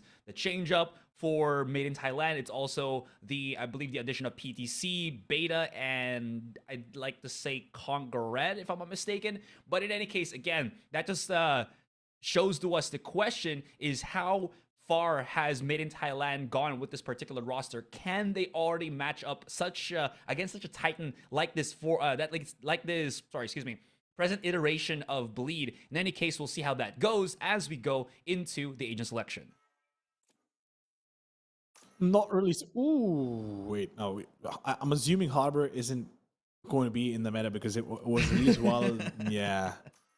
I was like, hold on. Available already? No, no. So in this tournament, right? Because this tournament had already began, or at least begun when Harbor was released. I'm assuming that is not going to be allowed. At least that's what it's usually been like. So it's going to be a handshake between all the teams, and of course, a rule as well. Yeah, just confirmed by our director as well. Harbor isn't allowed. So. Yeah. Just when I hoped, right? And it's funny because I just unlocked it yesterday. I've not had a chance to try it out yet, but definitely do want to try him out and see what he has in store for us. Yeah, same. Like, it's kind of hard to get all of that XP if I don't play like 7 to 8 hours a day. I have to wait for the weekly bonus, but I'm almost there. Like, I'm like rank 4 for Harbor, so I'm close. Anyways. quick little gander at the agent selection. We do have double initiator on both sides with just a difference of the Sova and the Select your Fade. agent. And then, Bleed is going to have a Sage on offense, while PTC is going to be handling the Helm as that chamber. So this is kind of interesting because PTC previously actually is multi-role on the teams that he played on. He can actually play as a duelist, mainly the Jet. He also played a whole lot of KO way back then. So it is very interesting to see that he's bringing up the chamber here, and Bleed is gonna be utilizing a Sage, which makes them, I would say, kind of susceptible to flanks, but in a sense, it doesn't feel like flanks will really matter so much because of how just long the corridors are on that particular map. So I'm kind of curious what the use case on this Jet, excuse me, not Jet, but the Sage would be. I do see that maybe you can do that cheeky little wall boost on A main if there's a smoke that's propped out there, so you can have that vantage point over through the A site. But really am curious and sort of confused as well as to why Retlab did pick this up. I guess there's only one way to find out and see what happens in the match, right? But Yeah. then again, there's only so much speculation you could do with this sort of agent composition that you usually get to see day in and day out. And there are so many permutations and combinations that you could do that. Look, I mean, there is a mold that you could fit in, or historically how these agents have been played. There was a point where Sage used to be used as a duelist of sorts, or at least pseudo duelist, because you could go in entry. We saw Scream back in, I believe, was early 2021. Play Sage. Was it mid 2021 when he was when it was sort of the meta where Sage would be used as a duelist instead of playing something else. So really does come down to how you want to play this, how you want to approach this, and again, as I said, right, there's only one way to find out, and that is to see what happens in the match with all these agents. Yeah, they did use it a fair bit of time earlier this year against Onyx, so it actually worked out in their favor. It was also Retla that was handling the Helm as that Sage. I think you're right. We did see that Retla has proven himself to be quite the ecstatic fragger in that particular series that we saw yesterday with Lube. So they could be banking on the fact that he's just going to be able to follow up on Durian here with that Jet, and then just again be the battle stage that we were kind of looking forward to. That being said, looking at the utilities here, defenders just stacking up on the Quadra Ghost as the rest of Bleed now charging in onto mid. Yep. But in the meantime, trying to find some information towards mid, but Myth will try to hold on to this push. And we do have PTC who was holding up close and personal, but has decided to fall back. So this Imran is actually playing the other way around than what we've seen in the Indian qualifiers. The Chamber holding the backside and then using the rendezvous back towards defense or defender base to try and fall back. But this could be a good fake being sold. They have decided to fall back, but now this is making Myth double guess themselves. The Jet has started rotating once again. A lot of utility being used towards the B side. Con Garrett does have Flash have to work with. The 0.15 seconds away, so they can't stop them. But are they going to go in for a contact? That is a question. Well, we do have the Horn coming in. The Cloudburst is going to get used along with the Recon Dart, which is going to give away so much information. But Alone Fails not being able to get that pick. That is so unfortunate. Darion getting that opening. A lot of damage being dished out. Con Garrett trying his best to stop them, but just not enough. Bleed is losing players left, right, and center. Fade is barely surviving, but they do have the Sage Ball that can they heal the Fade, though. Yes, indeed, they can. He will try and regenerate his health. Redwell finding one more. It all comes down to a 1 versus 2 PTC. Can he pull it off? Well, I'm not quite sure, but we do have him on 1 point of health and will get taken down. Barely had any health to survive with in the first place. And Myth, oh boy, so close. Both of the actually all the 3 players were just extremely low. That's one way that you can actually make Retlo work. Just put him on the watchtower on B main with that wall boost, and he just has just a nice little vantage point to the rest of the site while his teammates start pushing in. And with Retlo's ability just to hit those shots, the threat level is pretty much felt. So I absolutely love it. Very good approach here from Bleed. We'll see how this goes. Now the Durion's already equipped with the Vandal. Beta as well as teammate now going to be peeking in, but they're so close with the contact. Crazy guy though. Flash, they're going to be fast, but this is extremely blistering speeds of the peak onto A main. Damage has been done. 3 immediately been taken down. Kadoom tries to at least fend off Scary. Vandal needs to be picked up here. And there he is. They should be able to hear this one. Retla's already trying to retcon onto mid. We do have Sova for Made in Thailand just hovering on B, hoping for the best, but this is going to turn into a 2 versus 2 for the moment. Nice little one-way smoke here for Beta. Gives him a little bit of a fighting chance while Kadoom is on the other side. I think they want to readdress onto A main. Beta, though, is not going to know this. And he will get taken down by Scary quite quickly. That Paranoia is going to be flushing out Kadoom here. I'm not sure if they know that Kadoom is still going to be on Dice, but this Paranoia at least clear things up. Retla's aware. He's hitting shots, though, but Scary's already opened things up. Alone feels very late on the rotate. I think we're still hoping that maybe they're going to try to trudge their way onto B, but unfortunately that's not going to be the case. There's another wall, and here we go. Another very applicable situation for that Sage wall. Always proving to us that Sage is actually good on this end. All right. It is pretty good, but I feel like Myth had like 5 chances to close this round down, especially Kadoom, right? With the Marshall. Yeah. Should have been able to hit those shots on Omen initially, but it is what it is.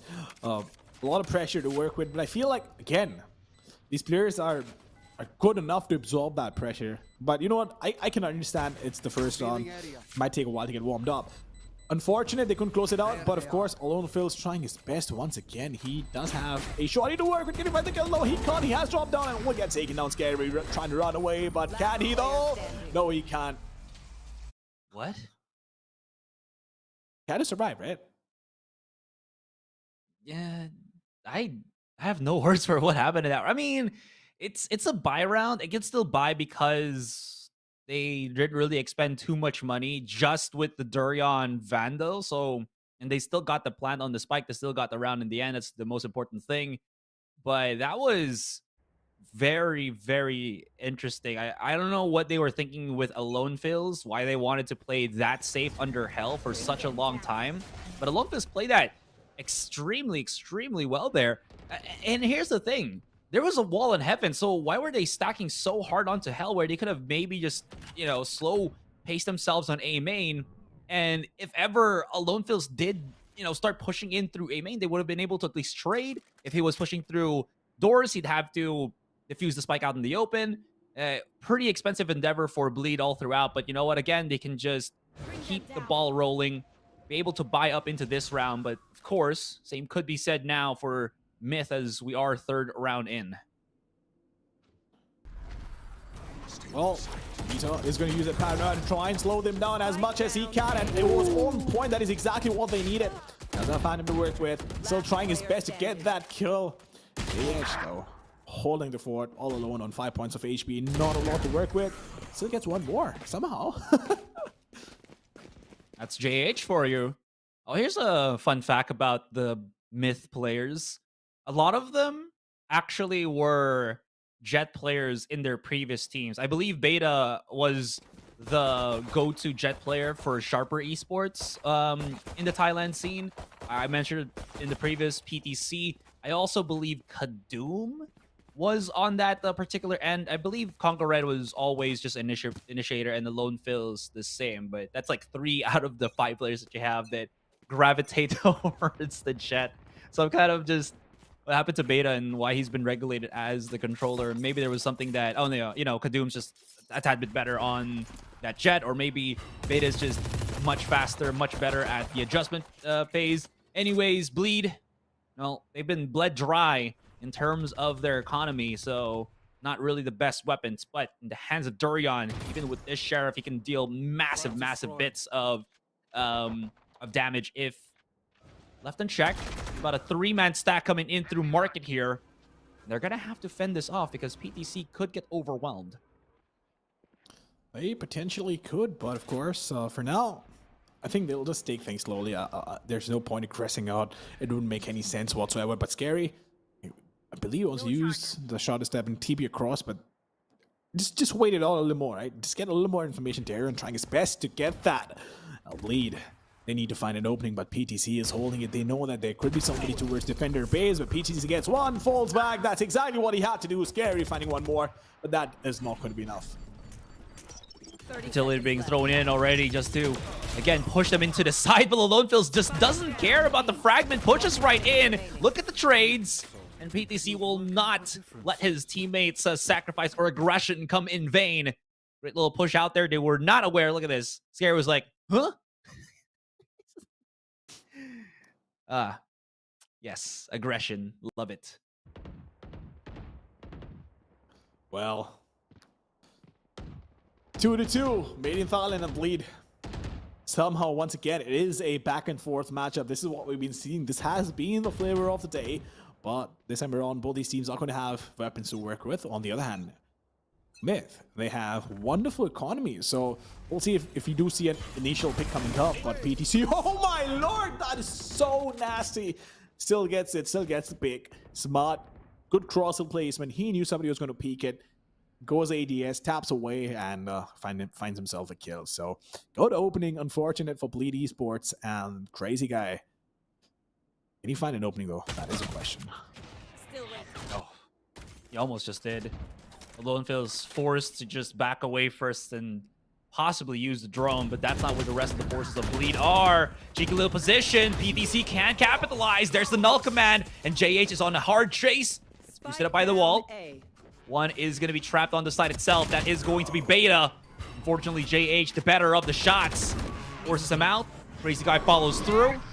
And Crazy Guy, just for the safety of things, just uses the ultimate straight as can be. 2 versus 2. Both initiators on both sides. This is lovely to see.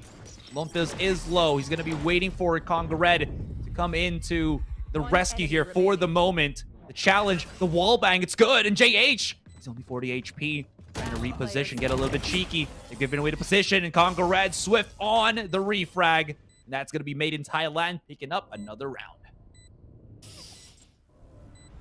Too close for comfort, I can tell you that for sure. All these rounds are getting super close, but Bleed Esports not being able to hold the line, they will pay the price for it. And Made in Thailand, once again, winning this round, they have a lot of cash to work with, but PTC, what an opening, right, towards mid. That was just so smart and so cheeky. You're right. I mean, they have a lot of experience. They do absolutely have the firepower as well. But, wait, was it Myth that you mentioned that had all the jet players, or was it Bleed? Myth, yeah. They had like 3 players that have played main jets in their previous teams. And I believe PTC, was it? Or there was another player on Myth that was Myth before. Then I think turned full sense or sharper and then went back again to Myth. I'll clarify which player that is though. Yeah.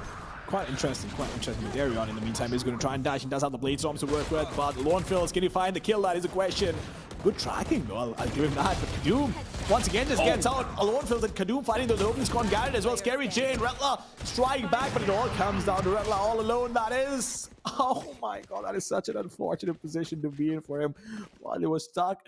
Could have found the pick only if he connected the shots, but I think it was good for one over there. Should have fallen down, tried his best, did not make it work, and now Made in Thailand are in a pretty commanding position, I must say, because they have a lot of money to work with. So even if they lose a round, they will still have cash to back them up. DTC now picks up that operator in his hands. Beta, okay. I thought it was just gonna be holding on to a pistol for the rest of that round. And this is where we'll see what the adjustment would be. Very, very important that they do stop this bleeding stemming from the round wins of Made in Thailand. Ekes out. PTC can always just hold this angle because of that TP. Hasn't really used it yet. Smokes on short. Calls the back of the squad. Kadoom pops a couple of shots just to make them a little bit honest. And maybe save away a little bit of that information on PTC, but the flash is just perfect. Immediately on the rendezvous activation. And Durian, he's already piercing through midway. Unfortunately, he, of course, went the route of, I don't really know what's in front of me, so I have to take this a little bit slower. I'm already with my team, so we've already cleared out a couple of the traps here. And we can now have our pick of the litter push forward onto Market, which he does. Gets a nice little pick, but that is a big, big fragment into the Hunter's Fury. What a conversion. Kadoom, as well as the rest of Made in Thailand, just barrel on in. Waterfall as they try to stop Bleed in their tracks. That Durian effort, though, just went to the waste bin 30 here, man. And seconds Crazy left. Guy's alone in enemy territory. Yep, Crazy Guy is going to try his best to try and get that pick. Does a shot a bit of damage, but does he have enough time and space to make this work? Nope, he doesn't. Will get taken out by Kaduma, and one more round going made in Thailand's way. They've been playing so dominantly, right? There's just no way to shut them down. Can't get it while he got taken down, but look at this alone fills, right? On point with that Hunter's Fury. That's just dirty. Like, how do you deal with that, right? It's like, oh, guys, now we can go into the side. I got my nice little first pick, and then there's a fragment in front of the doorway, and then there's right behind him a Hunter's Fury. It's the utility sandwich that we don't really want to see. Such a beautiful forehead there by the coach of Bleed, by the way. But but yeah, just what a quick answer. I honestly thought that was already it for Bleed, right? They almost got the site and just somehow, again, utility sandwich for Made in Thailand. Yeah, utility sandwich from Made in Thailand, no doubt about that. But PTC, he's been on point. Made in Thailand, just making things work, right? It did seem like they might struggle a bit, but suddenly it's just like they woke up and they were like, enough of this. We'll put our foot down and stamp our authority. But then again, Bleed, you can't write them off. They're a team of a lot of caliber, great pedigree. So they can absolutely make a comeback if they wish to. There's no doubt about that. Absolutely. But their chances, at least in this first half, is dwindling for the most part. They've been trying so many things. As we saw, lots of emphasis on mid control. Quick little jump out there from Durian for a little bit of that information. But of course, PTC still holding the angle. Even if it was suppressed, he's still going to fight that, knowing that Bleed don't really have the firepower for that long-range engagement. Durian, though, making things very fast, very, very close contact. Immediately pushes up onto Heaven. Here's Kadoom, popping a couple of shots, keeping him at bay. Beta's by himself. The smoke not really going to help him now as he gets flashed in. He's stuck in the corner, but he's also stuck, but he's holding on. Retla finds the first shot, though. This is going to be the fight of their lives. But they're out in the open, and they're stuck as well in the corner here. Unfortunately, they can't muzzle their way away, and Kadoom just goes in for the kill, trying to updraft in your face. A little bit more of a show of force there. Conga Red ends the round with a nice little shot. Con Garrett, I mean, what do you see about this guy, right? Everybody's been absolutely on point. Scary as well. Trying his best to stay alive over there, but there's only so much he could have done. PTC, though, with 11 kills on the chamber, has an operator to work with. I feel like this is when Made in Thailand starts picking up pace. They might even try and aggress out and get that initial pick, because I feel like if they shut Bleed down right now, they will force them on a back foot. And that's exactly what I believe is going to happen. Con Garrett wants to push in towards A short. We do have the chamber who tried to get a pick towards mid, but could not connect the shot. Will use it on to fall back. And a quick take towards mid. But Made in Thailand, they need to shut this down. They need to get some information towards A main. The lineup, all right, this is going to be interesting. We do have the 0-point lineup coming in, but no shots being connected. Alonefills will get taken down along with Kadoom. Now, this is a problem for Made in Thailand. And the paranoia will maybe slow things down, but look at this. Yo! PTC almost getting the second one as well, almost connecting it. Imagine if he actually managed to pull that off, but unfortunately could not. Bleed Esports, as a matter of fact, yeah, he wants to change the pace and bring things back in their favor so far. That was a great double peek outside of B main there. That ruined the Lone Fills' just, well, tracking. He was just looking at two targets at the same time, didn't know which one to peek. Perfect jiggle out there from Bleed.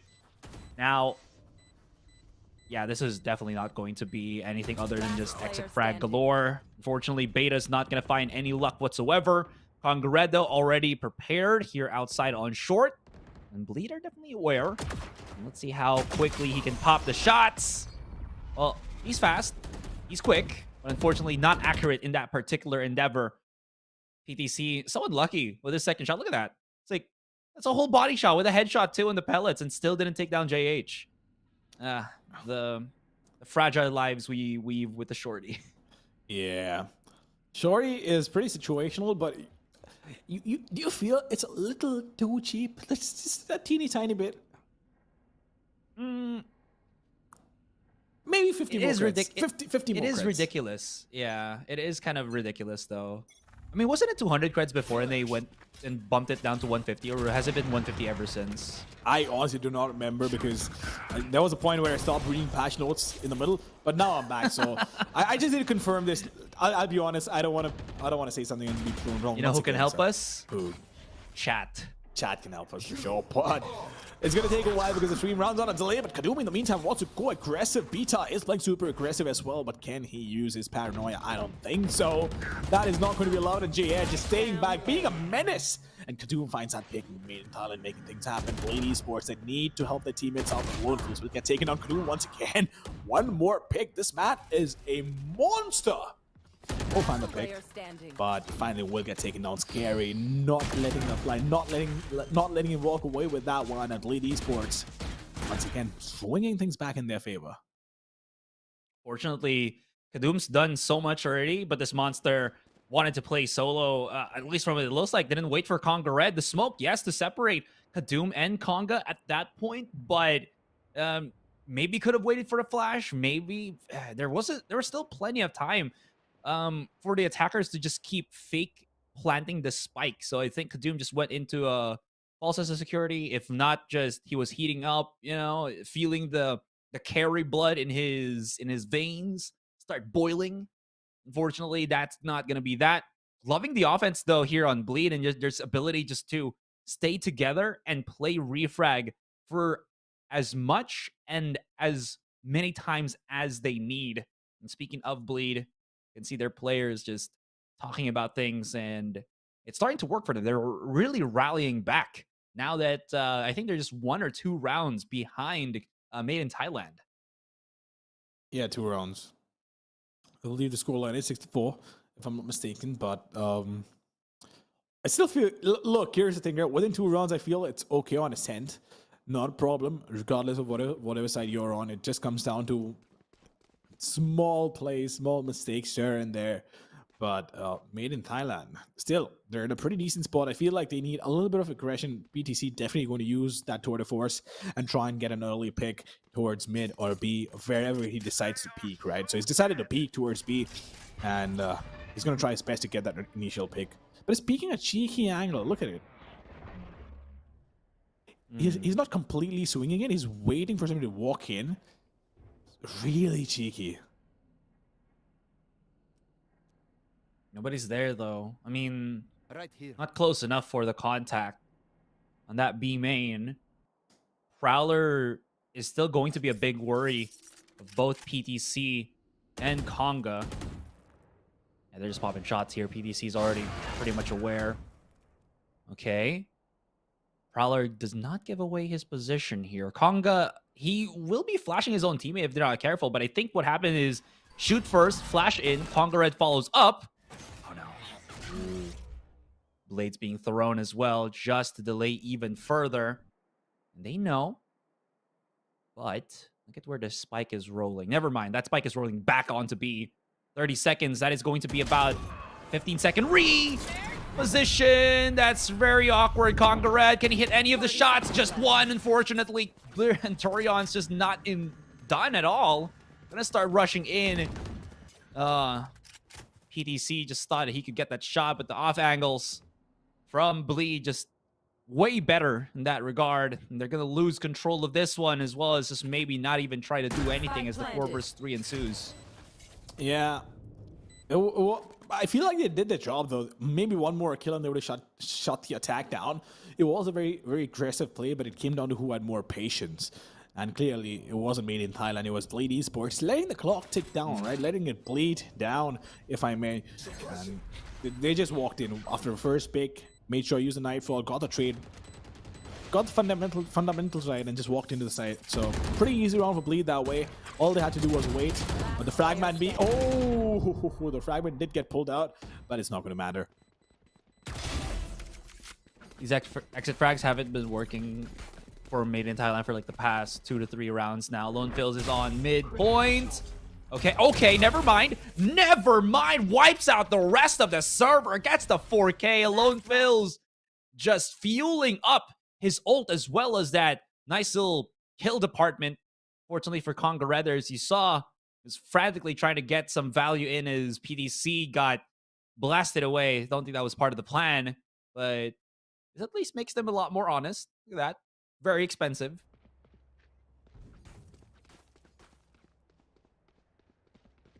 Definitely very expensive. Well, I was just pouring myself some tea out. Been a long day, man. Been a long day. It's very entertaining, no doubt about that. But crazy guy, though, on the other hand. Trying to get some oldie information going in his way, but that is not going to happen. But look at Made in Thailand. The amount of aggression they've shown is unbelievable. But do they get the early opening? That they do. Scary will get taken down. And I love the energy with which Made in Thailand is playing. They're like, enough of this nonsense. We want to go out there and take control.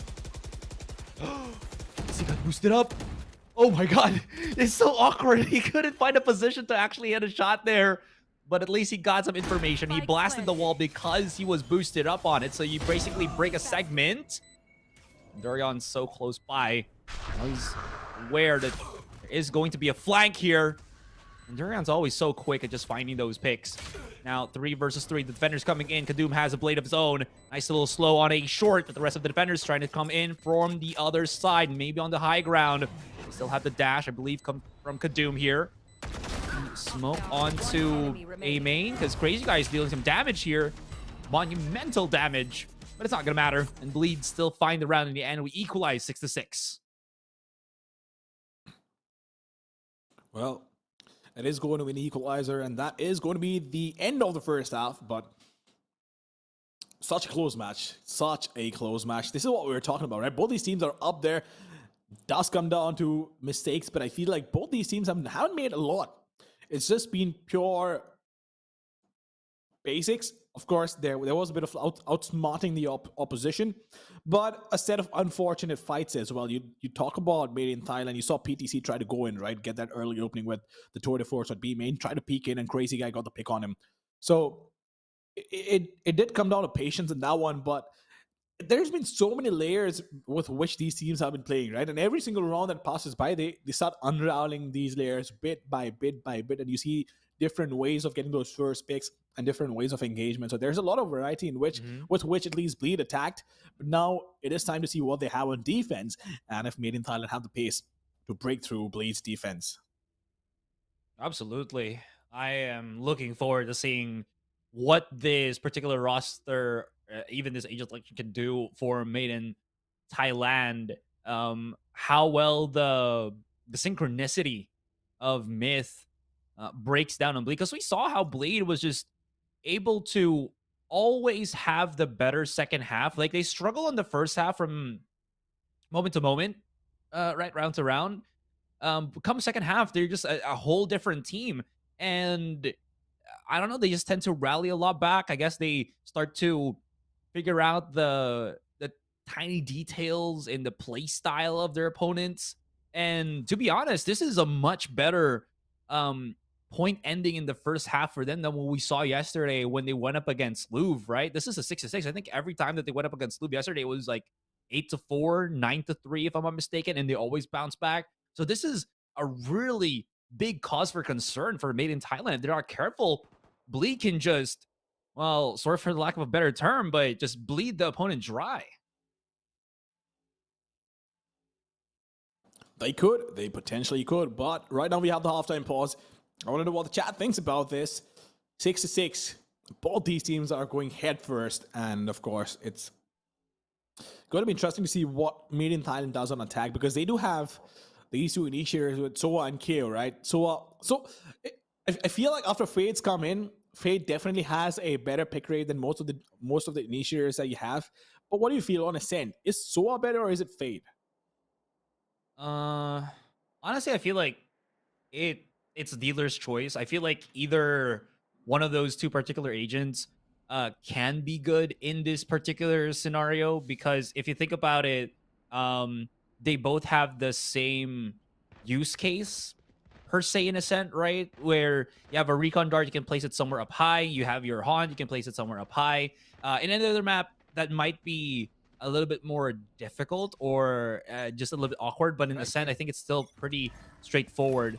Now, I guess the biggest question with this is just how well Lone Kills can use maybe those shock darts for contact. Speaking of contact, though, and Thailand has already done a massive mid push. And Kadoom's been just wreaking havoc. Durion's already down. Here comes the short push. Great flash altogether, but that recon dart, that's what we're talking about. How well is your reconnaissance utility? Well, good enough. Crazy guy, though. Beautiful headshot onto Kadoom. They're trying to peek out through heaven here. Blasting shots through the smoke. They're actually doing some massive damage here. And it's Retla to remain. Can try to pick up the Sheriff mayhaps, but now it's at a 4 versus 1. Spotted out already. Trying to look for the contact first. Now upgrades the weapons, but still has no credible idea as to where the players are. PTC finds him even with a sliver of HP just because of that cheeky position. And that's going to be another round for Made in Thailand. Yeah, that is going to be a good start. Let me be honest. This is the start they needed in the second half to get things rolling, but they did manage to pull off the first 2 rounds as well, right? When they were on defense, they did manage to win those rounds, and then... Wait, hold up. I'm having a massive brain fart. What do you need? Wasn't Myth leading in the first half after a couple of rounds? Yeah, it was, I believe, like 6-3, 6-4, and then Bleed equalized back to the 6-6 after, or within the last 2 rounds. Then they shouldn't have they been the ones winning the no, then shouldn't have Bleed won the pistol round. I don't know, man. Doesn't matter at this point. We'll just rewind and check it. But that's what happens, ladies and gentlemen, when you run out of coffee. But Darion, here he is, aggressive towards B main. Beta is waiting it out. So they're playing it slow or not. Bleed want to go all their aggress, but Made in Thailand, they're prepared for this. They know exactly what they need to do. But the problem is Beta is going to get overwhelmed, but does his job before he gets taken out in all his glory. Gets 2 picks for himself. It all comes down to the Sage and the Omen to work with. A Bleed. Oh boy. There's not a lot they can do. Scary. He is going to get spotted. He will get taken down as well. He was trying to be cheeky. It all comes down to Retla, who is going to try his best to get these exit frags. Well, I mean, Retla is on a good spot, but yeah, that... Okay, no. He's going to have to wait. I mean, PTC, if he peeks out here, right, that's danger territory for him, but why would he? He just has to wait for that trap. Now he knows. Enemy removed. Puts the angle, but his shoulder was exposed, and Retla's just like, yeah, you can't do this against me. He's gonna have to wrap around, but I guess the strategy now is just to be as sneaky as you possibly can and get for that exit frag. And of course, nobody from Made in Thailand would risk the biscuit in that way, and Retla's not gonna find anything anymore. Although, job for Retla to get at least 2. That will give Made in Thailand 2 rounds in the second half, but here comes Bleed with their first gun round. Boy, oh boy. Made in Thailand looking pretty dominant right now, but of course, Bleed did not have a lot of weaponry to work with, so they obviously were going to lose a run. But of course, Beta played it really well. He needed to get those picks, which he did on the beam and aggression. His teammate was right behind him to back him up, but this is interesting. A shotgun onto PTC. I'm not quite sure what the idea is over there, but he wants to stick to it. All right. Ooh, aggressive short push without even putting out any smokes. They don't know what's happening. JH does go for a jiggle peek, but it's a little bit too late, and here comes the rest of Made in Thailand. Onslaught onto the A site. Scary's by himself. Unfortunately, he didn't know when to choose, whether it's the paranoia or the pop-up shots that he's going to try to utilize here. And as soon as he just tries to peek out, already, as you can see, Kadoom was all up in his grill there. And this time, it might be just Bleed forced out to, well, just save. Well, Darion. For now, all he can do is just wait and Bleed Esports. What do you do, right? What do you do in a situation like this? There's not a lot you can do. They need to make a harsh decision of saving these weapons up so they can try and fight again in the next one. But if PTC manages to find this pick, that is going to be phenomenal. But no, that is not going to happen. We'll get taken down. Information's being relayed, and Retla once again holding it super aggressively. But he's decided to fall back. We'll get spotted, but there, oh, shock dart will not matter. Will really not matter. And here we go. Darion getting that pick. Easy kills for days, and he's gonna be pretty happy about that, isn't he? Absolutely. That was so smart from Myth, right? Usually, if you want to get that short control, you'd be like, dude, you got to smoke mid for me first because I'm afraid that somebody's going to peek there as a defender. But if you're a defender, right, there's a 50-50 chance that you're either pressed up on mid that allows you to see catwalk and get that information, or you're going to be tucked somewhere near on pizza where you don't really see the attackers actually going and marching their way through catwalk. Such a smart play there from Made in Thailand. It's a risk, but it's a risk that paid off, as you saw with how that that last round unraveled. Now, looking at things here, Made in Thailand, they're a lot more conscious. As I mentioned, now that the Bleed should have... Well, actually, Bleed still do have a good chunk of their weaponry, so they're very much aware. I don't think they'll try to do that same shenanigans that we saw in that previous round. JH, though, trying to get that information back in. Double jiggle. I think they can hear him actually jumping, so they're waiting for maybe a couple more seconds to try to peek out. They still have plenty of time here, and they're actually going to be 5-stacking things in. Jiggle. There it is. JH, though, can get away with bloody murder, but now that he's been spotted, as well as suppressed, can't really do too much to follow up on the paranoia, and they have to escape the site. Great paranoia from Scary, and he lines up so many of them, almost able to deal massive damage, which he does because Crazy Guy was there for the follow-up. Absolutely great reads and reaction from Bleed. Oh, yeah. That's scary. That paranoia was so crucial in getting those 2 kills and throwing them off. I feel like that is when they seal the deal in that round. Bleed Esports definitely needed this. But Made in Thailand, they have so much cash to work with, it's almost impossible to break their economy, given the fact that they won 2 rounds on the back of the spike being detonated, and the choice to save those weapons up definitely paid out and paid back. So Bleed Esports making difficult decisions, but making sure those difficult decisions pay off as well and they work. But look at that recon. That is such a big problem. Two pieces of util being thrown towards you. There's not a lot you can do. Here. Well, they do slow the pace down. They're very much aware that JH and teammate loves to go for this very aggressive, contact-heavy style of play. As you can see, they're just waiting for things. Jurion, oh, the timing is going to be pristine here. There's like 2-3 players peeking out. Kadoom spots out one, backs away. Still has the dash if need be. Oh no, Conga Red's been spotted. And unfortunately, he's going to be the one at the collateral end of that stick. Retla immediately realizes that it could be a straight swing back onto B and puts the wall. PTC's just... He just has to wait for his teammates because he doesn't know if Retla's playing maybe a Grim Wall here and has a cheeky little angle. But now here comes the delayed tactics for Bleed for now. Retla's used about basically everything. Crazy Guy's going to be into corner here by himself. Does have the Prowler, but the slow-moving utility. I think he got spotted one. PDC cannot convert, though. Has to wait for the cheeky angle first, but can't. There was 2 right in front of him, but he whiffs all the shots. Everybody's whiffing shots from Made in Thailand, and that's going to result in the Bleed just having an absolutely gorgeous, flawless round. Oh, yeah. There's no doubt about that. But Crazy Guy, look at him. Just holding the fort, right?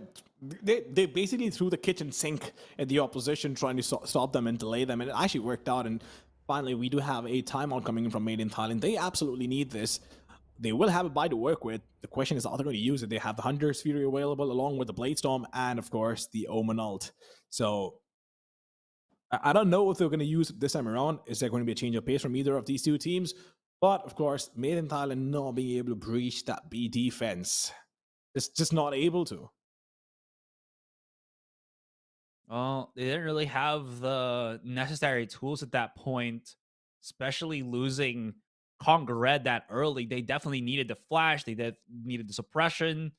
The risk or the gamble, I think it's a better word, the gamble of Made in Thailand just to hold out onto A main hasn't been really paying off. Whether it's because they only had, as you saw, right, Kadoom was just by himself there, unfortunately not able to convert the 1 kill as he was trying to hit that fadeaway. And then the 3 players of Bleed just peeking out, knowing that they had the numbers advantage or maybe even just the frag advantage at that point. Really puts a strain here on Myth. It's a good call to go for that tactical timeout already, especially now that this is going to be their final round of not having any money. Actually, maybe they do because of the lost bonus, but not all of them can really buy up to full.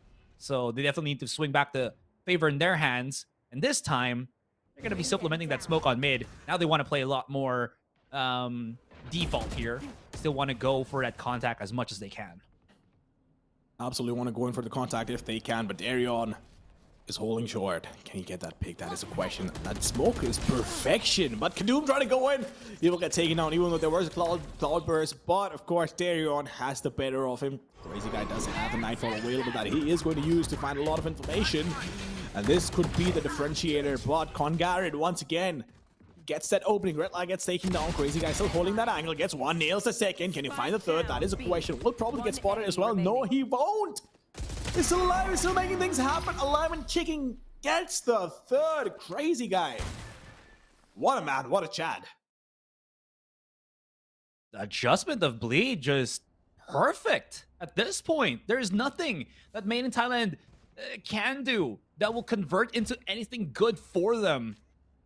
Are they going to go for the risky buys? Oh, they are. They're going to commit to this one, Mamba. I don't know if this is the right call. I mean, they have Kadum's Jet Blades and PTC with the Tour de Force as soon as he gets a charge here. But this is a risk. I don't know if Made in Thailand are truly willing to take. Wall's been spread out, and this is actually one of the strongest things about that wall. Not a lot of you have automatic weapons. This is going to last a very, very long time. I think if you don't take any damage to it, there's going to be like 30, 40 seconds. Doom, though, with the Korean jet dash on B main, popping shots from Crazy Guy, almost incapacitates one. Beta might be forced to just hold on to B main. The rest of the attackers, the rest of the ongoers will be just hovering towards B. Is this the good direction? I think it might be, because there's no real big ultimates for Bleed to use in this encounter. A little bit too quick on the Hunter Sphere, I guess, for Alone Fills, but this is still a numbers advantage for Made in Thailand for the short part. Vito, though, is waiting out. That's a good one way to work with. The attackers can definitely bring this back home, but the question is, do they have enough time? Pita is going to be on the backside. He has the perfect position to go out there and create so much chaos for the defenders, but he won't have to do anything. His teammates are good enough to hold the fort. All the side down in Made in Thailand once again, just bringing it back in their favor. All on the back of Kadum getting the first pick on the second lane. That was high execution and really relied on Kadum's ability to get an entry frag. If that didn't work, you just knew that was not gonna happen for Bleed here. Or rather, excuse me, not for Bleed, but for Myth. Because, again, there was still Crazy Guy, had the utility, and if Redless survived, he had a nice crossfire with a wall that was still blocking the majority of the Myth players. I honestly thought, honestly would have wanted to see a replay of that one, because it's not easy to execute that. Usually, you want to go for the updraft, go above the roof to try to dash right in, or maybe keep yourself high in the air. But the risky thing about that is it's not really clear-cut with how it transpires. Conquer Red is turning into the bane of existence for Redla here. Crazy Guy almost lightens up a nasty, nasty op shot. But this is, again, a tale not as old as time, but just a tale. The B side is always the baby now for Made in Thailand. Great shot. There are great blades from Durion here. Beta's going to be just holding once again, but now it's more palatable as we do have a 4-2-4. Beta can always just go and regroup with his teammates. They've heard the TP. Here's the paranoia, doesn't really blind too much. And here comes the contact. Beta's holding on, though. All the damage been done. 3 versus 3 to remain. One's going to be at the spike, or yeah, spike itself. Kadoom. Headshot angles. Nice use on that Cloudburst. Unfortunately, does nothing. Alone Fills, though, gets smoked back. Pop shots from Conquer Red. He's going to be in the corner, and they're scary, but there's no time. Escape. But the round is taken by Myth. Excuse me. Oof.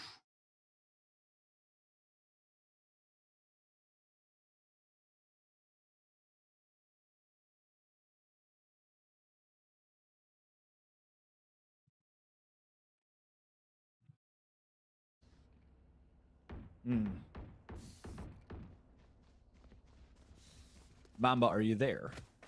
I am. Can you give me a sign? I am. Sorry, I was playing. I was trying to play Phasmophobia with you. Phasmophobia. That's all right. Yeah. Nah, that's what happens when you But listen, I was just in absolute awe of what happened. But of course, Made in Thailand leading the scoreline 11-9 in their favor. Bleed Esports. They have to make it work this time around, though. Redla, True. waiting with the wall this time around on A side, not on B, though, which is pretty nice of him, given the fact that they might be expecting the wall on B, but the one-way as well is going to be such a problem to deal with. Yeah, they can always just wait it out, but I think the reason as to why we're seeing Retla here as well is he's just not been as effective on B anymore. But that audio cue, now knowing that the wall is actually placed on A main, what does Made in Thailand make of this?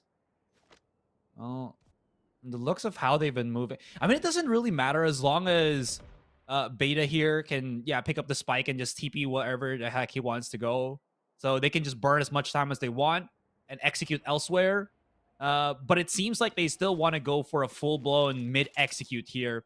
The rest of Myth just not really fighting on mid, which could be a good idea because Dorion's locked and loaded outside of tiles. The one-way smoke is there, and that's going to burn a lot of time. 30 seconds. They're going to have to start pushing in. Double out to start pushing in, but Scary, in the meantime, is holding really up close and personal, but he's still surviving. How does he survive that one? Why is nobody checking that? I am unaware of what in the world is happening, but Made in Thailand still getting those picks. PTC making sure his teammates' backs are covered, of course. The 0 point is available with them, but they need to neutralize that tour de force. And the Chamber survived. That is a question of Bleed Esports in a 3v4 retake. No, as a matter of 3v5 retake, making it a 2v5. But PTC being taken down because of that 0 point. Now they do have a resurrection available suddenly. Making that 2v5 into a 3v2. They're making it happen. It's all happening over here. Kadoom, can he survive long enough? He cannot. It all comes down to Vito once again. In a 1 versus 2, has a Phantom to work with. Can he pull this off? He doesn't hear. He doesn't hear the Sage. Dropping down on the side, but Crazy Guy will come in with the trade. And what a round. What a round by Bleed Esports. Playing it to absolute perfection.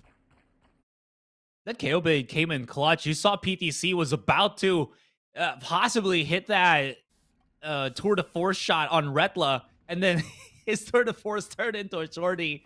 Of course, that's not going to do any damage at long range. If it was, that would have been crazy, but that was very, very great as a retake there from Bleed. Just pure contact, great use of utility, great follow-up after use of utility. But even if so, they're still at the tail end of this particular first game. They're 1 round behind, but I think more than that, the pace, the momentum, they definitely know it's looking a lot more on mid side. So the call on the timeout just to iron things, what they could adjust, as well as maybe just stop the players from being a bit too antsy. You know, usually a timeout is a great way to do that. You know, take a little bit of a breath, start getting your affairs in order. So this is a really, really huge timeout, I would say, for Bleed as of now, as they're trying to scrape their way back in round by round. Well, Bleed, what do you say about them?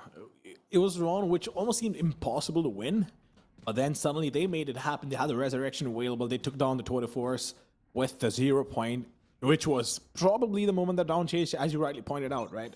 But of course, the resurrection as well was so important. But Red Light is going to use a slow orb just to make sure that there is no early aggression coming in.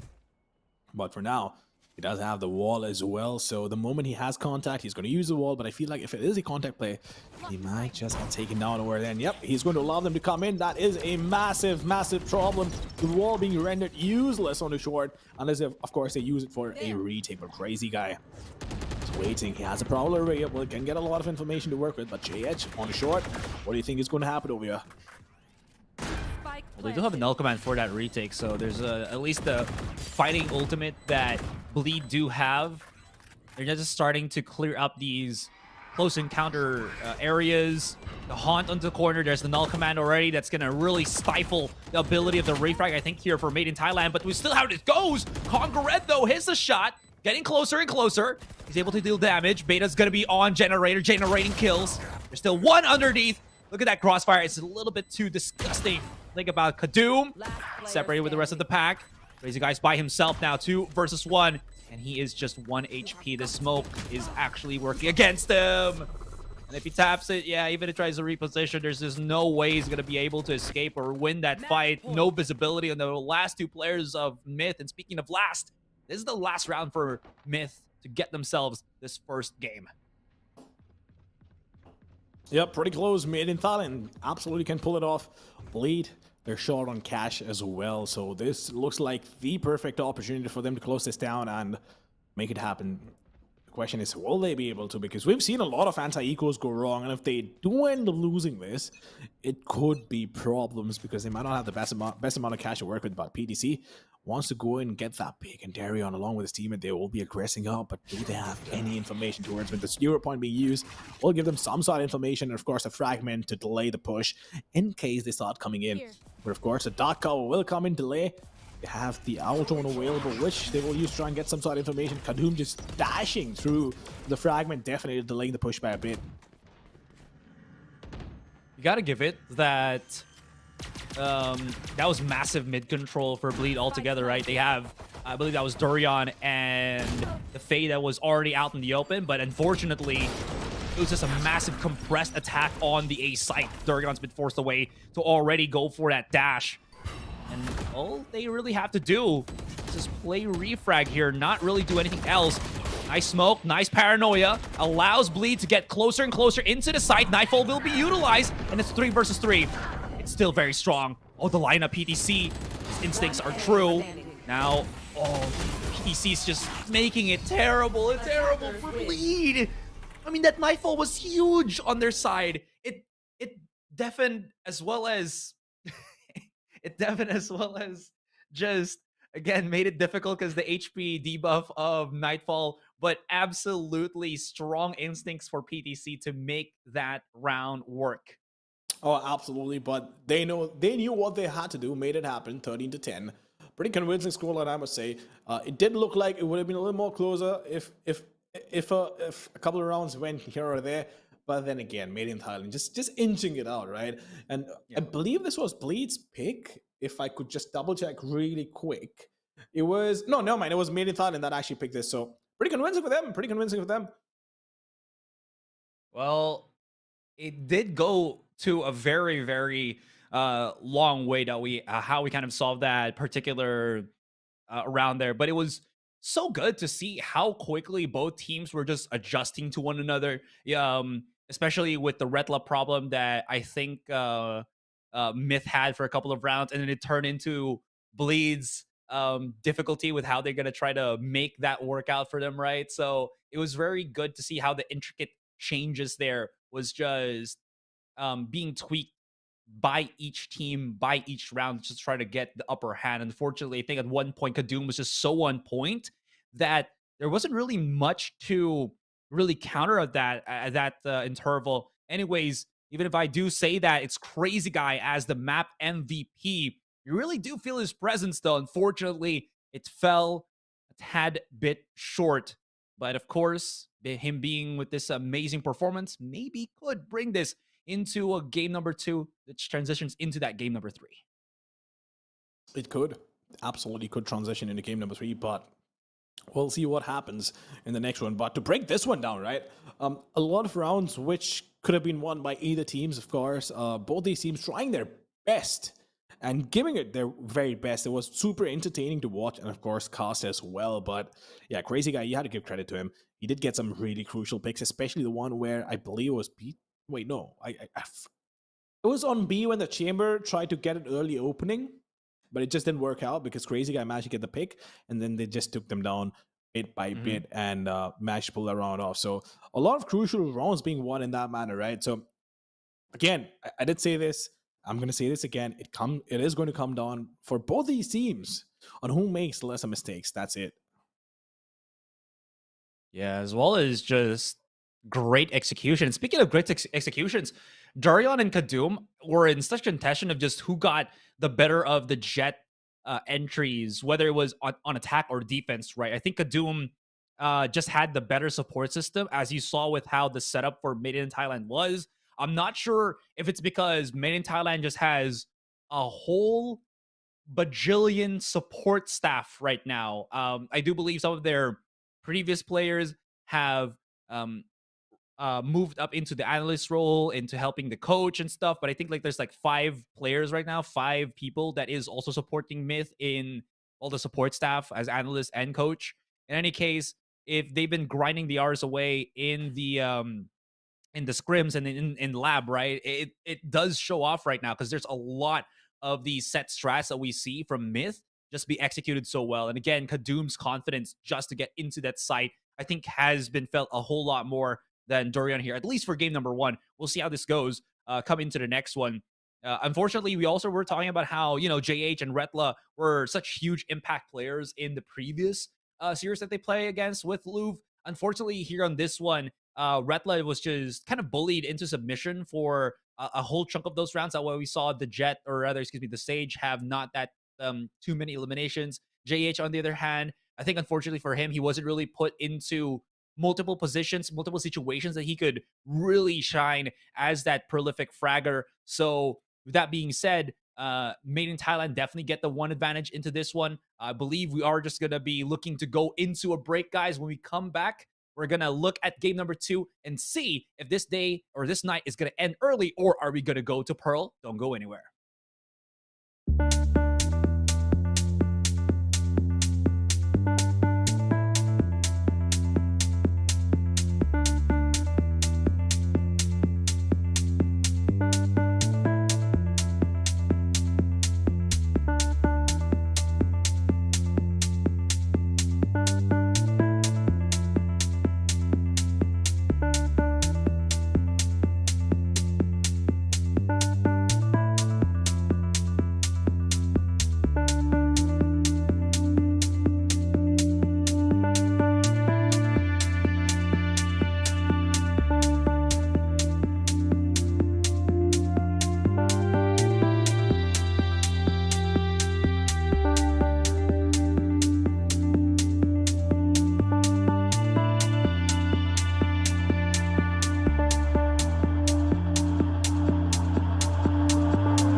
Welcome back, ladies and gentlemen, to Valorant India Invitational by Galaxy Racers. These are the SEA Qualifiers. My name is Bamba. Alongside me is Asurai. And of course, a lot of conversations around which teams are coming in. And of course, the announcement today with Team Secret. That makes it 2 teams, 2 massive names in their own right. Paper X. We have Team Secret as well. Of course, the qualified teams. God Squad is also going to be there, which is incredible. Oh, I cannot wait to see what happens in the main event.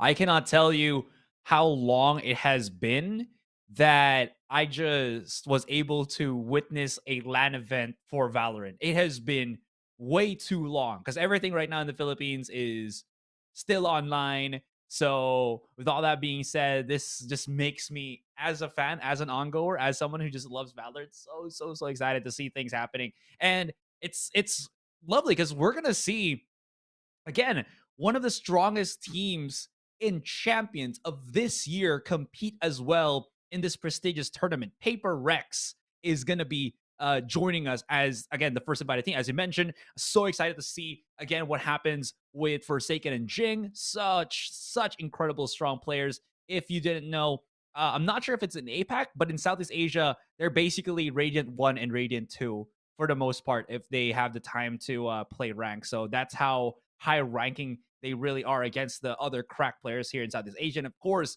the sweetheart of the Philippine scene, Team Secret, but also that also kind of just edges me in this other question where are we going to see another PH representative, that comes through the SEA qualifiers, or is it just going to be Team Secret? Is there another team from the Philippines as of now that has the capability to beat all the other oppositions and be in the final 8 in this particular tournament?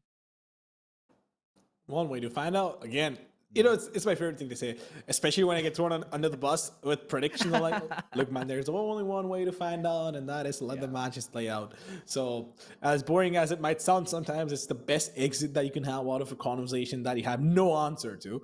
But yeah, no, going back to the first map, though, it was such a back and forth match.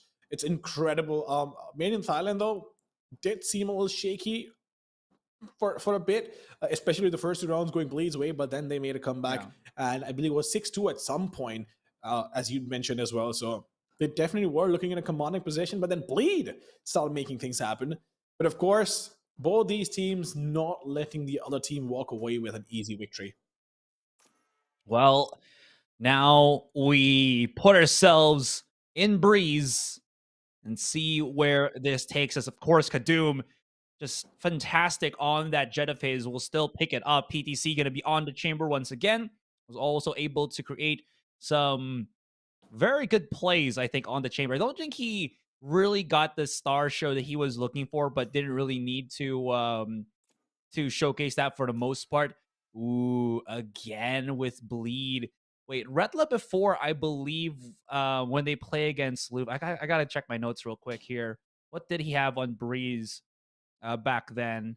So, okay, there we go. So, Scary was the one that was on the Astra on Breeze where there was a double controller. This time, he's going to be on the Viper, and Retla, who was Viper back then, will be on the Cypher here. So they won't go for the double controller. It's going to be the double initiator, and a definite switch has changed in at least the agent selection for Breeze for Bleed in Breeze. Oh, it has. It absolutely has, no doubt about that. But Select your agent. Doom on Jet, we have Beta on Viper, and of course PTC on Chamber. That's no surprise, but no Chamber on Bleed. That's quite interesting to see because no Chamber on any map at this point. Chamber has become such an integral part of all these teams, right? That it's hard to imagine a lineup without Chamber. But of course, Bleed has decided to go against Chamber, and I believe, as far as I know, it is their map pick. Just double checking. So Bleed did decide to pick Breeze. So it looks like they have come in with a plan.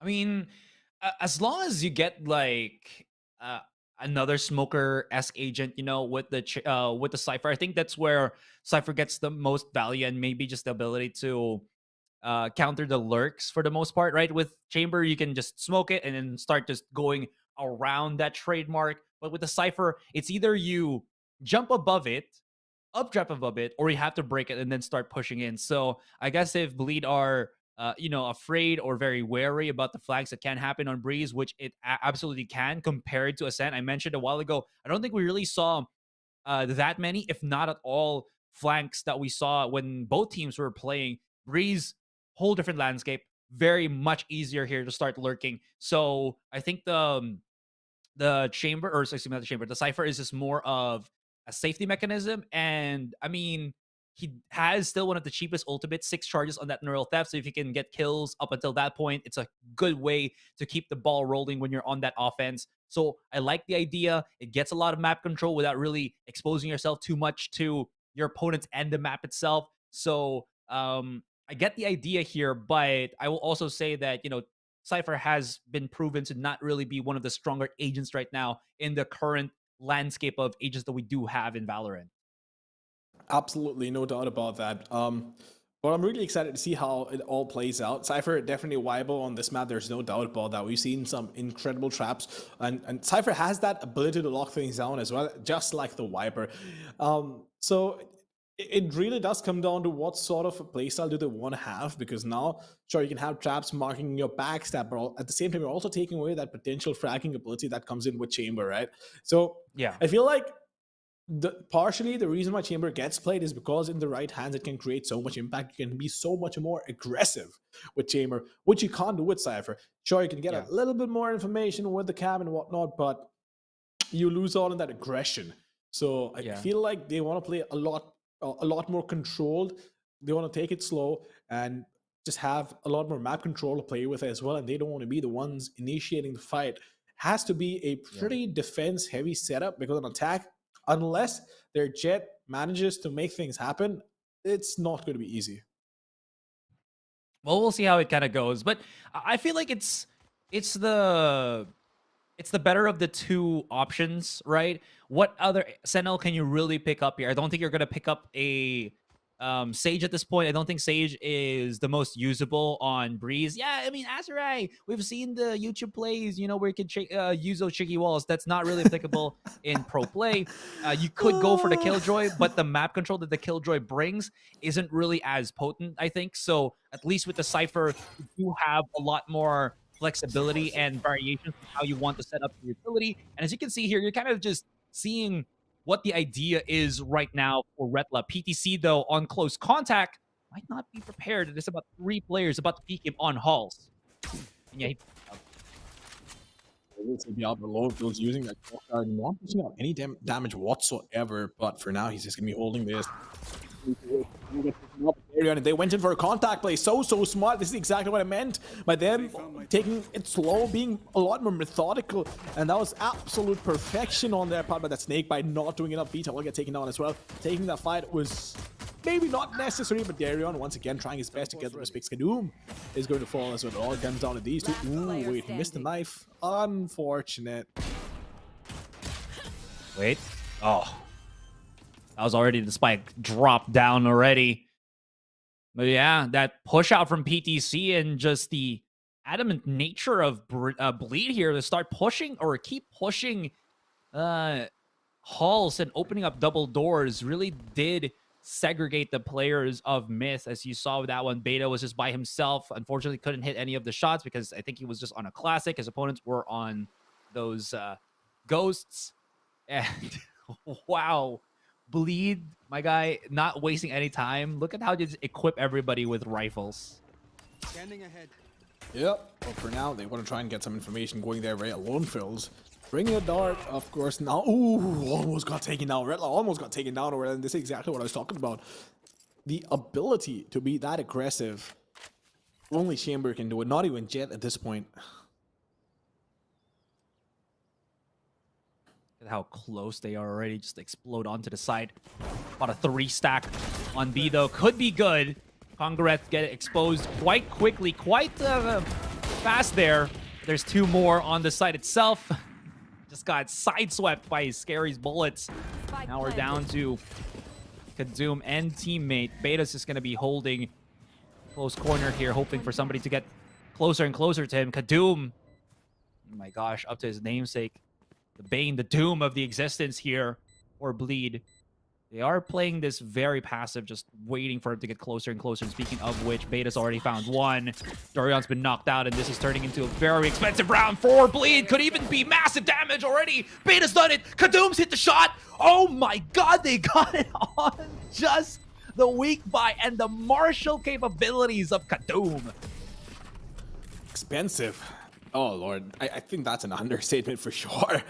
Because it still felt like Bleed could pull this back, right? But they couldn't. Made in Thailand coming out on top of this one, especially with that Marshall pick and everybody else stepping up. So Kadoom just absolutely destroying them, getting that initial pick as well, and then going in. But Beta also playing it so well. He got that backstab, which was so crucial for that retake.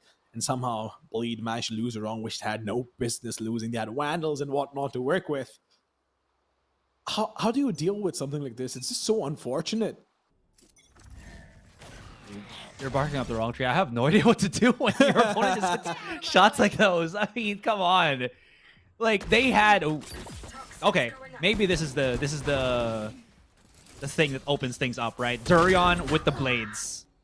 All right, that at least makes a great case here for Bleed, just brute forcing their way onto the A side. Lone Phils not knowing, I think, that Retla is just hovering on Tetris here. Spike is nowhere. He's stuck somewhere there. Drone, hello, spots you out, gives away your location. Gotta have to back away, and Lone Phils gets devoured by Fragment and Snakebite. What is happening? The weak buys working for both teams. Popping shots, not working. Now they're able to escape out. As you can see, we do have, I believe, the Sova is able to wrap all the way around. That's going to be Crazy Guy. And he's going to just be tucked in this corner. This is perfect because he's going to hear the massive footsteps of Congared. Even though he stopped here, I think he should know that at least one's going to be on the spawn itself. Spike will get planted on left. B. And this game has just started incredibly awkward for, honestly, both teams. Spike planted. Oh yeah, it has definitely started incredibly awkward, but Crazy Guy in the meantime is going to be creeping up. Will also get that pick, but this time around the backstabber will get backstabbed. PTC is going to be there to guard their flank, not making the same mistake twice. But once again, it's almost as if it's a battle of the ecos. Both these teams on a worse buy managed to pull rounds off in their favor. It's not over yet, but I don't think they might have enough time to pull this back in their favor. PTC peek around the corner. Well, actually found that pick. Felt like he might not be able to, but is he going to stick the defuse? That is a question. He wants to stick the defuse. Gets one more. Needs to find one more. Can they get it? That is a question. He's going to try and stick the defuse. He's still waiting. Oh my god, he can't get it. What in the world is happening over here? There's no way in hell that MITH managed to pull this off. What? Out of range. It was already halved. Just not puffing shots. You know what? It does happen. I want to cry. I want to cry. My poor heart. I want to cry. What is happening? Why is it happening? How is it happening? I have so many questions. He ran out of ammo. To be fair, you know, Scary had a classic at what was more than 50 meters of range. So, and he was looking at like 2 players. So I guess he's in a position where, you know, he can be excused.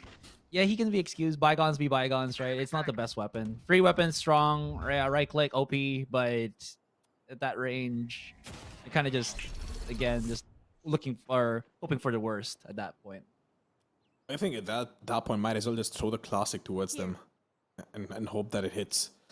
Because yeah, you're right. It's a pretty long range for the classic to take a fight with, but then again, boy, what a round. I think it's gonna take me a round or two to just reset from what just happened. But nonetheless, getting back to this one, Crazy Guy is gonna be the one initiating contact on A main along with the Owl drone, and Kadoom watching mid push along with the Snakebite, which is gonna try and slow them down, but Darion taking a bit of damage, not a lot, will finally be vulnerable, but Retla finding 2 for himself. That's huge. Redless now finding himself. You know what? You talk about my Cypher. Why don't you just talk about me and my aim? This wall is already done for. Oh, that puts Lone Phils in such a detrimental position. Durion's going to be holding here into the corner, and made in Thailand. They're going to be pressed to make anything happen at this point. But He's just trying to get closer and closer. Durion's out in the open. He's been dealt with. I'm a good shot. Oh, okay, never mind. Hold on. PTC. 1 versus 2. Okay, never mind. Scary has the angles. He does make it expensive, I guess, if he finds JH. But yeah, he won't really chase for it. You already know it's a lost cause when you haven't found the Viper and it's already this long. Always had that post plant, so abandon ship already and just save the weapon. Oh yeah, but what a round. What an absolute unit of a round from Bleed Esports. They needed to make this happen, but you need to notice one thing though. Both the rounds that Made in Thailand has won have both been defuses, so they've managed to get the spike down in 3 out of the 4 rounds that have been played. So Bleed is definitely doing something right. But of course, the post plan could be marginally better, and they could decide what fights to not take and not force every issue that they have they find their hands on. But Myth, they want to try and be aggressive. PTC once again just going all in with the tour de force. You won't even be able to snap back if he gets spotted over here. He will get traded out, but he wants to go for it. But still, oh no! That is so unfortunate. He needs to run back. He needs to make his way back to safety. What? He was able to do that. Now, not gonna happen. Conga Red still in the corner here, and JH has yet to really look at that position, and Conga Red is dealing massive damage. Goes for the wraparound, the flank in. JH, hold on. It's gonna be crazy guy in the pocket. Oh, it's not working. Oh, he misses the bullets. Runs out of it, actually. Crazy guy survives with like 7 HP. This has been turned into over its head. The contact plays are insane on either side. It is just utter chaos. And whoever just, well, gets the better of the team usually wins the round, as you saw with that one. Oh, yeah. But 3-2 once again. Just so close. Bleed once again. Getting control of the game. Made in Thailand. They need to make something happen. They do have a Blade Song coming in.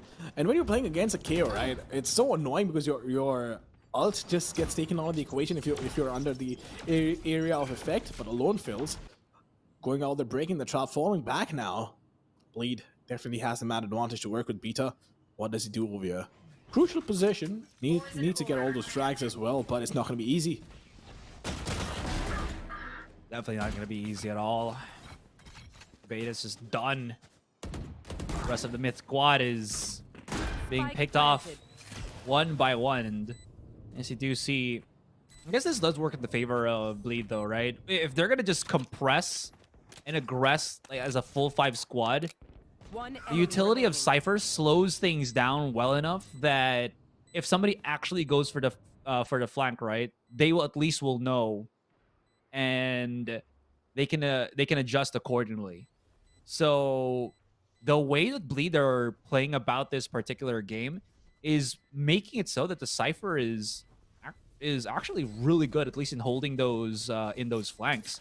And of course, that's not going to say how well they've been just executing the offense in these sites. Durion just looking for a bit of that contact, but Conga Red not going to give him any. And Bleed starting to create a lead here. That they have. They are starting to create a lead over here. And it is their map pick as well, right? So absolutely want to be in control of what's happening in the match with PDC this time around. Is going to pick up the operator. And once again, we might just see him be a little more aggressive than what the rest of the team might do, because he can actually fall back. But I feel like when he had the tour de force available, he wanted to get that pick, but I feel it was just a bit of an overcommitment, because the moment you realize that you can't fall back, that's a one and done spot. So even if he did manage to get a pick, it wouldn't really have made a difference. But Kadoom once again just guarding mid along with his teammate watching A main, who's going to get marked, and the Hunter Fury is going to come into the picture. But counter Hunter Fury, is it? Looks like it. Oh. Okay, Redla has just been a poison here for Myth for like the past couple of rounds now. Quick adjustments for Myth here make it difficult for Bleed, and now Scary. Ping, another ping. PTC, if he missed that shot, that would have been egregious, but he doesn't. And that's what we were looking for here from Myth. look at this push out from Kadum, like just loving all the contact. Again, just all of this cluster, pandemonium, just an absolutely chaotic situation. And both teams are just thriving in the chaos of it all. Oh, that they are. I mean, it was so quick from Made in Thailand that Bleed just couldn't adjust to it, couldn't react to it. The moment they marked the Viper, they dashed in. Of course, pulled out the Hunter's Fury as well, and PTC this time around, he wants to take out the Cypher Cam. That's exactly what he's going to do. Or maybe not. Huh. Anyway, we do have the Viper Spit coming to picture over here, and that is going to be a problem if they decide to fall back to B, but I don't think that is going to happen. The spike is already being plotted, so I feel like that was a bit of an oversight on their behalf. At Congarrett still surviving. He has the Seekers available, so they could potentially go in. Also has a Trailblazer, which can cause a lot of chaos, but he's decided to use the Seekers before the Trailblazer, and they will start going in. Spotted one player for sure, but Kadum not being able to connect those shots, that is unfortunate. Now finally using Trailblazer to force them back, but it's going to get taken out of the equation. Does have the guiding, like does he use it? That is a question. Needs to find the first pick, which he does. The Viper gets taken down as well. That is such a massive problem for Bleed Esports. A clean retake coming in, flawless round from Made in Thailand. And what a way they played it. What a way. What a beautiful round. That was so smart. So Bleed just couldn't leave the site itself, right, and play for A main because Myth was already there. If they played on A main, you saw where the spike was planted. It really doesn't have any what's the word here? Shootable angles from A main towards the spike itself. You could just hide behind the pyramid and it would be over. But you could ask as well, Scary does have those post-plant snake bites. He was on the site with the Viper Spit, so how can he do that? Also, his Viper Spit was shallow enough that it didn't even hit the spike itself. So Conga Red was just peeking, throwing utilities, and creating so much pressure without really being forced to take, pseudo damage because of that Viper Spit. And also, the Viper Spit was turned into like a smoke where Bleed just did not really get the value that they were looking for. Wow, PTC. Just so aware of these angles, man. But again, mis-execute from Bleed. I like the idea of how they went for the intro onto the site, but you knew Made in Thailand was just very much prepared and wanting already to just go ham into the post plant rather than stopping them dead in their tracks. Kadum is just going to be the first. Never mind. I was going to say maybe the first ace of this series. It's not. This is the 3K, but snappy 3K for the most part. Absolutely, but PTC, as you mentioned, right, aware of all these angles, he knew exactly where the jet was. All he had to do was wait and click, and that's exactly what he's done. 5-4 in the favor of Made in Thailand. Lead, they will have enough money to work with, no doubt about that. But do they have the pace to breach through the defense of Made in Thailand? Because right now they're looking in a commanding position, even though it's just one more round, right? But the last 3 rounds, they've shut them down, and PTC once again wants to be aggressive. This could be interesting. Trap destroyed. PTC loves to go for these peak angles. I know exactly. Well, he loves it, but it doesn't mean that he's always using the. Excuse me, I'm losing my words here. He's usually gonna get it. Not this time. Now Bleed, they have more control at this point. There's the wall on mid. Beta's gonna use this utility as a slowdown. Kadum still holding the angle. Oh, crazy guys made it the shot, but Kadum still hits it in the end. Gonna be into transition, but this is awkward. They're still somehow managing to get into things. Beta's gonna have to back away. Everything is being thrown in his general direction. Scary. Now tucked into Tetris. I wonder if he's gonna know that somebody's gonna be right in the flank of him. No! So aware of what was right in front that he didn't see the backstab coming in. Retless is gonna try to back away. Damage. Lone Fills. Quick swap? What? He had a shorty and it swapped into a shock knight that quickly? I don't know, man. Things are happening. The kill feed keeps on moving, and Made in Thailand keeps on winning rounds, and that's exactly what's happening right now. 6-4 in mid's favor. Looking pretty strong right now, I'll be honest. They look like they're in absolute control of what's happening. Kadum as well, just stepping up when he had to, right? Yeah, I believe it must have been maybe just the internet. It can't be that quick of a switch. It could be. It's just maybe Observer. Yeah, exactly. right? So Server woes, yeah. it does happen when you're spectating that sometimes you do see things a little differently. But True. for Made in Thailand, things are looking pretty solid. I'm not quite sure what the coach will have to say. Like, keep it up, boys. Just keep doing what you're doing. It's working. You know what they say, beauty lies in the eye of the beholder. I don't know who said it, but somebody did. Definitely wasn't me. I can tell you that. I don't know where I was going with that, but seems like we have called a pause here at this point because Bleed is struggling once again. I gotta say, man, when Bleed are good, like in the rounds, they look so unstoppable and so good. Oh, look, it's Anya. Nice headset. It's an Anya headset. I'm actually unaware. I genuinely do not know what that is, but No. Mamba, I thought we were friends. No, I'm kidding. It's fine. yeah, of course, you're gonna disown me on every single thing that I mentioned, right? Of course, of course. No, I'm kidding. I'm kidding. All right, you know what? You know what? Come to India and ask for vegetable biryani, and we'll see how many friends you have left at the end of it. Get out of my way. No, I'll eat anything you give me, man. So I'm good. I'm good. I got you. Yeah, well, we'll see about that. But Darren, for now, he's just waiting. The Cypher Gam got taken out of the equation really quick. PTC doesn't miss those a lot. And, oh no, that is a problem. That is a problem, but his teammate is there to back him up. I'll make sure that they have no information to work with, but now PDC knows exactly where he needs to peek. The problem is he's been revealed. There's a counter drone coming in to force them back. That was a good counter. Crazy guy absolutely on point with that first reveal. And, we'll push them back. But Beta, in the meantime, has spotted somebody towards A lane, but can he find the pick? He does. As a matter of fact, he does. Lady Esports losing players and gets one more through the Wi-Fi wall. This man sees through walls. What? Spike down A. Okay. Called it out, man. I mean, I'm not gonna say anything. You just called it out. He can't see through walls. He can't see through walls, and the sad part is I can't see enemies right in front of my eyes. You gotta be that player, you know, that just like is 30 just seconds left. at hissing distance from his monitor. Nah, Maybe. I think this is one of those moments where, you know, there is a saying in FPS games, you miss every shot that you don't take. And he took quite a few, to be fair. True.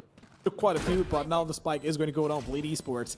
Blade Storm, 3 blades. Ooh, he only needs one. He doesn't need 3. He gets one more. Can he find one more? Oh! He does. Darion, you absolute monster.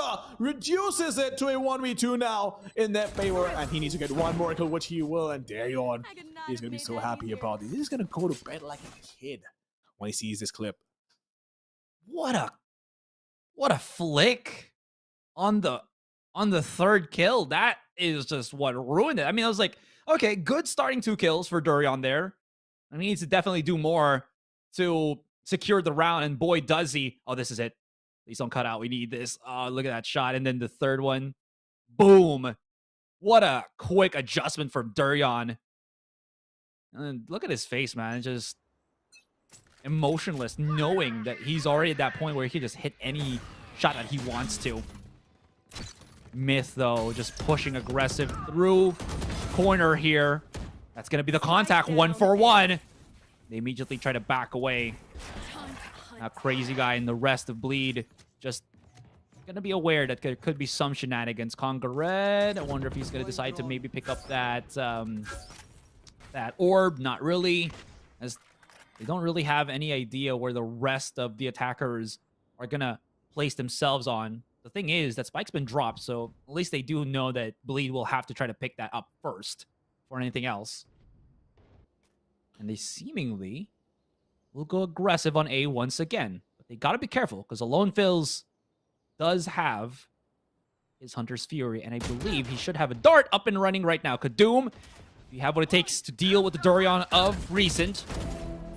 Or just find something else. He's doing a Durian. He's doing a Durian. He's hitting all the shots. And he's shooting in the long range with the shorty. You know what? It doesn't matter because Conqueror is already done for the follow-up. Somebody needs to remind them this is an actual match, not death match. Look, they've been bang on point with the shots that they've been hitting, right? And it's so pleasing to watch. But of course, it also makes you feel bad because you know you will never ever in your life hit those shots. Oh, by the way, this is the first time ever I'm seeing this cafe on top of this. ever. In all these years of Valorant being out and the map being a part of this, I even had early access to this map, but I didn't know there's a cafe on top of this. I don't know if it's a new addition I or don't what. think so. I don't think so. But I mean, they did that on what was it? I think they did it on Fracture, where they had that arcade, like legitimate arcade now with the patch. So I'm not sure either. whatever it is, look, I'll tell you what. I have never seen it before. And it just makes me realize the amount of details that I miss when I'm playing this game, right? I'm like, you know what? All I need to see is the opponents, and that's it.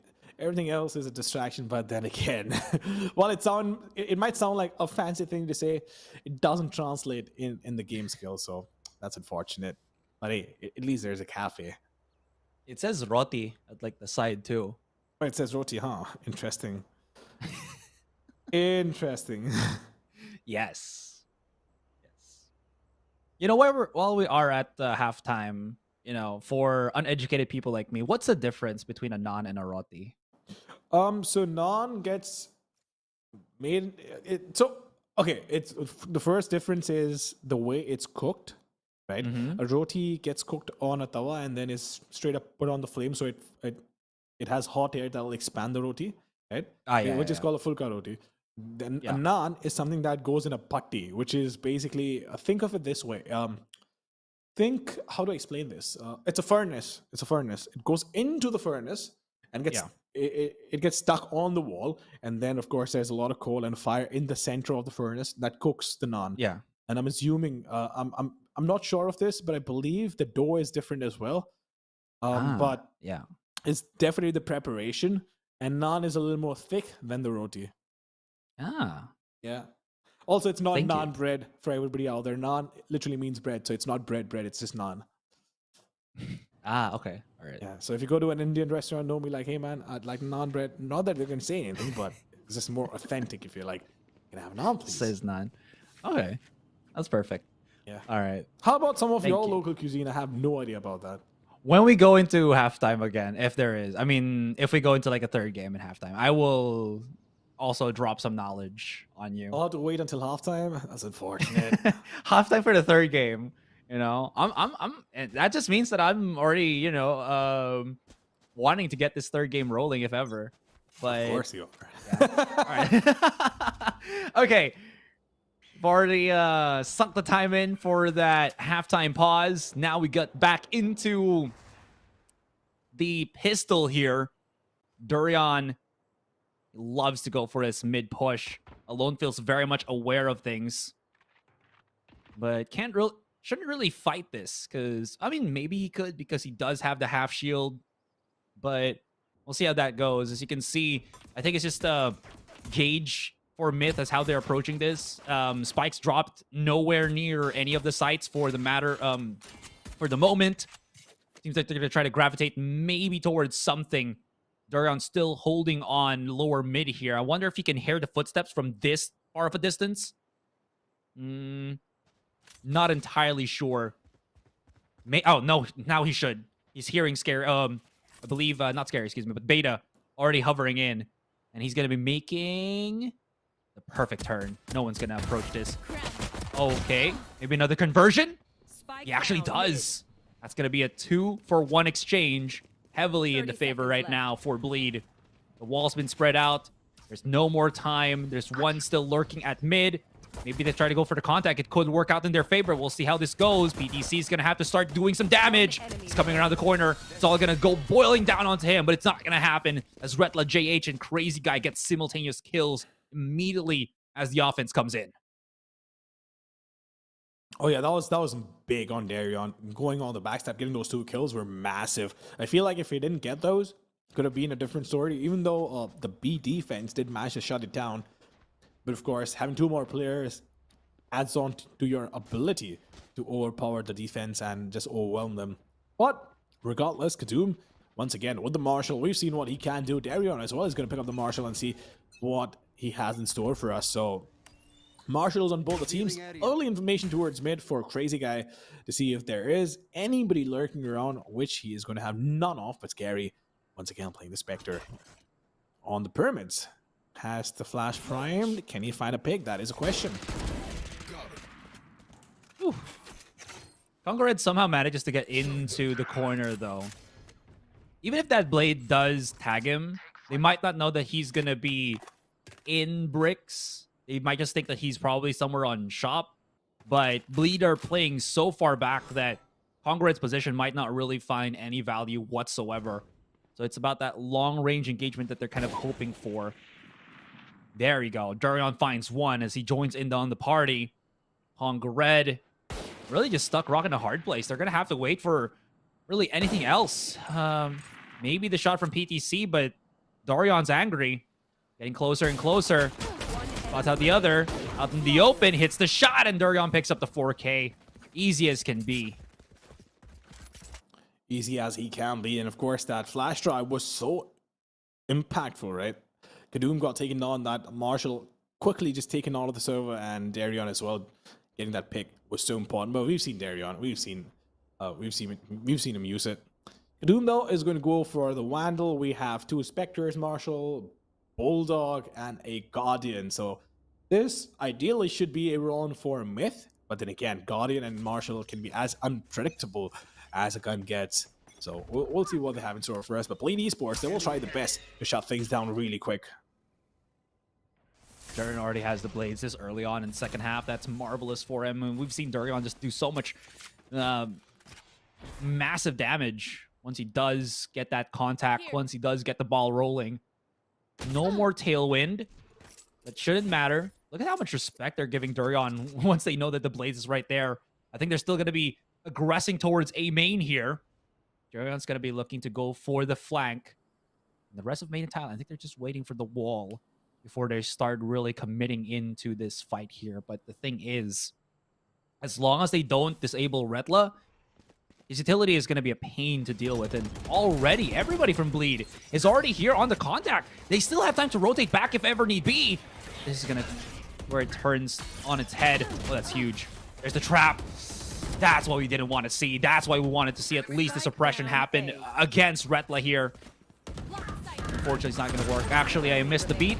There is no KO on the side of Made in Thailand, so they had no chance whatsoever. They just had to go for the contact, but at that point, you already knew it was a bad situation for Myth to try to get into things.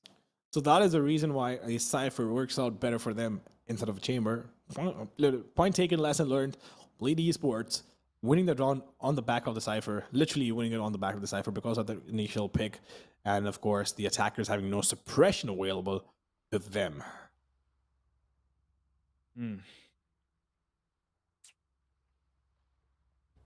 What's going to be the adjustment here for Made in Thailand? They're back to the drawing board once again. No more money. This time, they've been just defaulting on A for the most part. It hasn't been really working. Oh, that's a quick little double.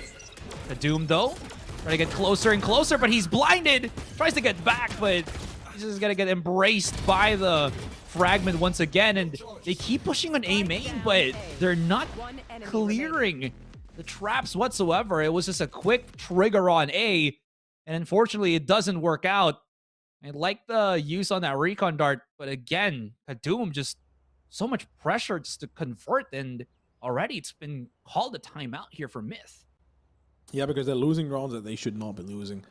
But guess what? We're going to see a lot of shock darts being utilized now to clear those traps out, especially in the path that they will be taken. So they can still use a shock dart to clear them out as long as you know where they are, but the problem is you don't. And of course, a while ago, the patch came out where Jet can't dash through, can't use a tailwind to counter the traps. You will get pulled right back in. So that's a bigger problem to deal with, right? Because there's literally no counter available for the Cypher traps. Basically a slingshot here to your demise for the Jet that gets tripped up. You know, before when I just like literally started casting Valorant, I think that was 2020. I had those like little bit of notes where which agent is the best agent to counter this particular agent, and the best counter to Jet before, right, was the Cypher, because he had that that ping pong, or not ping pong, excuse me, but that thing where it just propels the Jet back where she dashes. Now it's not as prevalent anymore because teams and players are more aware of the Cypher trap. Well, because Cypher has gone out of the regular circulation of agents, it's kind of gone back into this weird mix where, again, you have to just be aware that I gotta check this, this floor underneath me to make sure that there's no tripwire here. And it has been just the bane here for Made in Thailand. Maybe that the timeout was just to, guys, make sure you clear the trap first before doing anything, or else we're just gonna lose the round. Well. Lead Esports. Can they keep up with the momentum that they've managed to build, or do they start struggling? But look at the Cypher traps on B this time around. They're playing it so smart. They've been playing Cypher on A, expecting them to go B. The question is Myth going to be able to read this? They're winning, right? They're playing it so slow. I don't think the problem for them was not being able to get these openings or giving away too much information. The problem was they got the opening and then the Cypher took them down, but oh boy, Darian almost getting taken down and he's going to run away. PTC has been spotted, but it's a B fake, and I feel like Bleed is actually falling for it. Well, they definitely are. Scary. Great use of utility there. That's going to burn so much time, maybe allowing them to rotate right in, but it doesn't matter. PTC on B gets picks. 2 on the other side for Kadum here on A. Whereas is the last player is going to be Retla, trapped on the B site by himself. They don't have to chase this because Myth just have no economy whatsoever, so losing more than just that one player is going to be a big blow to their economy. But slow and steady wins the race sometimes, and they definitely cleared out more than what they did in the past 2 rounds. No, he's behind the broken wall. I'm pretty sure Lonefield shouldn't be able to see him, but yeah. Well, once again, 1 versus 5. So clearly the new approach working out in the fair. Made in Thailand almost pulling off a flawless round, unless, of course, the Cypher can manage to find a pick. But Bleed, not a lot they could have done, could they? Because Made in Thailand just managed to outclass them in every single area possible, not committing to where the Cypher is. I believe it's all going to rotate around figuring out where the Cypher is playing, and just playing around that and getting those picks, because Myth is able to get all these picks. That's not the problem, right? As I mentioned earlier, for them, the problem isn't getting these picks. For them, the problem is Cypher is just being a pain to deal with. Absolutely. And that's why you're seeing, again, just the slow approach from Myth this time. If your opponent is very much focused, if not emphasizing on massive utility for follow-up, you gotta have to play slow on this thing, on the approach. But now this is where it gets a bit tricky, because if they slow the approach, Darion has an operator this time, and that could be what makes or breaks it for them. Look at how Kadum is just afraid of the contact. That was so smart to wait first for the dog to really do massive damage. The thing is, it still really doesn't do anything. Kadum's gonna have to back away here. The wall's about to go, and the rest of Myth immediately start running away. PDC's already opened up the B, but he's gonna have to look for where the traps may lie. Oh, he's alone. Oh no, he double swings things, and that's a big cut of rotation. That's a big cut of the map control that Myth were banking on. PTC was alone by himself, and Blade were so fast on that rotation that it felt like they were at full capacity on defense at both sides at the same time, which shouldn't really be, but you know what? Bleed make it happen. Great lurks coming in from Scary as well. And now, even if they try to hit A main once again, if they don't find Scary, if they don't find Scary, it's just gonna be just turned over their heads. Look at how just close he is already. Lonefield's not gonna spot this. The mine is all down now to Beta. And he even used the ultimate, so it's a lot of commitment in terms of just overall utility. Oh yeah, it is definitely a lot of commitment, but for a very good reason as well, right? They needed that round. They absolutely needed to close this to have any chance of making this a 2-0. But the problem is, Scary was on the backstab once again. Just not being able to make the most of it and getting backstabbed. So they are leaving massive gaps open. Bleed, I can see why it was their pick. I can see why Bleed wanted to play this map in the first place. And yeah, clearly it's just them outclassing their opposition on defense. Attack, sure, it was pretty close. But on defense, they've not given them a chance in terms of being two steps ahead of them. But alone Phils, he's going to try and find some information towards mid. Can you find any? I'm not quite sure. But, of course, once again, Darion being aggressive with the operator. Can you find a pick, though? That is a question. And he definitely can. Fortunately, a Congo Red couldn't really follow up on the kills here. PTC!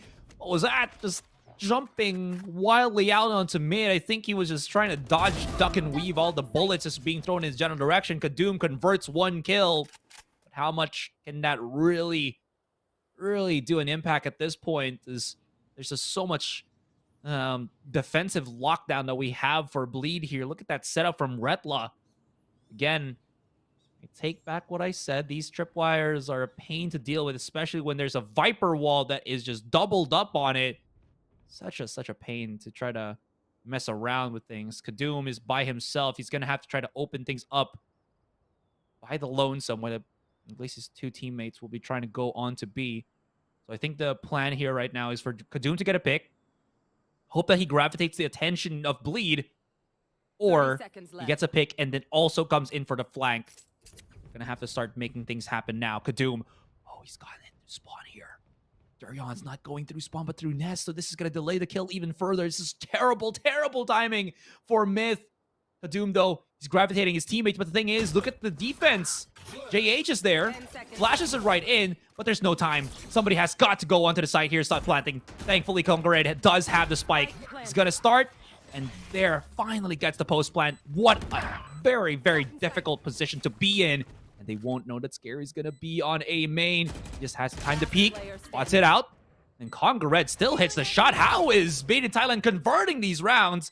Although it's not yet over, Retla is a crack shot, can always convert this into a round win, and we've seen him done it before. Definitely seen him do it before, but now he has been spotted. Information's been relayed as well. He will get overwhelmed.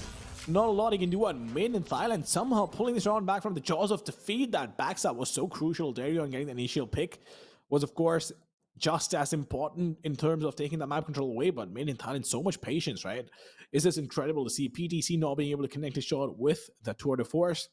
Doesn't matter, but Kadoom was there to save the day, and 9-10. Made in Thailand, they're still in the game. They're very much still in the game. What a super scrappy round for Myth there. Like, there was so many things that could have gone wrong, but it didn't at that point, at least. And you're absolutely right. It was at the back end of just Kadoom converting.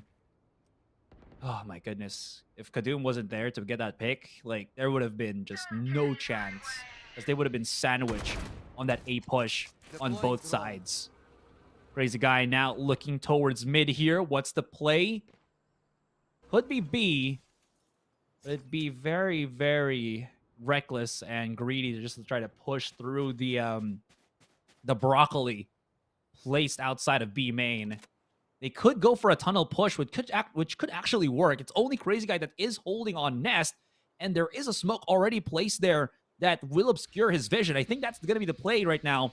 As Myth is starting to set things up. The wall is there. Crazy Guy, great recon dart, but doesn't really spot anything else just yet. PTC finds one with the operator pick, and what was that with Scary? He was jumping, so I'm pretty sure Beta was just hearing him just being a kangaroo right in front. But in any case, that was multiple distance of attacks here for Made in Thailand. Durian hovering somewhere on lower mid with the operator, just looking for extra picks, but not really, I think, a round conversion of win here, as JH is just so far from him. This should be just a save for Bleed altogether. Definitely should just be a save for Bleed altogether. They can't really do anything over here. Made in Thailand, once again, methodically taking this round away bit by bit, taking all these players down. And the spike is down as well, so all they need to do is wait. It is going to be 10-10. This is where it starts getting interesting, right? Bleed is already on the back foot at this point. Made in Thailand have won game number 1. All they need to do is win 3 more rounds, and they will close it down 2-0. But can they make it happen? The bank is going to look really strong right now. All the 5 players are riding flawless round for them. And Bleed Esports, in the meantime, let's have a look at how much cash they have. Because I think it's going to be a little shabby. If they lose this round, it might be a bit of a problem. But it looks like they'll still be able to buy Yeah, I mean, even if they do lose this round, they should still be able to afford about 3 players worth of weapons if they want to, at least coming into that next round. But Durian with the operator saving that up, I think it's going to be incredibly pivotal at this point. Quick little throw on the blade. Spots nothing. Hang on, JH. JH. Don't you dare peek that. PTC is just waiting at the precipice of things. There's a lot of noise being done. Backs down. Here comes the utility. Oh, they spotted by the recon dart. Here comes Kadoom, but Crazy Guy comes in for the save, for the clutch. He's fully blinded, but there's so much utility they're going to have to go through, and it's a meat grinder for Made in Thailand. Kadoom just pulled the trigger so quickly, thinking there's only 2 victims at the site itself. Unfortunately, the swift attack turned over on its head, and it leaves us into a 2 versus 4. So many smokers that Myth will have to try to, or smoke that Myth will have to try to deal with. And PTC even find a conversion here when there's already a crossfire that's set up from left and right. This is going to be impossible for Myth to win in terms of the round. I must wait. But that's the thing, right? I mean, slow and methodical approach was working off of them. It almost feels like they threw away this round all by themselves. They had no reason to go in the way they did. They know for a fact the Cypher has been a pain to deal with. But, well, they go in, it doesn't work out, pay the price, and watch them slow down once again in this round, because Cypher is, the traps have been absolutely on point. Bleedy is actually playing really well, the composition, whatnot. Breeze, definitely a really strong map for them, especially based on defense that Cypher's been able to pull off. Yeah. Is this phenomenal? Absolutely is, right? Even though Retla, as you can see right now, is 11, 13, and 5, it doesn't really paint the picture of just how impactful, as you mentioned, the tripwires really have become. I still stand by my words that I don't really like Cypher on Breeze, but Retla is making a very good case of how effective it can be when you know what you're doing. And Made in Thailand definitely feeling the repercussions of that. Now they take the slower pace this time once again. I mean, their shotgun plays haven't really, the quick triggers into the sides haven't really worked out for the most part. So playing slow like this, I think, is a huge deal. Like this one, I think Kadoom has just gotten better in lurk kills than entry frags, at least for this game. Durian's already dashed out and try to back away here, get back into cover. The PTC is already waiting at the angle for the most part, waiting for something. The wall's right there. Could actually ask it to get lowered down. Kadoom's been spotted as well here, so there's no more aggressive lurks that could happen, although we do see Conga Red hovering towards mid right now, and this could be a strong case that they could use. Do they still have a drone to get closer? Durian's already at the contact, and there you go. Gets a pick. Conga Red. It's all gonna boil down to him. We need to hit that shot. That's what we need to see. And the Seeker's available. Oh. 10 seconds left. Okay. Need to plant. All right. Closer and closer. No! It's CJH, and now it's all down to PTC. Maybe, though. PTC, he's been spotted to go back into A main here. Pick up the spike, maybe? Nope. Or rather, the operator. Excuse me. Let's try to get closer. What a peek. What a timing. And PTC has 14 bullets. Scary. Gonna have to react quickly, and boy, does he. I think PTC should have known it should have been a half defuse. Well, it doesn't work out. Isn't there a saying that pros don't fake? But Fair anyway, enough. yeah, Congarrett with a big lurk, but it just didn't pay off. Got the first pick, got them the side as well. PTC playing it almost to perfection, getting those 2 kills, but just couldn't get the last one. That was such a problem. But yeah, 10-12, lead Esports once again in the driver's seat. And you know what? This might as well just go the distance. They're looking really strong. Made in Thailand have the tour de force available, and everybody else is going to have Bice to work with as well. But they need to get these. Oh, look at that Hunter Spirit. This might be massive. This might be big. Congarrett is going to get taken down as well. Perfect distraction. Bleed. Oh my goodness. Almost closing it down within the first 30 seconds. But of course, the aggression got stopped. It got shut down, and it comes down to Made in Thailand losing out on one more player, which is going to put them to a man deficit. And for them to pull this back from this point on is not going to be easy. Well, PTC finds, converts. Scary though, wallbang supremacy, but oh, Retla, cheeky little peek out. And that's going to put us into game number 3. We got our wish. We're going to go to Pearl. We did get that wish for sure. There's no doubt about that. Pearl is going to be interesting to say the least. I've not seen the stats on it, which I will quickly in the break. But of course, these two teams absolutely going ham. The first map was 13-10 as well, right? If I'm not mistaken. Yeah, so 13-10, 13-10 for both these teams. No round difference whatsoever. Not that it's going to make a difference anyway. But, oh boy. Blade playing that Cypher to perfection. And it was so annoying for Made in Thailand to find a counter to that forced them to play slow. Every single time they tried to play fast, they got shut down, absolutely shut down. And there's only so much you can do.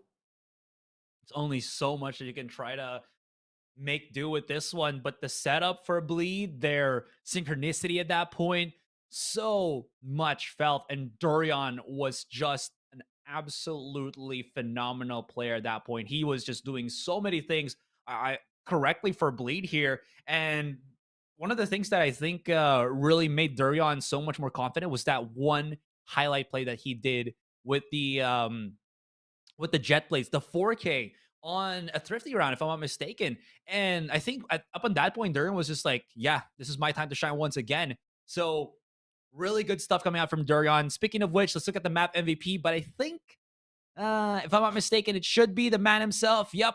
Bleed Esports' Jet, 25 kills, 282 ACS. It's going to be Durian. It is going to be Durian, of course. 6 first bloods.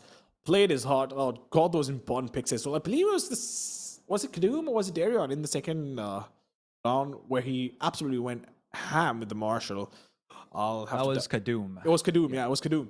But Darion as well, I believe he got a couple of kills with the Marshall, of course. Apart from that as well, just getting those crucial kills, so important, right? So both these players stepped up. All the players, as a matter of fact, on the team stepped up. I'm not sure if the stats will paint a different picture, but I feel like everybody on the server, right, had some role or the other to play in terms of getting these rounds for the team. So Con Garrett, 11 kills, not a lot. ACS is pretty low as well. So maybe he did not have a lot of impact.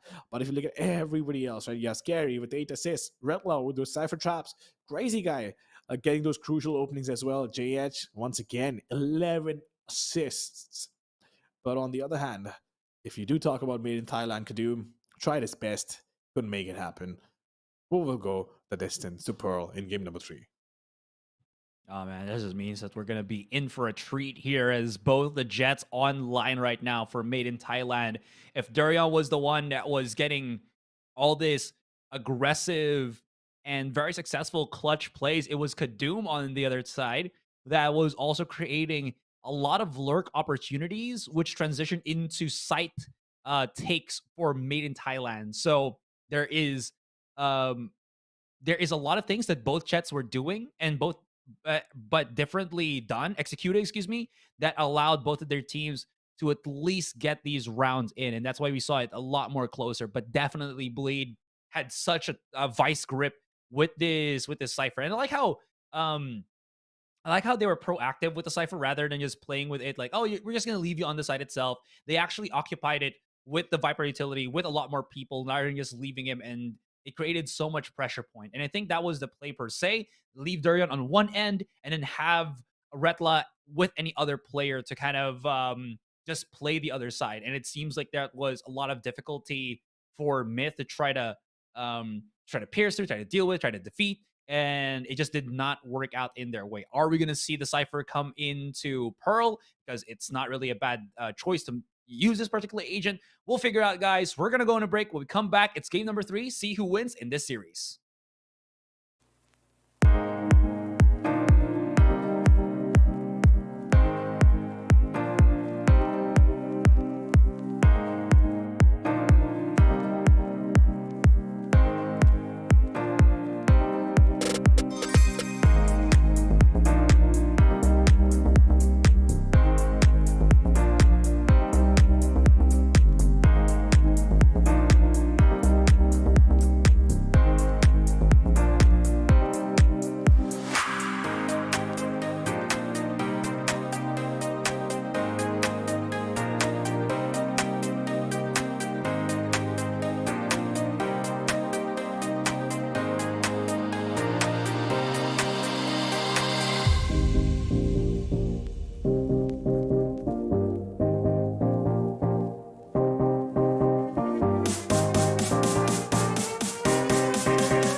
series continue, guys, as we come back for game number 3 between Bleed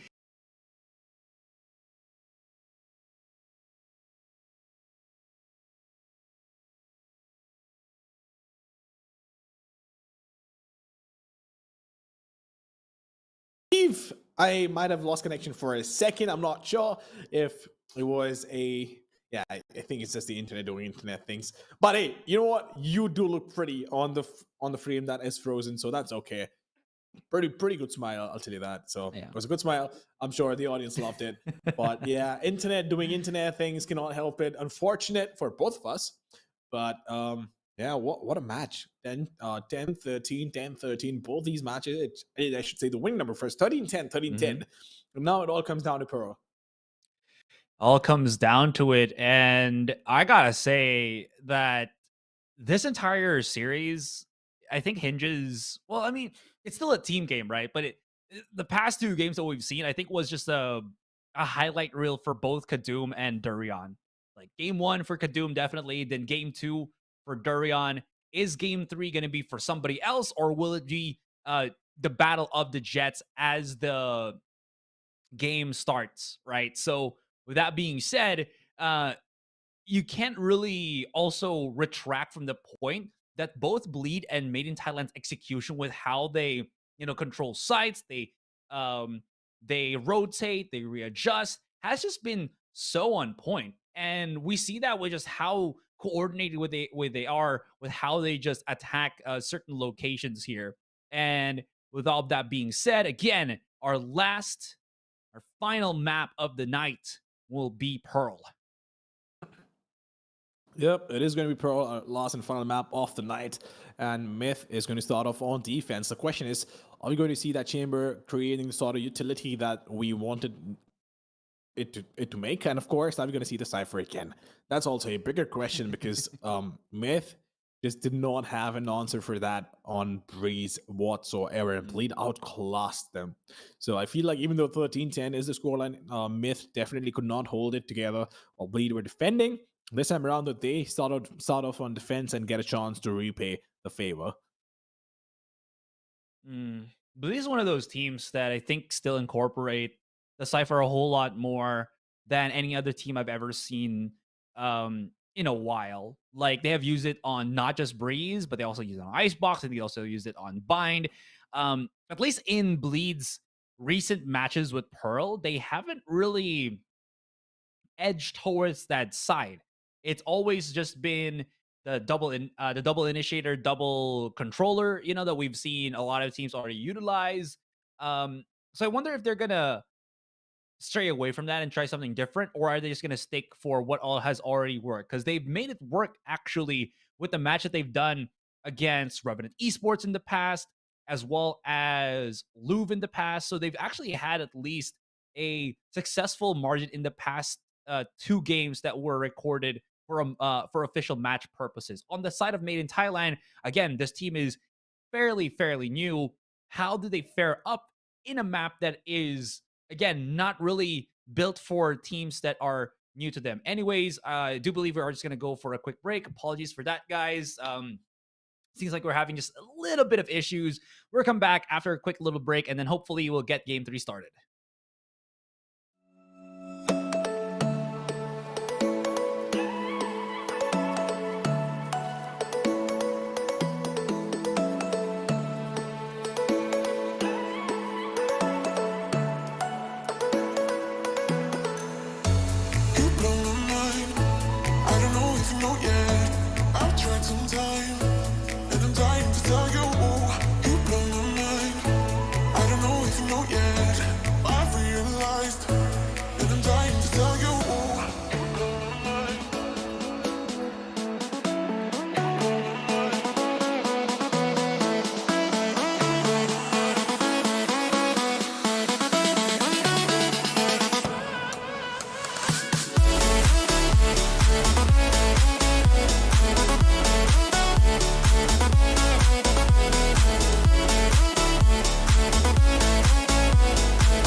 There we go. Finally, we're back from that break, and hopefully we get started with this game number 3. Again, gonna be with Bleed and Made in Thailand, and boy, did it go the distance. I feel like this this day has just been series of just, going all the way, as we saw with Fancy United and SBE, or Southfield Esports, and now again with Bleed and Made in Thailand. Once again, my name is Asray. With me now is Mamba, and we're gonna go into the agent select immediately. We'll see how this goes.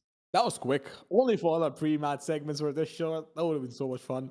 But of course, talking about the first 2 games, right? Bleed did struggle, but then again, that Cypher was the X factor. I personally believe that.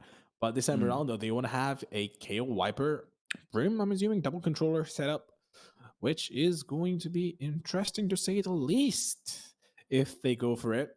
And Crazy Guy on no duelist, is it? Is that what it's going to be? Yeah, that's usually what we saw for Bleed here. So that's how they would want to see it.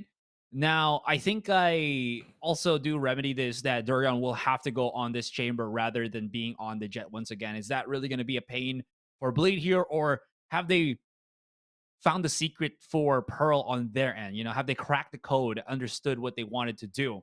I don't think it's the real big issue now, or rather the big thing to point out, because that's usually what we see teams bring out here. It's Kadum on a Neon. So that's going to be something. Select It's on your deep, by the agent. way, as well. So how is this going to fare out?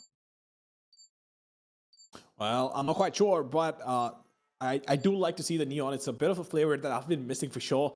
The one agent that I really want to see on Pearl is Yoru. And I feel like it definitely has a lot of potential. But of course, you don't get to see it that often in professional play. As I understand, Forsaken definitely plays Yoru quite a bit. So we could see that happen online. Who knows? We don't know. But yeah, no, I'm super excited. But Neon, Yoru, these are agents that definitely have a lot of utility. Forsaken absolutely collapsed on Neon, by the way. I've seen that happen on Fracture as well. So I know how good he can be on that agent, but of course, for now, we'll only have Neon, no Yoru on the server, and I want to see how they use it on defense, especially. Yeah, can't wait to. I guess it does create a lot of quick gung-ho plays, right? When you have the Neon on contact and then you have the fault line for follow-through, it's going to put a lot of emphasis, I think, for Kadum to actually pierce in through these sites by himself. But what I do think it does give, in terms of this defensive standpoint as well, is there's a lot of post-plan threat that Conga Red now gives, that being on that breach here. To be honest, I don't think I've ever casted a Pearl match where there's a breach as an initiator. Maybe I might have missed it, but that just means that it's not really as common as what you would see with a KO fade combo for the most part. So with that being said, let's get into the match. I just wanted to expound upon what I meant with the defensive capabilities of the breach. You have your aftershock for post plants on safe distances where you can actually throw it if it's at default, whether it's A or B. Your fault line is great, especially I think on B long, where you're gonna just stop the offense from getting closer and closer into the sites. You have your flash points, which is damn deadly in certain locations here on Pearl.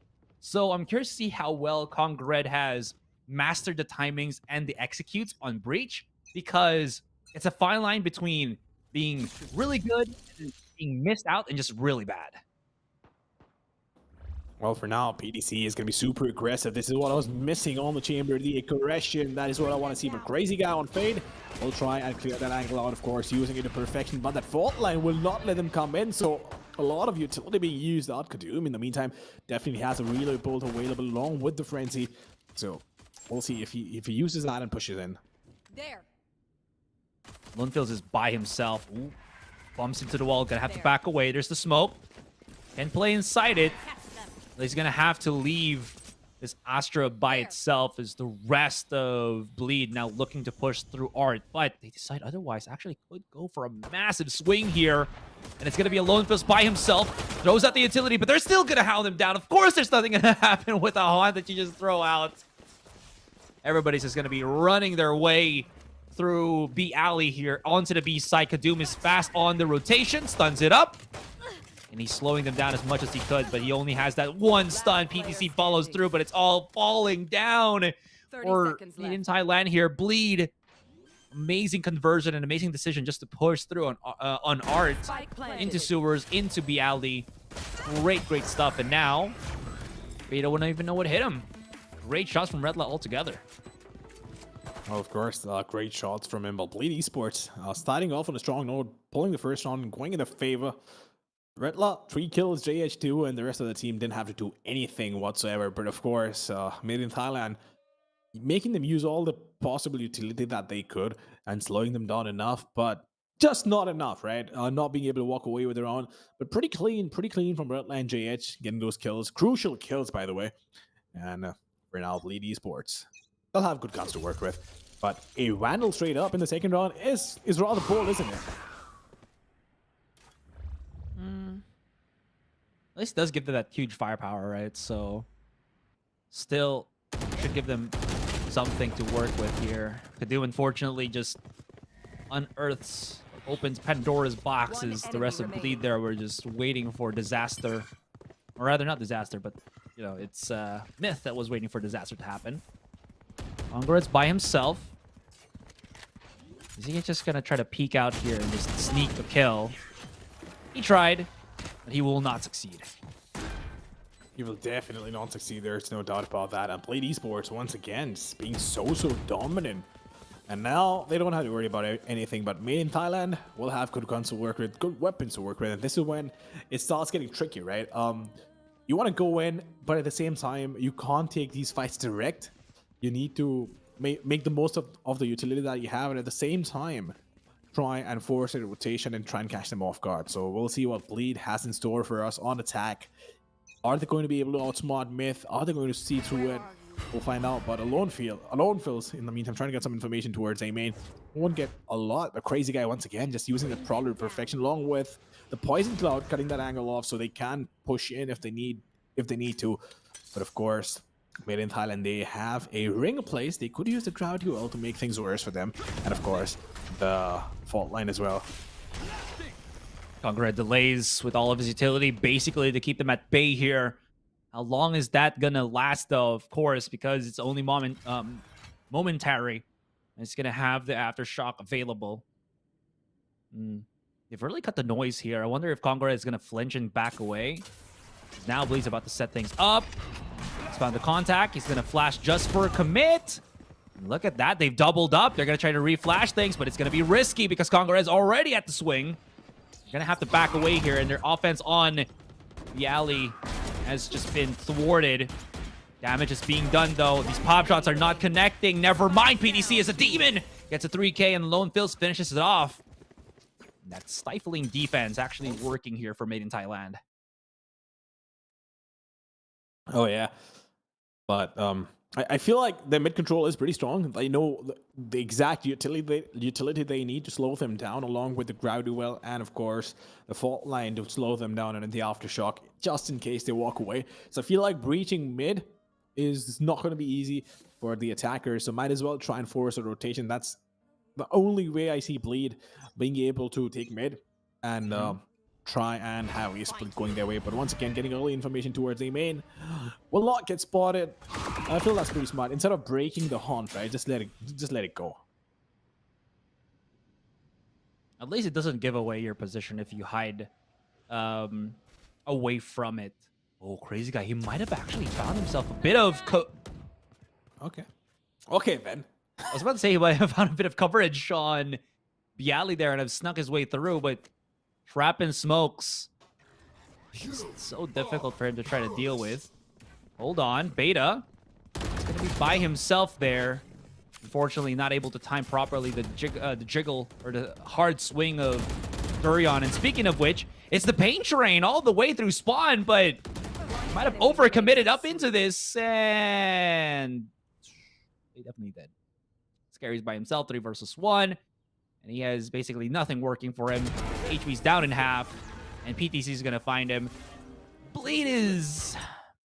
They're kind of riding the choo-choo train to the grave there.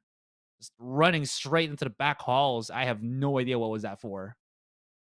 Yeah, train to your to your graveyard sounds pretty grim, but that is exactly what happened, and a pretty appropriate metaphor for what just Bleed managed to do for themselves while taking the control of the A side. They had control, they had everything they might have needed on A, but they wanted to make sure they get extra map control, which they tried for, didn't work out.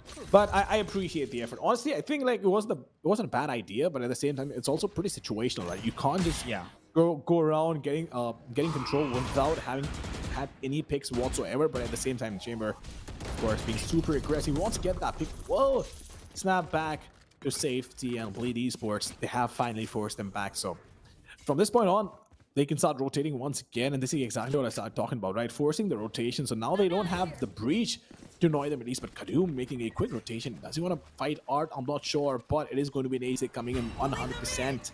Beta using gravity well, making sure that he delays the push as much as he can, and Lone Fields in the meantime trying to find the pick. I first second thought he almost got that pick, but JH getting a quick reflex. Scary as well chimes in, and so many retrades coming in once again. It all comes down to the Brim alone on Bleed.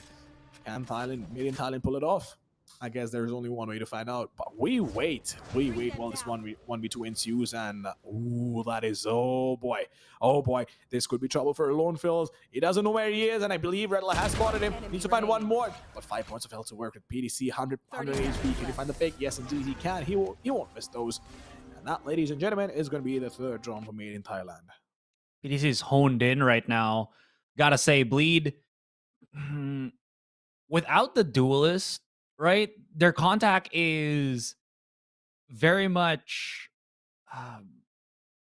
radioed in by Made in Thailand, and I don't mean this in a bad way for Bleed, because they have to stick together to get those refrags rolling for them, right? But unfortunately, somehow these contacts are not working well enough in their favor. The timing for Bleed as they peek out, as they peek in, as they start trading is just outmatching the pace of what Bleed are kind of wanting to.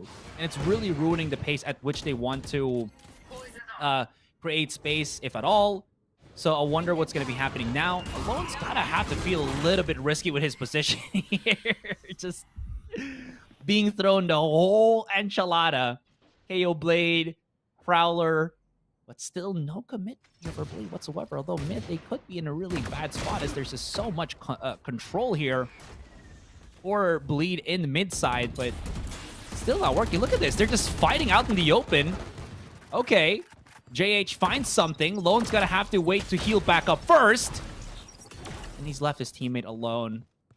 Okay, now this is where it gets a little bit tricky for Myth because they're just playing by themselves at this point. PTC is not able to hit any of the shots, so he's going to have to back away. While his teammate is all out in the open. Great headshot, and they're lining up. PTC comes in for the swing. It's a 2 versus, or rather a 1 versus 3. Have they heard where he actually was? They should have for the most part here. Beta's not going to have any more stars, or rather at least will not be able to use it for a couple more seconds. Yeah, they knew exactly where he is because of that run that he tried to do. I'm going to try to set up a star here just to try to get in. But look at how close the attackers are, or the attackers are. Popping shots. Gonna be close. And he's just gonna be forced back. He's just gonna have to save this. Oh, he will have to save it. And here's the thing, right? The moment they realize that he could be towards, you know, the mid link or whatever your call out is in your region, right?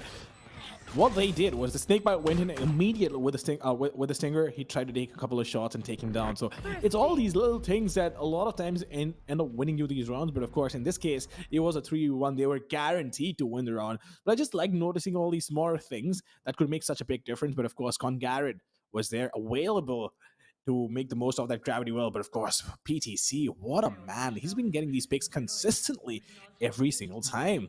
And now, of course, we do have a timeout coming in from the attackers. Bleed.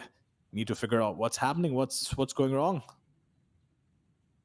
Unfortunately, the problem there for Myth was just they were just too committed to fighting. I mean, it's not really a bad thing, right? Because if your players are feeling their aim, they're already starting to hit their shots, and it's been working for like the past 3 rounds.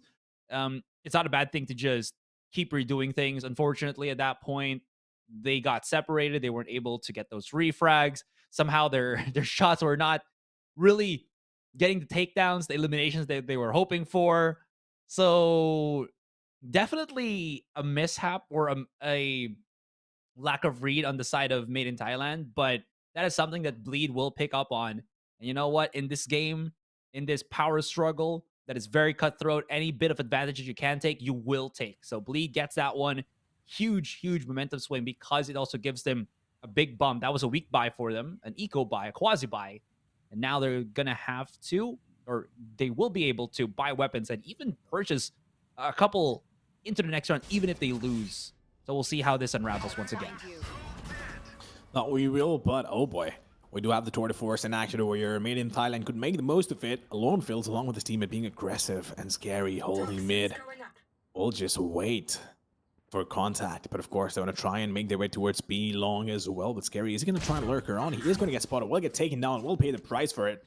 And Made in Thailand once again in the driver's seat in this round at least, with the positioning that they have and have the Rolling Thunder all primed up. So the moment they start walking in, the moment they have contact, the Rolling Thunder will come into picture and they will try and take that fight along with the, oh my lord, that's a massive combo with a Nightfall as well. And there's nothing that the attackers can do. It's a guaranteed round. Oh, Conqueror's just like tapped almost out. He could be in a bad spot here. These bullets are just not connecting. There's JH finally finding some. Oh, they should know the Conqueror's right there, shouldn't they? Yeah, he's done on the general location already. But his fault line finds some value. They still have to peek this together because JH is very deadly at the far range. 30 seconds left. Flash out. He's stunned. He's getting sucked in by the gravity. Well, both of them are. They have to respect the aftershock to follow up, and look at how Dorian just gets slapped by at the follow through by Kadoom. Very overkill, but you know what? Anything and everything that can be used to win the round, you should use. And that double, I'll say it already, Rolling Thunder into the emo Rolling Thunder works out beautifully for Made in Thailand here. Well, that was pretty well placed. I'll be honest. That combo was so well done. But at the same time, it also felt like a bit of an overkill, right? Because look, the Rolling Thunder was going to slow them down enough, but to add Nightfall to that, I feel like it was just a cherry on top of the cake, which practically sealed the deal. Of course, after that, they couldn't get the pick initially while they were under the effect of both these ults. But hey, as long as it works out, right? PDC once again trying to find that pick. He will wallbang though, will not find anything else, and quickly will snap back if the need be. But you know what the craziest thing is? He could also double fake it. I mean, sure, you do hear the TP, and these players are not Sunday players, or are not playing in a Sunday team, but there are layers to this, right? Of course, and yeah. That could happen. We'll see what happens over here, though. Darion trying his best to see if... Oh! He did expect that. He did expect the jump peak, but unfortunately could not connect the shot. Body shot only, so PTC survives. Will not have the heal, though, but it still is a 5 versus 5. This is a half buy for Bleed. As you can see, they only do have a bit of utility. Actually, no, I think it is still a buy for them. Just... Again, through the forest and a Guardian, but everyone else has rifles. Lone fails. He's not going to know that the whole enchilada is going to be through a main. But because Beta is fine, look at this suck. Lone fails. He's playing inside. This is so risky. But it works out in his favor because now he's done some damage. He stopped them at the entrance of the site.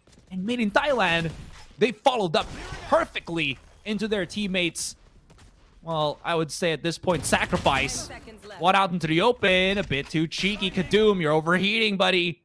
Turns into the 3 versus 2. No time anymore. Save your weapons. Scary and Crazy Guy. No more chances. They're just going to look for maybe a bit of cherry on top with those frags, but it's not going to happen. Very much honed in. And look at this. Lone Phils even reacts to the flash so quickly. That he does, but Made in Thailand... What do you say about this, right? Just bleeding the timeout, not allowing them in, and Bleed Esports are the ones on the back foot this time around, because they had a strong start, right? And Made in Thailand just slowly but surely clawing their way back in. And it's beautiful to see, and they had this timeout come in as well. So, of course, a lot of discussion to be had over there, if I'm not mistaken. for both the teams, not just one, right? But at the same time, if they end up winning this round as well, this could be trouble for Bleed Esports, because on attack, you definitely want to pick up a couple of rounds of PTC once again, doing the exact same thing like clockwork, making his way to the cubby, breaking the knife, not giving them information, just waiting, and making sure he forces the utility on the opposition. Now, the opposition is getting stronger and stronger, so what is Bleed gonna do in terms of adjustment? The slow peek here from Durian. He's already waiting for PTC just to jiggle into his crosshair. Just so contained. Basically readdresses. Nice little blade. Oh, but PTC's ready. One tap, one kill. All shot. No luck, all skill. Excuse me. It's Retla by himself. He's got the stinger, and he is chasing Alonefils to the depths and beyond. Alonefils is running for dear life now. It's like, come at me. Give me that kill. But here's Congaret to say, denied.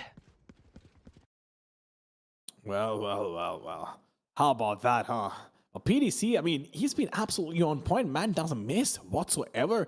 No matter where you come from, no matter what angle he's holding, he manages to deliver every single time. And the consistency of this man is commendable. So, of course, a very valuable player for the team on Chamber, making the most of his position. And, of course, Made in Thailand in the driver's seat. Buy round, one more buy round to play with. Blade Esports need to win this. If they don't, they will run out of cash to work with. And of course, the scoreline will read 73, which is a massive problem. But this time around, though, it looks like they want to try and contest mid and A. So we'll see what happens. Crazy guy once again putting up Prowler. We've seen what happens when they try to contest mid. Of course, you have the breach, now the trademark, and of course now you have Kadoom as well, who's going to be an absolute pain to deal with. So it looks like Made in Thailand might just have the better comp on defense. Alonefils might actually be in trouble here. Never mind. Fault Line gives him some bit of leeway to jiggle peek first, ask questions later after he shoots somebody. Oh, that's a dirty shot from Scary. Great bait out, though, by Durian. And Alonefils is going to be by himself. He's going to run through an A main here. He's going to have to break these utilities. He's lined up. Can he line up even more, though? Great damage with the double swing. Double kill as well with the spray down. Congared. Oh, that's going to be repositioning the planter here. It could give a chance for PTC to get closer. Congared finds one. That is going to be the Viper. This is huge because now there's no more Viper Spit. Smoke on the back of the side. Out in the open, and PTC can't retaliate. Unfortunately, now everybody's going to be running to B site. You can see, though, Congared hears this perfectly.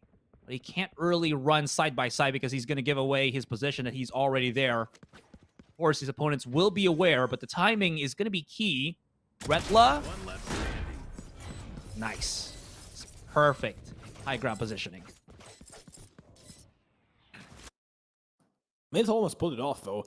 Alonefils as well, right? Those two crucial kills that he got allowed them an opportunity to make a comeback, but of course, Blade Esports, we're not going to let them walk away with the round that easily. So, well, getting one more round in the favor, 6-4. The scoreline still on the favor of Made in Thailand. They have ults available. They have the Nightfall.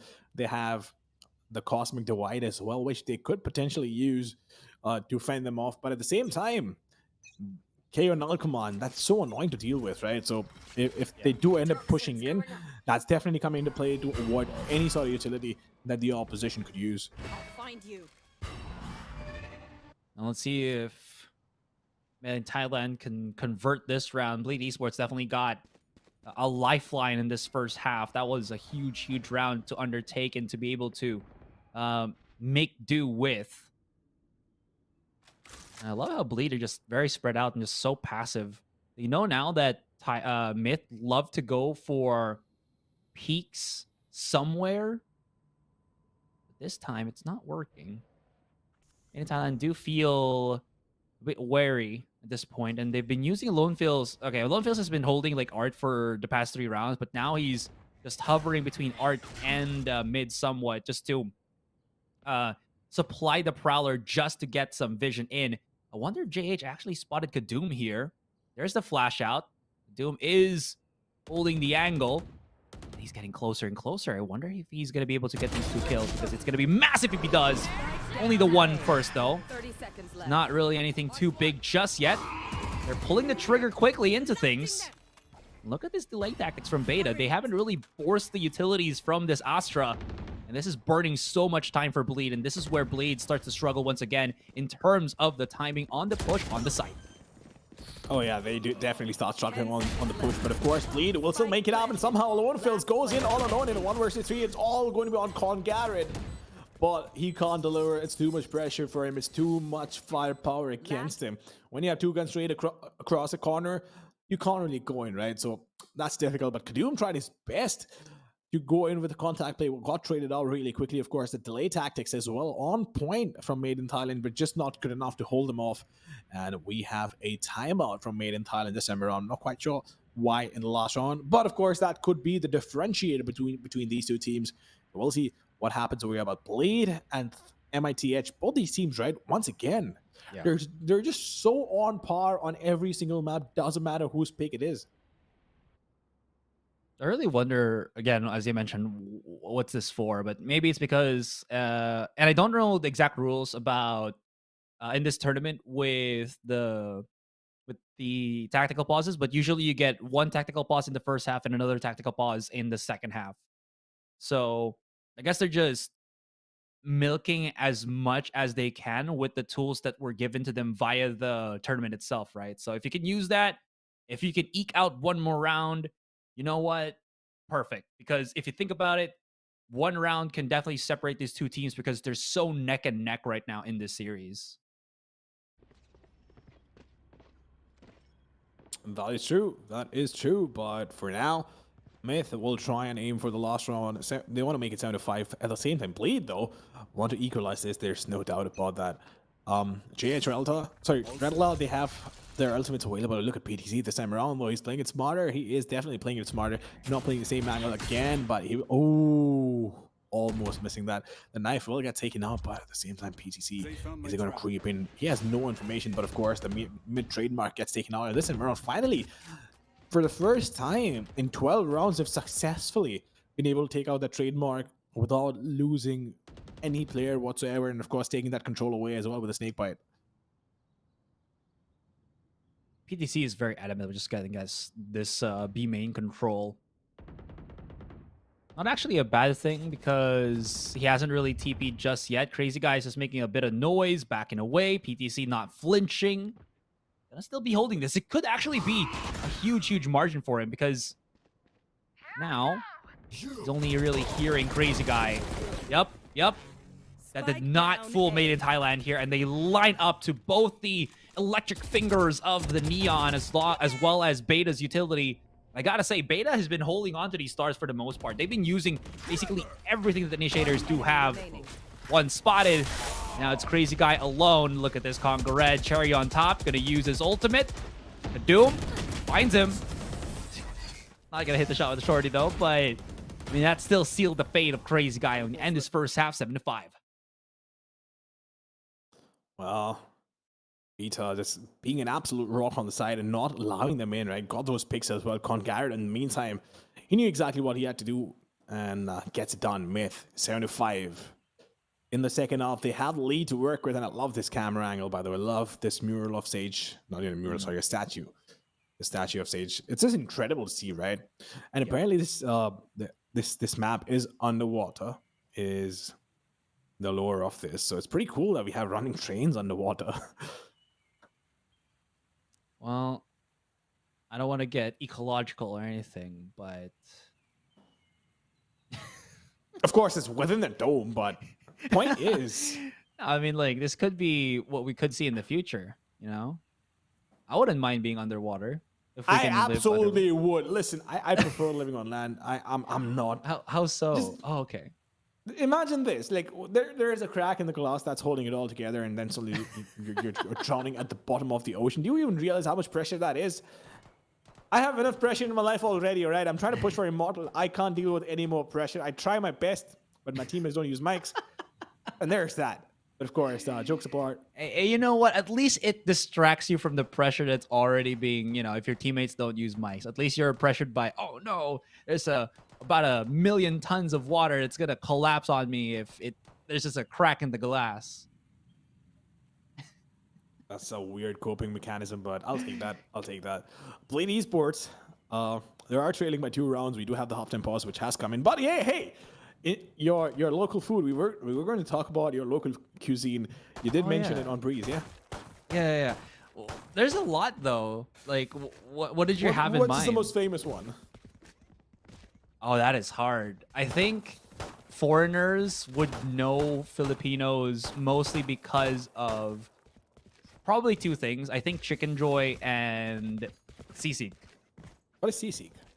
So sisig is, and this is like a cuisine or a not really exotic, but like a really sought after cuisine for Filipinos, is the just cut up ears of pork added with other parts of the pig and then just minced and fried on a plate. And then Chicken Joy is, the fast food chicken that's just like exploding everywhere in the world right now. It has like branches on Paris and stuff like that. So they're doing something right with their formula. But in the Philippines, it's not as good anymore. I am a big fan of Chicken Joy, but it just does not taste the same now to me. I think I'll stick to the dal and the rice. Yeah. I mean, dal and rice is pretty good. It is. So I will give you more details on that one. But Doom, in the meantime, is going to try. Ooh, I thought he was going to go in, but he baits out the utility. That was pretty smart. It was pretty smart. And this is what you love about the Neon, the dip in and dip out. PTC, though, he's just panicking a little bit. The timing on the smoke, backs away before he gets exposed out in the open. It's going to be JH first on the contact. Now, he's going to try to fight this one, but they might not know the Durion's just... No, he actually checked it. I mean, he still doesn't get the kill, though, but Durion's been flushed out. Speaking of which, there's the follow through. They're looking for the trades. Kadoom's been exposed. Got to be careful. And the bleed. Spike down mid. It's just drawing out the rest of Myth. Wonder if Beta... Nope, never mind. I was just wondering if he can hit maybe a couple of shots in. 2 kills at most. Not even going to have any of that.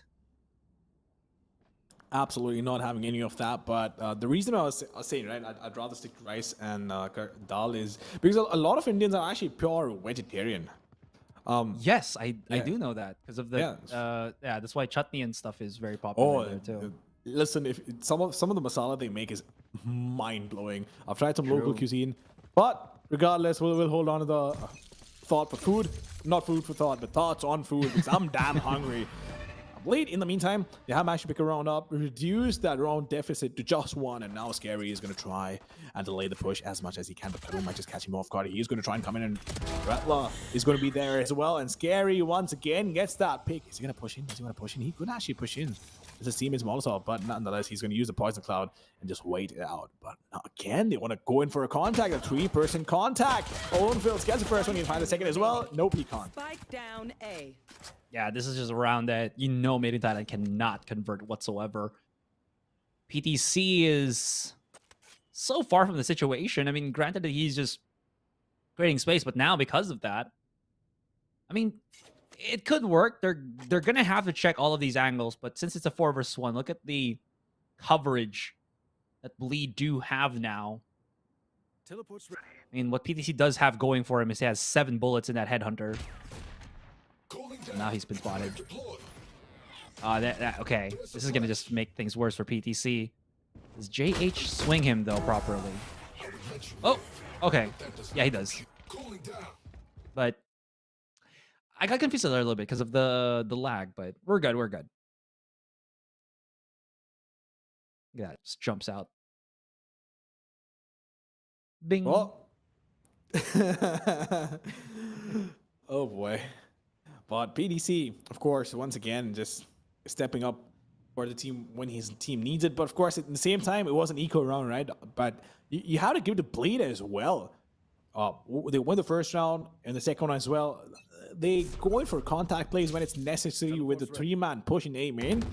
Absolutely guaranteeing that round. But look at Darion. He wants to get that pick so desperately. But is he going to find it? That is a question. No presence on mid, though, from Bleed. It's rather puzzling for me, but I guess we'll find out why that is. JH, in the meantime, holding that angle with a Spectre. At that range, it's never easy to hit shots with the Spectre, but I'll be honest, Reaver Spectre looks sick. Sounds sick, too. That it does, yeah, absolutely. Yeah. But PDC, once again, just trying to go in. Is going to find any information? I don't think so. Oh, here, it's going to be difficult for them, Asurai. No, they can't really do anything with that smoke, stopping them dead in their tracks. That was their own smoke, actually. I think they were just hoping that maybe Myth were a bit far forward. Ooh. Scary, though. He's getting closer and closer. PDC is going to be outnumbered here. What is that about? Okay, I think he wanted to just pinch it with the rest of the squad, but the timing for Myth just not really found proper. That is going to be a big part right now for Scary and the rest. Kadum has found himself in. That's going to be the trade. This Snakebite is making it very expensive. The vulnerable debuff. It's very strong. Now you feel it. 2 versus 2. Initiator left for Made in Thailand. Crazy Guy is getting closer and closer. He has a Vandal in hand. This is perfect for him. And alone fails. Oh no. Didn't expect that. And Conga Red's going to be by himself trying to clutch things out. This could be difficult. He's not hitting the shots. And unfortunately, that's going to be the cause of the round. And Bleed Esports. Great adjustment and aggressive control at A main results into round being severely swung in their favor. Well, it did. But Conga, right? He was in a pretty good spot as well. But Kadum got that opening pick. Wish he couldn't convert. But at the same time, such a close round. Once again, just proving my point. Both these teams are so on par with each other that it's unbelievable. But once again, we have a pause from Made in Thailand. They had a pause on the last round of the first half as well. And now they will need it again because they have just lost the deficit. Sorry, they have just lost the advantage that they had. And of course, now are trailing lead. This is already a call for Made in Thailand this early on. So you know that the struggles that they've been having in that first half, even though it was still a first half that was pretty well in terms of performance. They definitely do know that there is a resounding issue that they need to deal with on this one. That being said, though, what is the adjustment that they can make do with this? I mean, again, we were so excited. It was supposed to be the Neon that got a lot more control on the offense.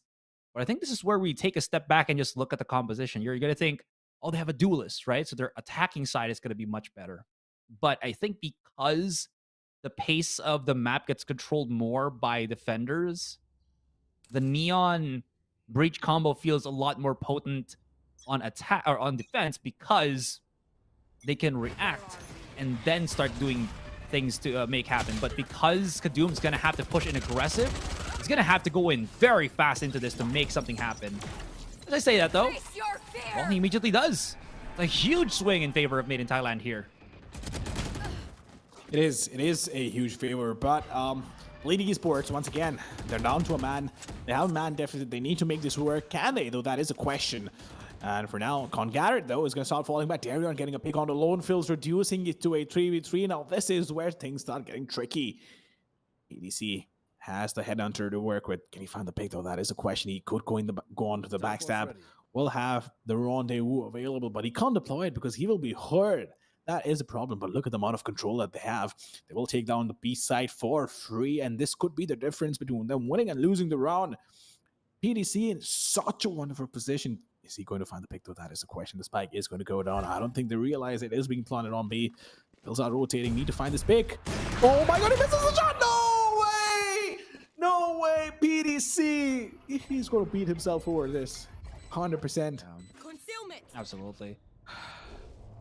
You might think that PTC has got this. They don't know he's there. But the thing is, in the past few rounds, PTC has been just lurking hard, right?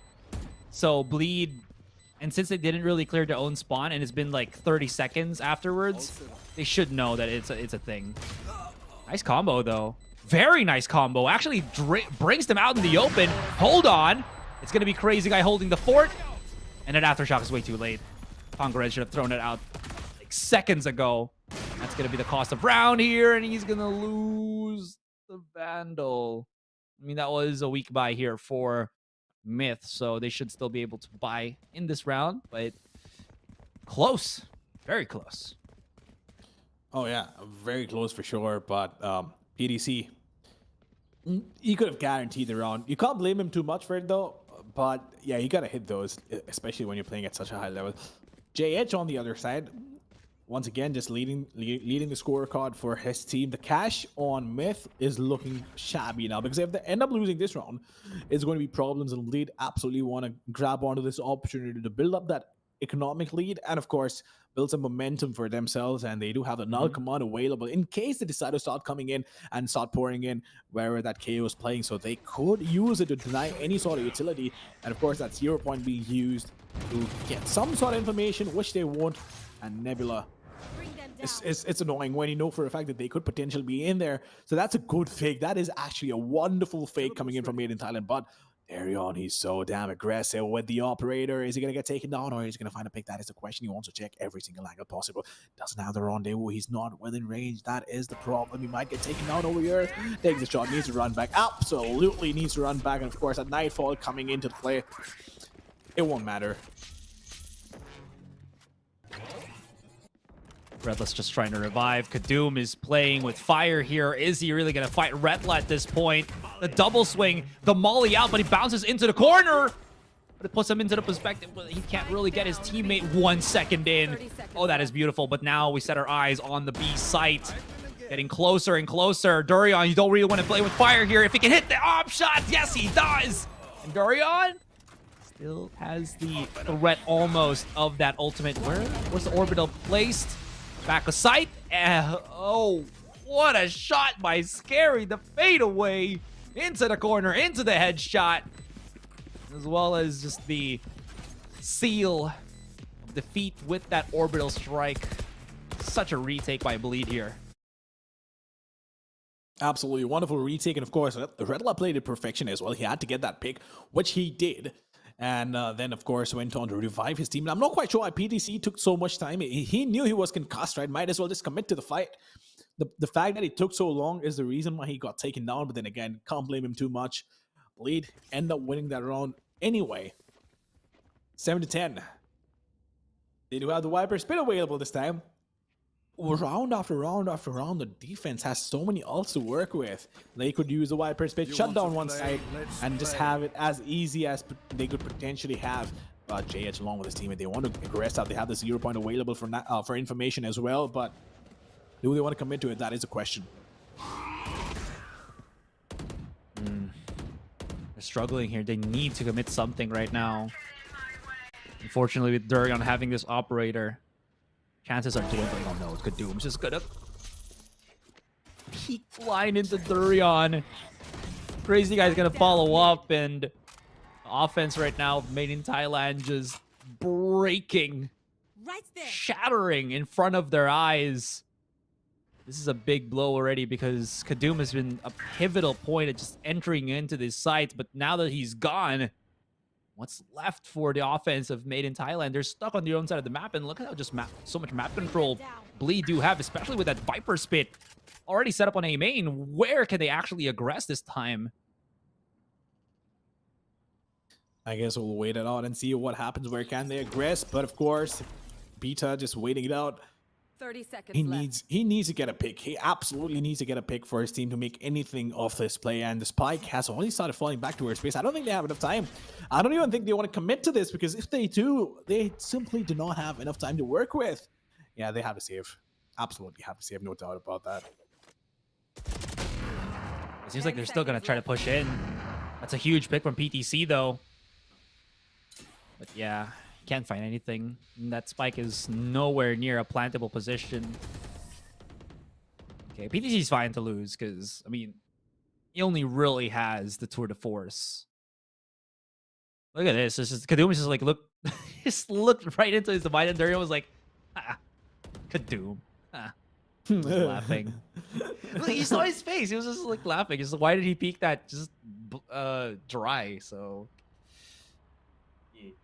Well, look at how dominant Bleed have been on defense, even in the last map, right? Yeah. They were just not giving Myth any space whatsoever, and on defense, Bleed have been phenomenal, which is great. That shows that they have good communication, they have good map awareness, and overall just good coordination, and of course the sort of utility that they have. But ooh, Darion being debated over. Can he find the pick? That is going to be the question. We do have the Horn along with the flashpoint coming in, Prowler to slow them down, but Kaduma has already made his way towards the backside, who is going to get stunned by that Prowler, who's actually going to get bit by the Prowler, not stunned. A crazy guy, now he's stuck inside the Nebula, and made in Thailand. They have control of the site. Spikes down as well. The Cosmic Divide coming in, but Redla will have all information in the world to work with. Do they go in for this? Of course they will. But the question is, can they make this happen? Can they make this work? That is going to be the thing that I will want to find an answer to. But PDC once again just holding that close angle. Can he break the knife? Oh no, Lonefields goes in. Crazy guy will take him out, and that was such a quick retake. Myth. Oh, how in the world is this happening? It all comes down to Beta once again, all alone in a 1 versus 4, and I don't think he pulled it off. But half spike is done. Does he have one more ring? Doesn't matter, because he will be able to defuse the spike. And that, ladies and gentlemen, brings us to map and match point. I don't know what to say here, man. PDC was just side by Kadum, which made it difficult. Like, look at that. They were so afraid of getting control on the other corner of back B that because they're just side by side, unit collision is a thing now. So, or I mean, has been always a thing in Valorant. So they were just bumping shoulders, which made it impossible for Kadum to strafe shoot. And PTC just could not convert. Just so many opponents to try to deal with, react to. Unfortunately here, already looking at Myth already losing steam. Doom's just frantically running into these. I mean, I like the shotgun play, not the weapon, but the style of approach. But unfortunately, it's not going to work. Bleed, I mentioned that this is a team that just perseveres. And boy, do they. It's all down to Conga Red here. Out in No Man's Land, and Durion's just waiting for that contact. Conga Red finds one. Second, but he's also exposed, and that's not going to be enough. Retless got him, excuse me. And we get ourselves the winner of the series. It's going to be Bleed. It is going to be Bleed, but you have to take it. You have to give it to Bleed. Look, this is an absolute masterclass in defending on Pearl, and of course on Breeze as well. They've been such a dominant force, especially on defense. The way they've played, it's phenomenal to see. And I feel like defense is not that easy, especially on those two maps, and they've managed to pull it off pretty convincingly up against a team of this pedigree. So, of course, full credit where credit is due. It's insane. It's absolute insanity the way they've played on defense. Yeah. Though we did see, like, out those last few dredges, the positioning of Made in Thailand, or at least the way that they played, right, was more of just heroic pushes. We saw in that push on B long, where the fade of Myth just pushed out of the wall trying to catch two players, but there was no support for him because Kadum as well as PTC were stuck on the back of B, so they really couldn't help out the fade at that point. So with that being said, it felt like Myth either were put in a position where they had to individually step up because they couldn't really play refrags or something, but it just did not convert. Anyways, let's look at the map MVP real quick here, guys. Who is it? I think it has to be... Oh, I thought it was going to be Durian, but you know what? We're going to give the helm to Crazy Guy. Also, amazing with the utility usage that he's done as that fade for Bleed. Absolutely on point with utility. And of course, the initiations that he had, the kills that he had, impactful kills, and of course, 262 ACS. So map MVP going to Crazy Guy, no doubt about that. But Darion, once again, as you mentioned, right? Everybody thought he might be the MVP, but honestly, it feels like who do you really give the MVP to in this one? Because everybody stepped up, everybody played so well. So I think you just might as well stick to ACS and be done with it. But of course, what a masterclass by Bleed on defense. 8 rounds in a row is never easy to win, and they made it happen. They were just as dominant as they possibly could have been. The pickup on Scary and Crazy Guy, man. Proving dividends. How many times have we seen the MVP be picked up by either Durian or Crazy Guy? Again, the new addition, the Vietnam juggernaut.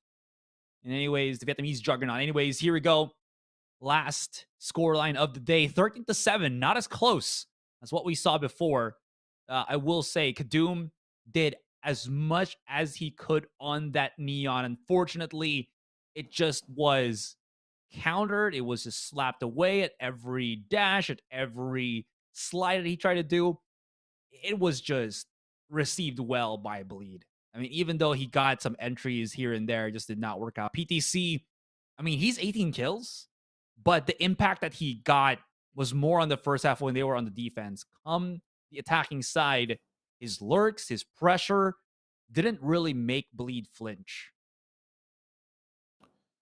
Well, it didn't matter, right? I mean, you could have pulled every string, you could have made every play in your book. It still wouldn't have mattered. It was just Bleed outclassing their opposition, and Myth, doesn't matter what they did. Bleed always had the answer. So even while they were attacking, right, they were pretty patient. They knew Myth was going to try and do something silly, and they made it work. Sure, they did not have a lot of rounds to work with, but then again, they were attacking, right? But on defense, all guns blazing. All the three maps, this one, even though it was 13-7, felt like it was a lot more closer than it should have been. But of course, it came down to the last couple of players standing every single time. And that retake when the Cosmic Divide was in play, I forgot the round number, was so phenomenal. They took their time. They didn't want to rush in. They took their time and actually went in for the retake, made it happen. But of course, Myth picking up the first map, which was their map pick, and Bleed getting them their map pick as well. Breeze setting to 10, and the final map going Bleed's way as well. So Bleed, congratulations to you, Myth. Unfortunate, but that was close. That was very close. Very close indeed. And with that, Bleed goes up into the upper finals where they're going to be going head to head against South Built Esports, the Filipino team, the only Filipino team that it hasn't been dropped down into the lower bracket. So this should be a good one to watch, definitely, because this will at least dictate who does get into the grand finals and closer to qualification. With that being said, again, congratulations to Bleed, but Made in Thailand, if guys still watching right now are fans of Myth, they still have a chance, guys. They are going to be pushed down into the lower brackets. They're not eliminated in the tournament just yet. They will have a shot, excuse me. They will be facing Oasis Gaming tomorrow as well. So that's going to be fun. Also, another match that you should be looking out for, I believe tomorrow will be Fancy United Esports versus Now. So right now we're getting very, very close. We have about 3 Filipino teams, 1 MYSG, 1 Thai, and then 1 Vietnam, if I'm not mistaken. So hooray, Philippines. But we'll see, because I feel like Bleed have a really good grasp into getting into the grand finals here. Oh, absolutely. But tomorrow's matches, right? Of course, the first one as well, I'm pretty excited for, which I believe is Made in Thailand and Oasis Gaming. I'm not quite sure what to expect from that, but Asurai, why don't you walk us through both the matches, right? Because since you obviously belong to the region, you have a lot more information than I have available, and you've been seeing them locally as well. What do you think about the two matches tomorrow? Starting off with the first one, Made in Thailand versus Oasis Gaming. It's kind of hard to say, because in the Philippines right now, I think with the offseason already in motion, right? With champions being over already, there's been a huge flux of just roster shuffles, as well as being picked up by a different roster in a different region, as what we saw with, I think that was Tesseract and his team here in South Asia. Right now for Oasis, I think they're in that kind of perspective as well, where they're still adjusting. I think they're also lost a valuable player. I think they have picked up a Singaporean player in the form of Evo, who was the coach of Bren Esports, which was also a Filipino team. In any case, it is going to be interesting how far this team can really go above and beyond, because they did pick up a couple of new players, a lot of new players actually, for the Oasis side. And again, goes back to the question of how well have they meshed. They did beat X10 Esports, but X10 also at this point isn't really the strongest team right now, because if you remember X10, that was the Sersha roster that was the stronger of the two. This new iteration is still struggling as well. Anyways, I'm babbling too much. Upper bracket is right in front of you guys. Again, as I mentioned, Bleed versus SBE on the upper bracket. On the lower, Made in Thailand, Oasis, Fancy United, and then Naos. Of course, You have the brackets in front of you, of course. You can go to VLRGT and have a look as well. You don't need to remember all of this. It's all available readily on the internet. But of course, ladies and gentlemen, I hope it was fun watching all these matches today, right? All the 6 maps played out. Very entertaining, especially the first 5 maps, right? The last one, sure, you can still call it a little one-sided, but it's definitely a back and forth, except for defense on bleed. It's just incredible. But Asurai, it was an absolute pleasure today as well. And it's always fun casting with you. But ladies and gentlemen, make sure you guys tune in once again tomorrow. And of course, for all the remaining matches, do not forget, mark your calendars. And of course, 18th, 19th, and 20th next month, we have this massive LAN event happening. But until tomorrow and for tonight, it is going to be goodbye and good night.